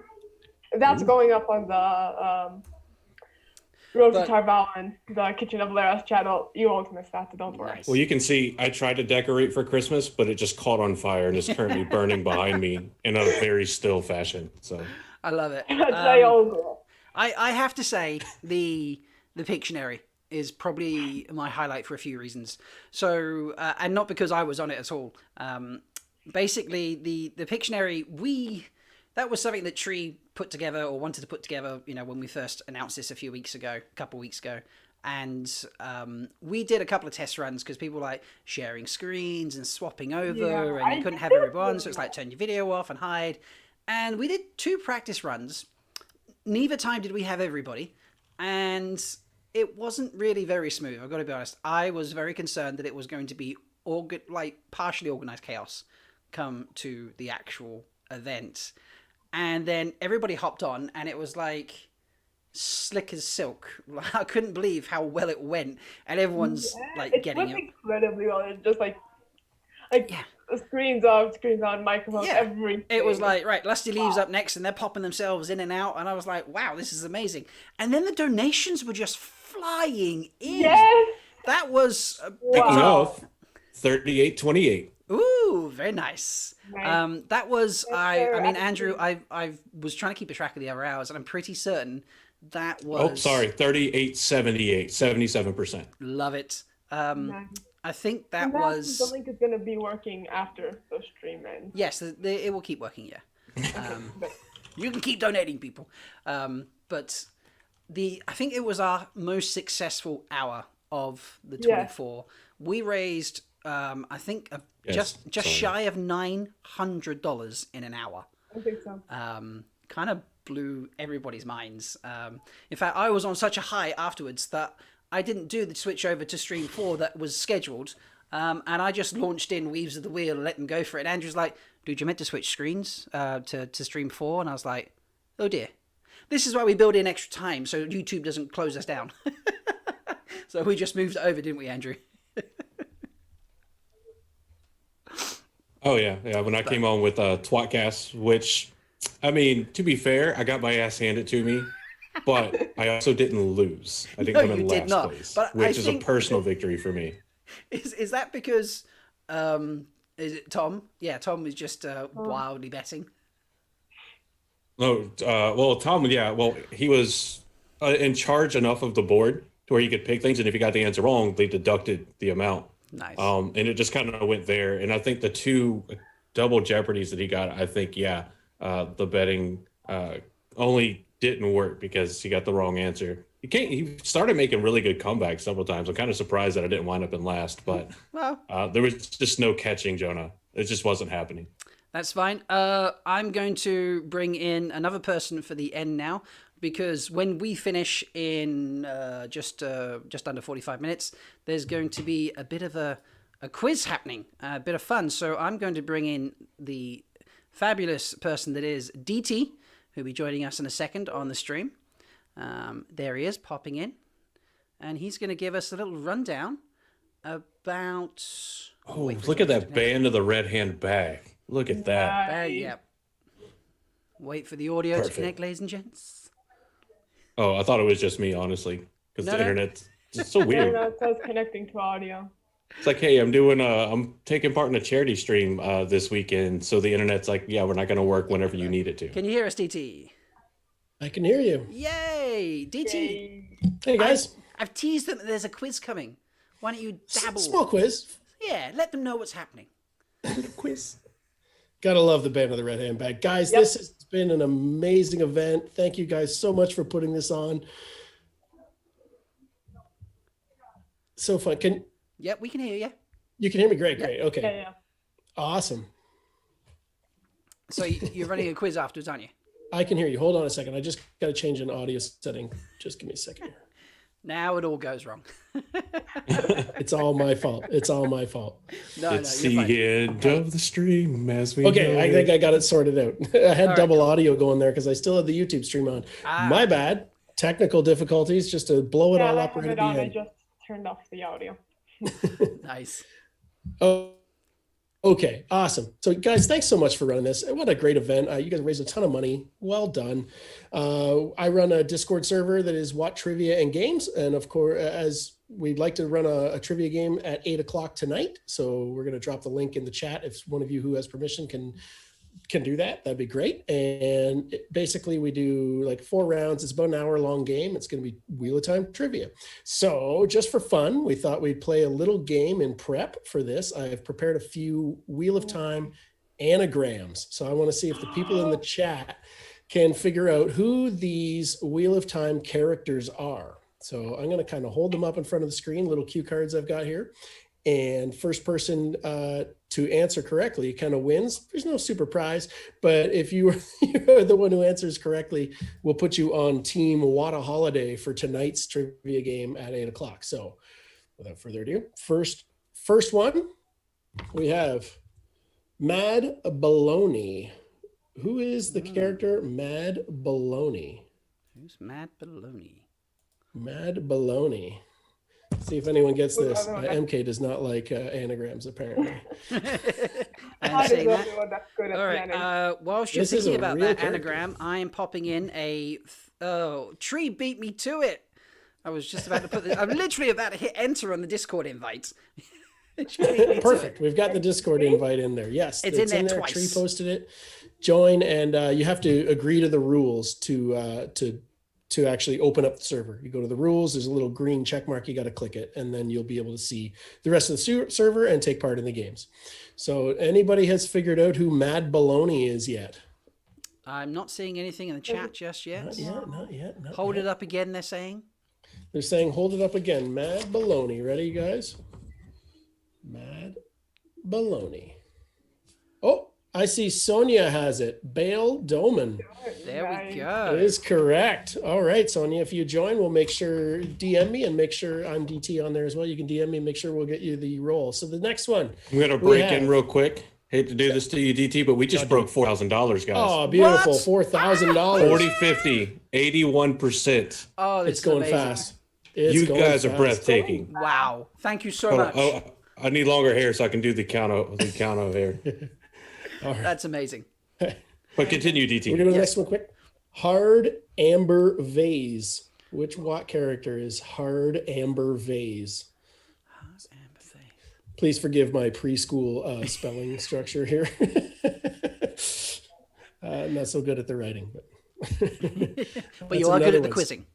I try. I'm not even that good at that. I have a fabulous team of questioners who help me come up with all the questions. So tonight is actually a wrap-up game of 2020. We're actually we had our questioners pick their favorite rounds from the year, and we're going to replay them. So they're not new questions. Okay, pause. Is the one from the content creator showdown earlier in the year? Yes, you played that, didn't you? That's what was insanely hard. No, I played in the one for SpoilerCon. There was another one earlier that some other people from We've played in. That was insanely hard. It's not Varen Sedai. Somebody picked. It's not Varen Sedai. Hard Amber Vase. I'm going to give you a hint. I'll give you a hint because we haven't had the right answer yet. It's a great captain. Ooh. Oh. Okay. We don't want to take too much time. That doesn't have a name.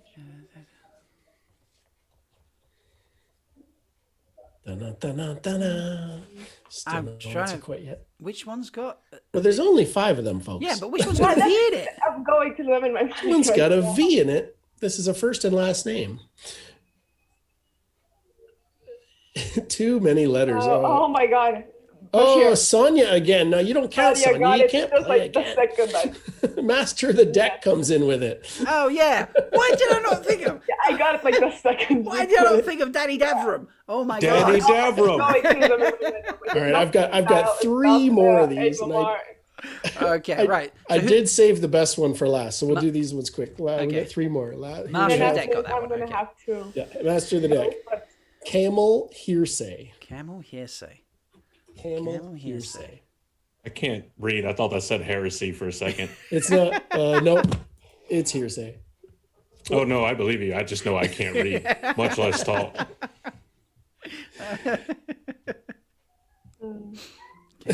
Anybody for camel hearsay? Wow. Should I give a hint on this? Yeah, let's You meet this character in Eye of the World. Okay. Let's see what people are saying. We're getting some Daddy Davram chat.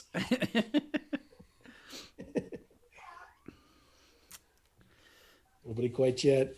Close. Becky I'll give it says another Davram 10 is seconds. definitely a daddy. He is a daddy.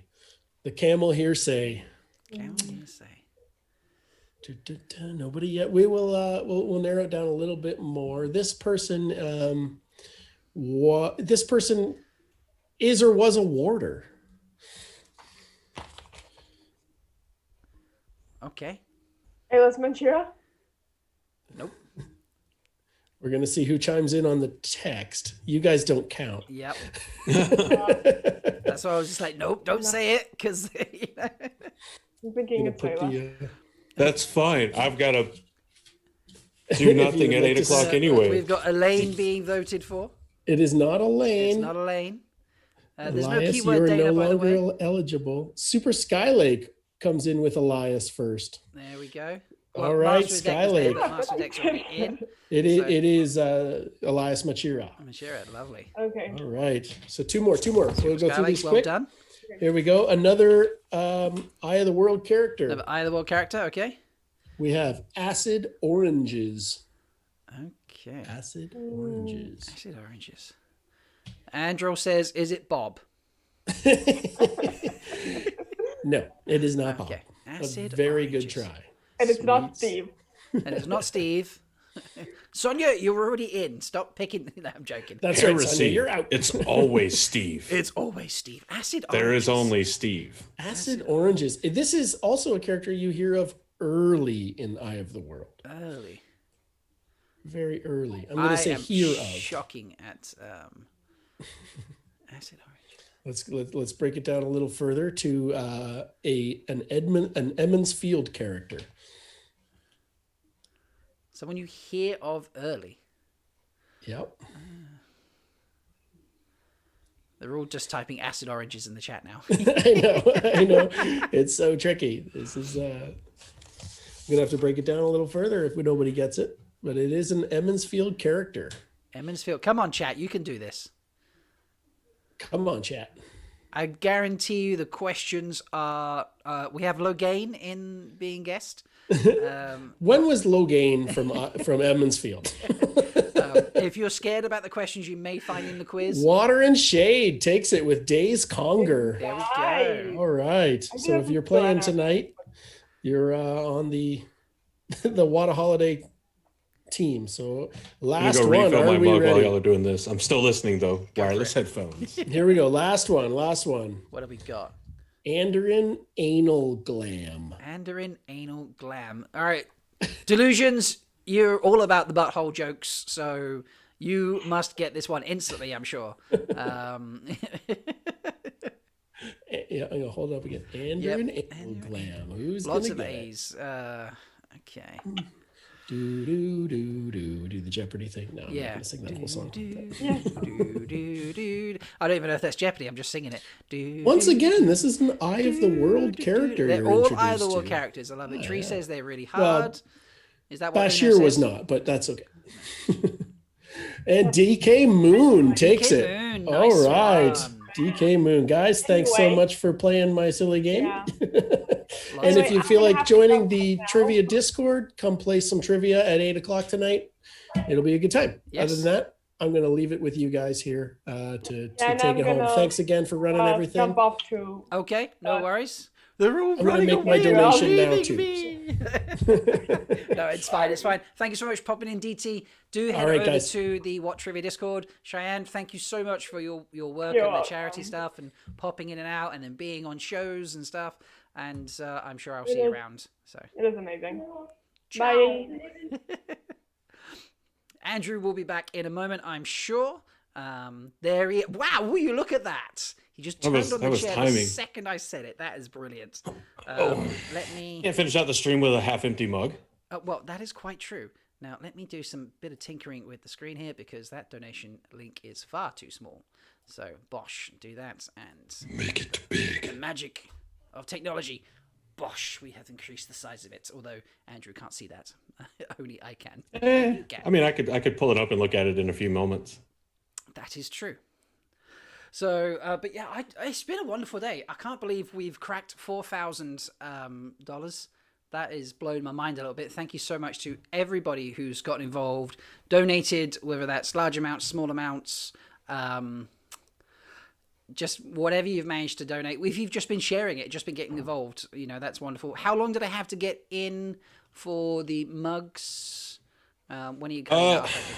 So we have another 10 minutes for you to get in donations for the mugs. I say, since we asked everybody to tweet out and try to get everybody in here, we pick another chat winner if we can. Okay. There's a ton of names. There is a lot of names in there. I could just do a random name from the chat. I can do that. We can do that. Bot. Yeah. Let me go to the bot. I can. Or what we could do is, since the rule has been that you can only get a max of 3 entries by donating, winning the chat choice by the host, or winning the raffle. Maybe this is a bonus where somebody can maybe get 4 entries if it's somebody else. I can literally pick it to be with people who have been active in the last, what is this? I think this is 5 minutes or something crazy. And 4150, 83%. Wonderful. Okay. Well, let's just do a complete random roll of anyone in the chat who's currently active and see what comes up in the chat. Here we go. 3, 2, 1. Picking who it is. It's going to appear in a moment. Moss. I don't know if Moss had... Let me get my list. I've been keeping a track of who's won what. Moss does ring a bell, but I don't know if that's because Moss donated. Well, look at that. Moss had not donated. Moss had not won the chat or the raffle, but I'm pretty sure Moss was on the donation list. So that is amazing that you now get in there on the raffle. So, yes. Let me add that in. That's why you keep seeing me look over here, because I got the spreadsheet here, because we're going to be using Excel. We've got like extra screens on the go everywhere. So, yeah. Tell us in chat, what was your favorite part of today? What did you enjoy the most? Surely you enjoyed all of it. Who is your favorite show? Who do I get back next year for like 2 hours instead? And don't say everybody, because I'm not doing a 48-hour stream. I need help. Someone will have to fly over and help me run it. We're at 4155. 4155. That is amazing. Oh yeah. What is that? I'm so bad at math. 800 to goal? $845 would get us to our target. To goal. That would be incredible. Now, you guys, you can still donate after the giveaway time kind of cuts off here in about 8 minutes or so. And even after today, I don't think the donation or fundraiser ever kind of goes away. I don't know. I don't know if I can stop it. To my knowledge, you kind of just go to them and be like, right, done, close it, send it, and then they process it and send it off to the charity. Which huge shout out to tWoTcast. When we were like, how are we going to handle the donations? They recommended the same site they used for the podcast-a-thon, which of course is Just Giving. So nobody involved with this touches the money. It goes into justgiving.com and then goes straight to the Lightweaver Foundation. Yeah. So such a blessing. Oh yeah, it makes it very easy to handle. So, and yeah, it's been a very long stream, but I have loved every minute of it. From every technical difficulty to having Vance the Gleeman gets Leafy, who turned up on the stream bright neon green. We had to put a video overlay on him. Yet when he appeared for Lesbian Dirty Slots, no problems. He was perfectly okay. I feel there was something going on there. We've some of the things we've had today. We've had games played. Call Me Nakomi did a review of the entire year for all the news we've received. How great of a way to end the last kind of content creator host segment of the stream than a recap of Wheel of Time for 2020. I mean, Nakomi, when we So do this good. next year, that's your slot. I'm booking you now. The last content creator slot of the live stream is yours. So you and whoever you choose to have with you can recap all the wonderful content we've received next year, because we know we're going to get more content. They're going to keep surprising us and keep giving us wonderful things. So, yeah, I'm seeing some like for Ivan. Ivan is, for those of you who missed him, Ivan is a first-time reader. He's just finished Eye of the World, and he is a composer in Argentina. And I stumbled on his music when he was posting it in Unraveling the Patterns Discord server. And I was like, this is amazing. I absolutely love this music he's creating. And he's got like a song for Baelon, a song for Emmons Field, and a song for The Power. The song for The Power is what you have been hearing between the shows all day long. Andrew has started the segments for us with his music, and we have had Ivan's music play in between the shows. So that's I'm very, very grateful to both of them for the music they've provided for us. But yeah, he sat down and took us through how he does compositions, and there's going to be an Andrew and Ivan collaboration, because he wants Andrew's voice, Andrew wants Ivan's computer with thousands of instruments on it, literally. So yeah, that is going to happen. That's really exciting. The amount of people meeting each other today is fabulous. Andrew? 4180. Wow. We fit 4180. I love it. So many thanks to give out. So like obviously thanks to Andrew for and Ivan as well for music. Absolutely fantastic. You guys did not have to let us use your music for this, but you did, and that is amazing. Andrew, we definitely saw, of course, your like plugs and your promotions for it on like Twitter and everything, which were great. I saw a lot of people saying, wow, that's Andrew. I didn't even think it was his voice. Mm-hmm. Amber, for doing all of the artwork. Amber from Road to Tarvalon. Yep. Thank you so much for that. Cheyenne, we know you had to leave because you're a busy person, but the reaching out to the Lightweaver Foundation and doing the legwork on there to get us that awesome video from Brandon, which we may be seeing again. I think we'll play that again in a minute. Yeah, but we wouldn't have got anything. Yeah. Cheyenne did all the legwork in terms of contacting the charity and getting something from them to possibly appear, send us something, and they moved mountains to get Brandon's busy schedule cleared so he could record us a lovely message. So yeah, thank you, Cheyenne, for that work there. Could not have happened otherwise. And of course, thank you, Brandon, for taking the time out of your busy weekend to take and record that video for us. We know, yes, it's for a foundation that you played a massive part in founding, but just to take the time to do that is amazing. Mm-hmm. Thank you for Jen, the director of the Lightweaver Foundation, for working with Cheyenne and of course all of us to facilitate that happening, and even with Adam, as a publisher. I think I remember the names right. My mind working right? Yeah, I hope so. Yeah, this is Adam's publicist. Yeah. Geez, there's just so many thank yous. Literally, there's no way to not thank every single Wheel of Time content creator, because this is something that we put out for everybody, and everybody that could make it within the time definitely did. Well, we had people just dropping in whenever they could. I think Alex was meant to have some with him on his slot, and we put a call out on the, to the content creators. Can anyone hop in with Alex because he's on his own? And 20 minutes later, I get a message from Matt Hatch. He's like, I've got a spare half hour. Send me the link. And he dropped in. He's never met Alex. Alex has never met him. And they had a great conversation about the Eye of the World, which was just amazing. That support for each other was just like, wow. So... I can't thank everybody enough. We must have had close to 40 content creators in here today, easily, probably more. Oh geez, yeah, out of 22 slots, yeah, easy double the number of content creators. And I know we said yesterday that massive thank you to all of. Sorry, Andrew, go. No, I was always going to say massive thank you to all the content creators. Yeah. You guys are awesome. You provided the content for this to happen. You had other people that maybe you never met, like the example you just gave on your show. I think this was like Amber and I's first time actually physically talking.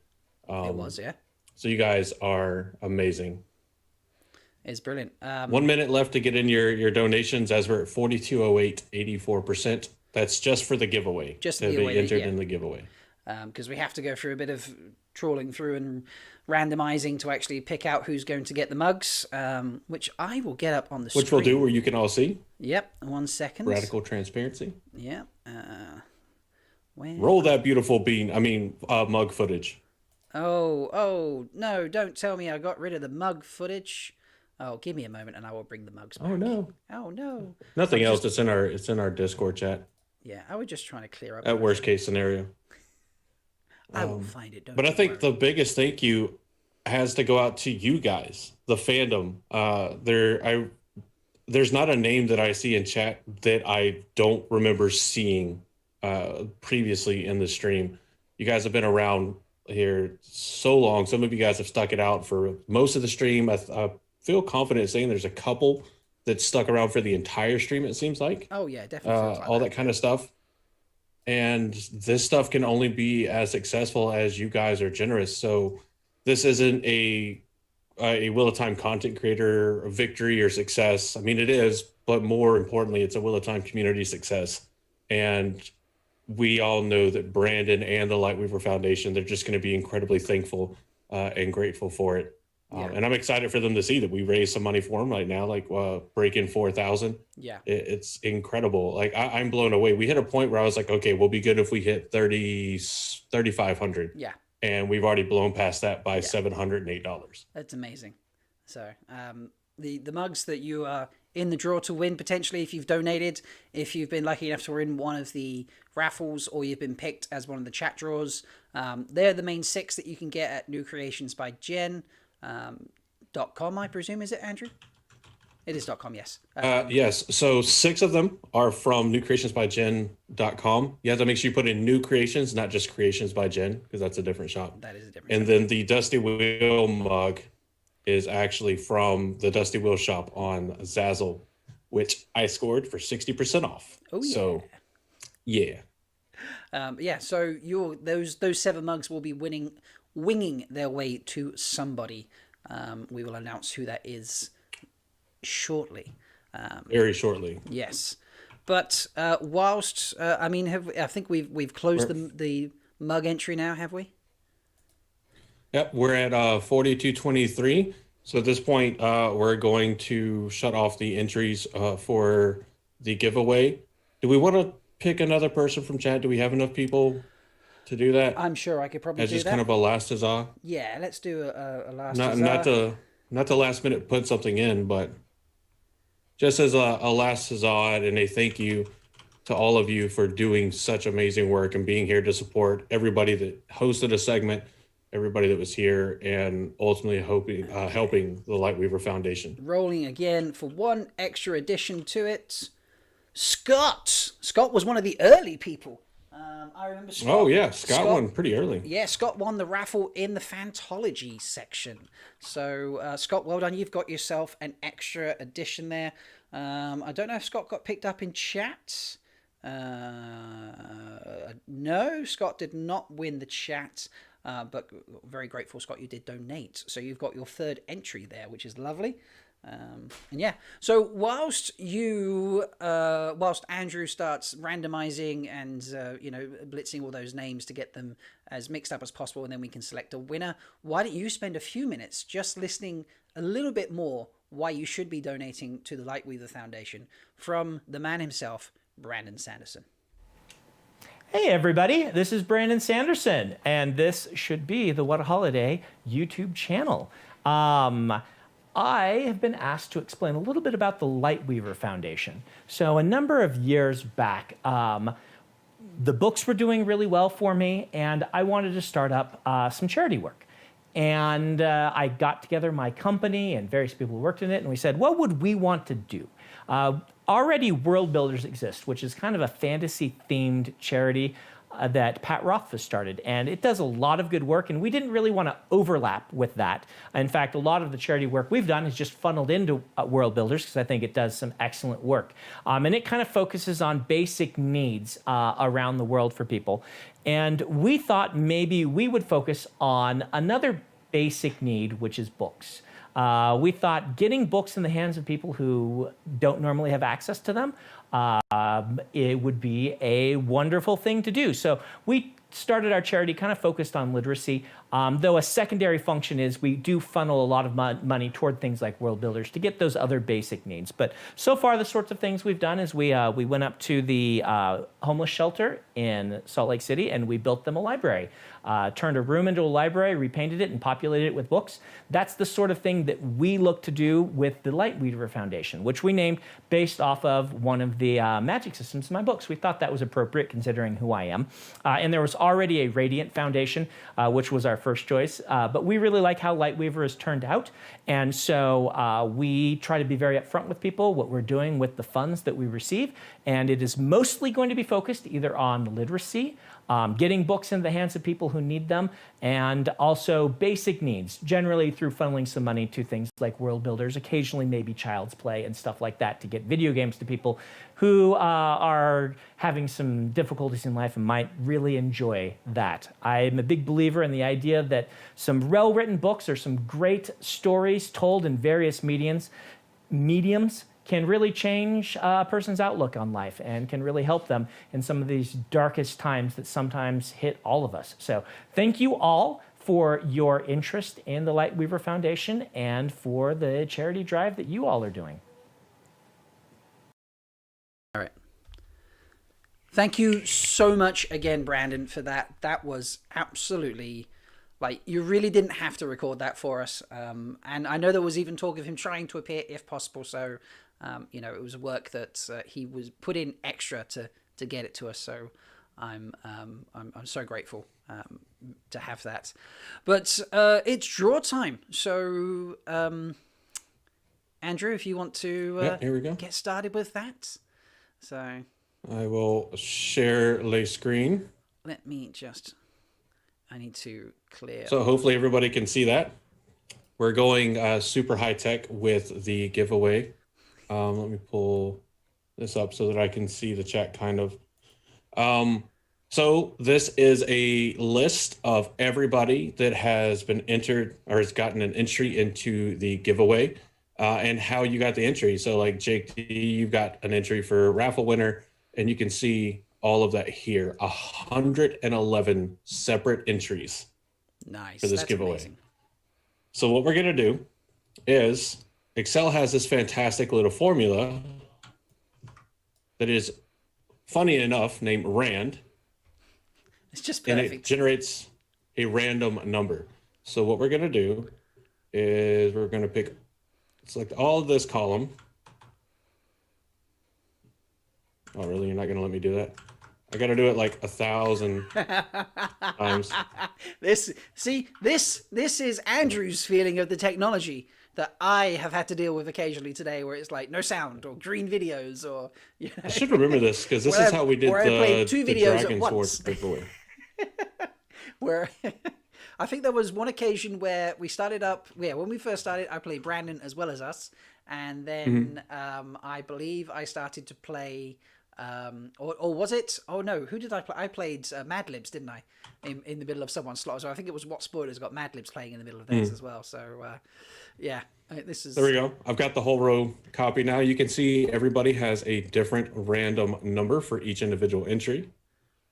So then what we do is we click sort and largest to smallest, expand the selection so that it does all of that. Lovely. So that is the first. We're going to do this. Yep. It takes and moves everybody around. And what we're going to do is after we finish this, the person at the top will be the winner. So we're going to do this 5 times. 5 times. Awesome. That was one.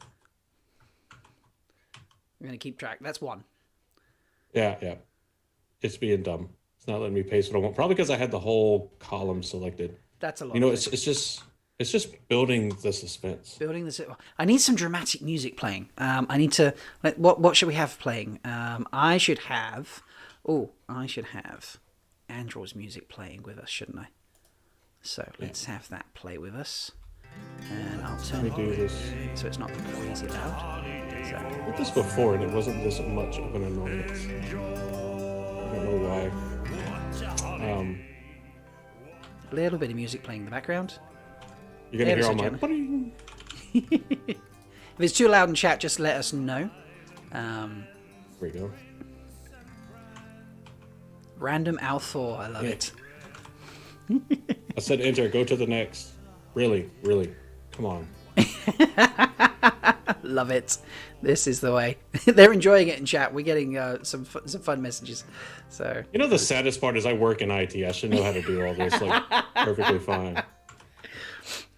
It's okay. I shall just vamp whilst you're doing this. So We'll just do it in sections like this. I love delusions. I literally understand zero part of this formula, but I am pleased. Dum dum dum dum dum dum da da dum dum dum dum dum dum da. Yep, Kev. Everyone's putting in fun music for us, so we've got it going. Good. And they're enjoying some Andrew very quietly in the background, hopefully. Andrew's like, I don't get this. Numbers make my brain hurt. Oh, bless you, Andrew. So. Click and drag the green dot, Andrew. That is what they're telling you.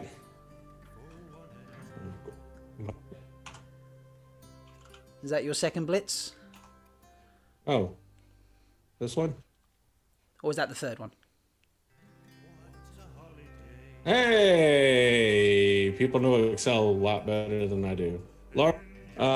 Next one we're gonna do smallest to largest, just to make sure it gets randomized, because I think a name is staying towards the top. I did notice that, so we'll do it the other way around. Brilliant. Where's the old-fashioned rolled-up piece of paper and a hat? Village Mattress, we like to get a little technical because we enjoy trying to work through all the technological glitches that happen. I see what it's doing. It is not doing everybody. Oh. Sort, smallest to largest, expand the selection. It's not doing the top two. That is not good. Why is that? Why you got to be difficult? Whilst Andrew is messing around with Excel, that is being it's being an asshole, basically, as Morgan would say from Podcast of the Dragon. I am very pleased to tell you that we are now at 86% of our goal, $4,348. Just people keep donating, and it's just blowing my mind. Your generosity, thank you so much. That is amazing. Guys are epic. Yeah, absolutely. So. All right, let's see if it does it the right way now. Yes, expand this. Why does it keep the top two the same? I don't know. You know what? We're gonna do this. We'll put you guys down here. And hopefully it doesn't do this thing. We will figure out. By the way, if you keep seeing me do this, it's because the Zoom call for me is over there, but the video's here. So that's why I keep moving around. Rand has been possessed, MK is telling us. I love that, yes. Rand has been possessed. It's rigged. Because you see, like, it perfectly randomizes everybody else. Yeah. Well, we've moved them down now. Village Mattress has suggested exactly what he did, which is leaving 2 spaces at the top, and it didn't even work. So. That's what I tried, but it didn't do it. Rand is tainted, they're all saying. Well, they're all that time it changed the top ones. That one. All right. Okay. Let's do it one more time. One more time. Last time. And then whoever is on as long the as top. it doesn't keep. As long as it doesn't keep the same two, then this will be it. If it does, we'll move them to the bottom. We can see who's at the top 2. So as long as they shift around, then we know it has randomized properly. So top 2 right now are these 2. If they don't move, we'll move them to the bottom and do it again. Yep. Largest to smallest, expand. And there it is. Did it work? Who do we have? Yep. That is Zarma's Mate. Lovely. A raffle winner. Wow. Okay. So, let's see if they are in chat. That's CZ, is it? CS? No, CSARMASZ. Okay, I'm mate. going to tag you now. I believe this is someone who joined us thanks to Ivan. That was the first time I remember seeing them. So, well done to you, sir. You are the winner of the full frosted mugs. Congratulations. But we have more. So, get in contact with us, by the way. With that, since you won, just so everybody knows, like we put out in the start, you have 24 hours to contact Rob or myself. I just pointed up because for me, you're above me, but wherever Rob is, somewhere around there. You have 24 hours to contact Rob or myself. You can do it on Discord. You can do it on Twitter, all that kind of stuff. If you want to contact me, you can just @TowerPodcast for the Black Tower Pod. And we will get your information from you so that we can provide it to Jen with New Creations by Jen. And so that I can use it. Because eventually I'm going to get it anyway because the Dusty Wheel mug is on the other side of that wall. So 24 hours to select it or to contact us. If we don't hear from you within 24 hours, we will choose another winner using the same method. We'll be as transparent as we can, and we'll notify everybody on like Twitter and everything. Yeah. So that 24 hours from now, you just need to get in touch with us. But that's I mean, that took us a little while. There was a bit of vamping required in there, but Andrew, that's kind of taken us very nicely pretty much towards the end of the slots. So yeah. Sorry that took so long, guys. That's okay. We are 5 minutes shy of our 24-hour targets. So yeah, I just want to say thank you again to everybody who got involved, everyone who stayed up, got up, came on people's shows, drinking, playing games, being on video for the first time, being involved in the chats, welcoming first-time readers who, like, Ivan had never live streamed in his entire life. Just people you recognize, people you don't recognize, and chatting with them, engaging with them, and just making everyone feel so welcome. I know I speak for everybody. I forgot something. Is that the Josh thing? Yeah. Yeah. All right. I just want to say, I know I speak for everybody when I say that this is truly the best fandom and the best group of people I've ever met. So, and this just proves it. But before we sign off in the last sort of 4.5 minutes, Andrew has a little bit of info from Joshy Boy. So. Yeah. So I don't know if you guys saw it during Call Me Nakomi and Androl's stream there at the end, but Josh from Black Tower Podcast put out the offer that anybody that donated from that point on would be eligible to receive some BTP or Black Tower Podcast swag if you want it. Obviously, you don't have to take it. We're not going to force feed you our own stuff. But if you want it, I will make sure Josh has a list of everybody that donated in the last 2 hours of the stream, and just contact us. And if we don't contact you, but definitely contact us if you want it, and we will send that out to you from the massive store BTP swag that Josh has still at his house, left over from the Gathering Madness. So if you want it, contact us. And as long as you donate it within the last 2 hours, we'll send it to you. Amazing. Absolutely amazing. Very, very generous, Josh. Thank you so much. And he'll be shaving his legs. And yeah, he is going to be shaving his legs. I want that on your next episode that you record. And I think it should also be can you get that as a fleet as well? Can he shave and fleet at the same time? Do you reckon he can do that? Should we get we should get the wife in so that she can record it and it can be put up as a fleet or something. It needs to be immortalized, and shared about, because he's not been on the stream, and this way he's kind of honorarily on the stream because Daniel hopped on. So, but Josh had family commitments. Josh is our Twitter Mahel, so if anybody knows how to fleet it, it would be him from the three of us. It would indeed. So, but yeah. So with the last few minutes, I just want to say thank you again, because my mind has been absolutely blown by all of this. Andrew, if you've got anything you want to say on the end, while I just set up the last finishing moments. Oh, yeah.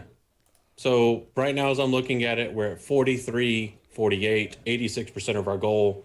This is a stream that was planned and set up in about 2-ish weeks So for us to make it this far is incredible. It's nothing to shake a stick at, especially in a holiday season in a pandemic world.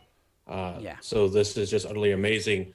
Guys, make sure that you're wearing your mask, that you're washing your hands, washing your face, practicing social distancing, doing all of that fantastic stuff so that people can go back to work, so that people can do what they need to do, and we can get out of all these terrible lockdowns that restrict our movements and stuff that we hate, but we have to do because we all want to survive and live. Only you can prevent people contracting the pandemic virus. So do your part, and hopefully the vaccines work. Looking forward to it. And of course, we will see you far sooner than then, but we will also be doing this next holiday season. This will happen again late next year. So early December, late November, depending on what we think best. But I have had a blast, and I'm going to make sure that we do this again because this has been amazing. So, yeah, there will be a second WoTaHoliday. Yeah. And if you're not already, make sure you go down and make sure you sub to Malkier Talks channel because he is our MVP for this stream. He has hosted the entire stream, been up the entire time. Dude, can't thank you enough. You did all the scheduling. You made this so easy. I literally just typed in an idea. And then a couple of us joined in and we picked a foundation. But this couldn't have happened without you, dude. Thank you so much for sacrificing sleep, sacrificing time to do all this. Pleasure. And I look forward to many honey cakes with Narg as your sous chef in the future. Absolutely so. All right. Good night, guys. Go sleep, quiz, drink, whatever you're doing. And we will see you again soon, no doubt. But love you guys. Bye. Love you all. My friends, what a holiday. What a holiday for one and all. One and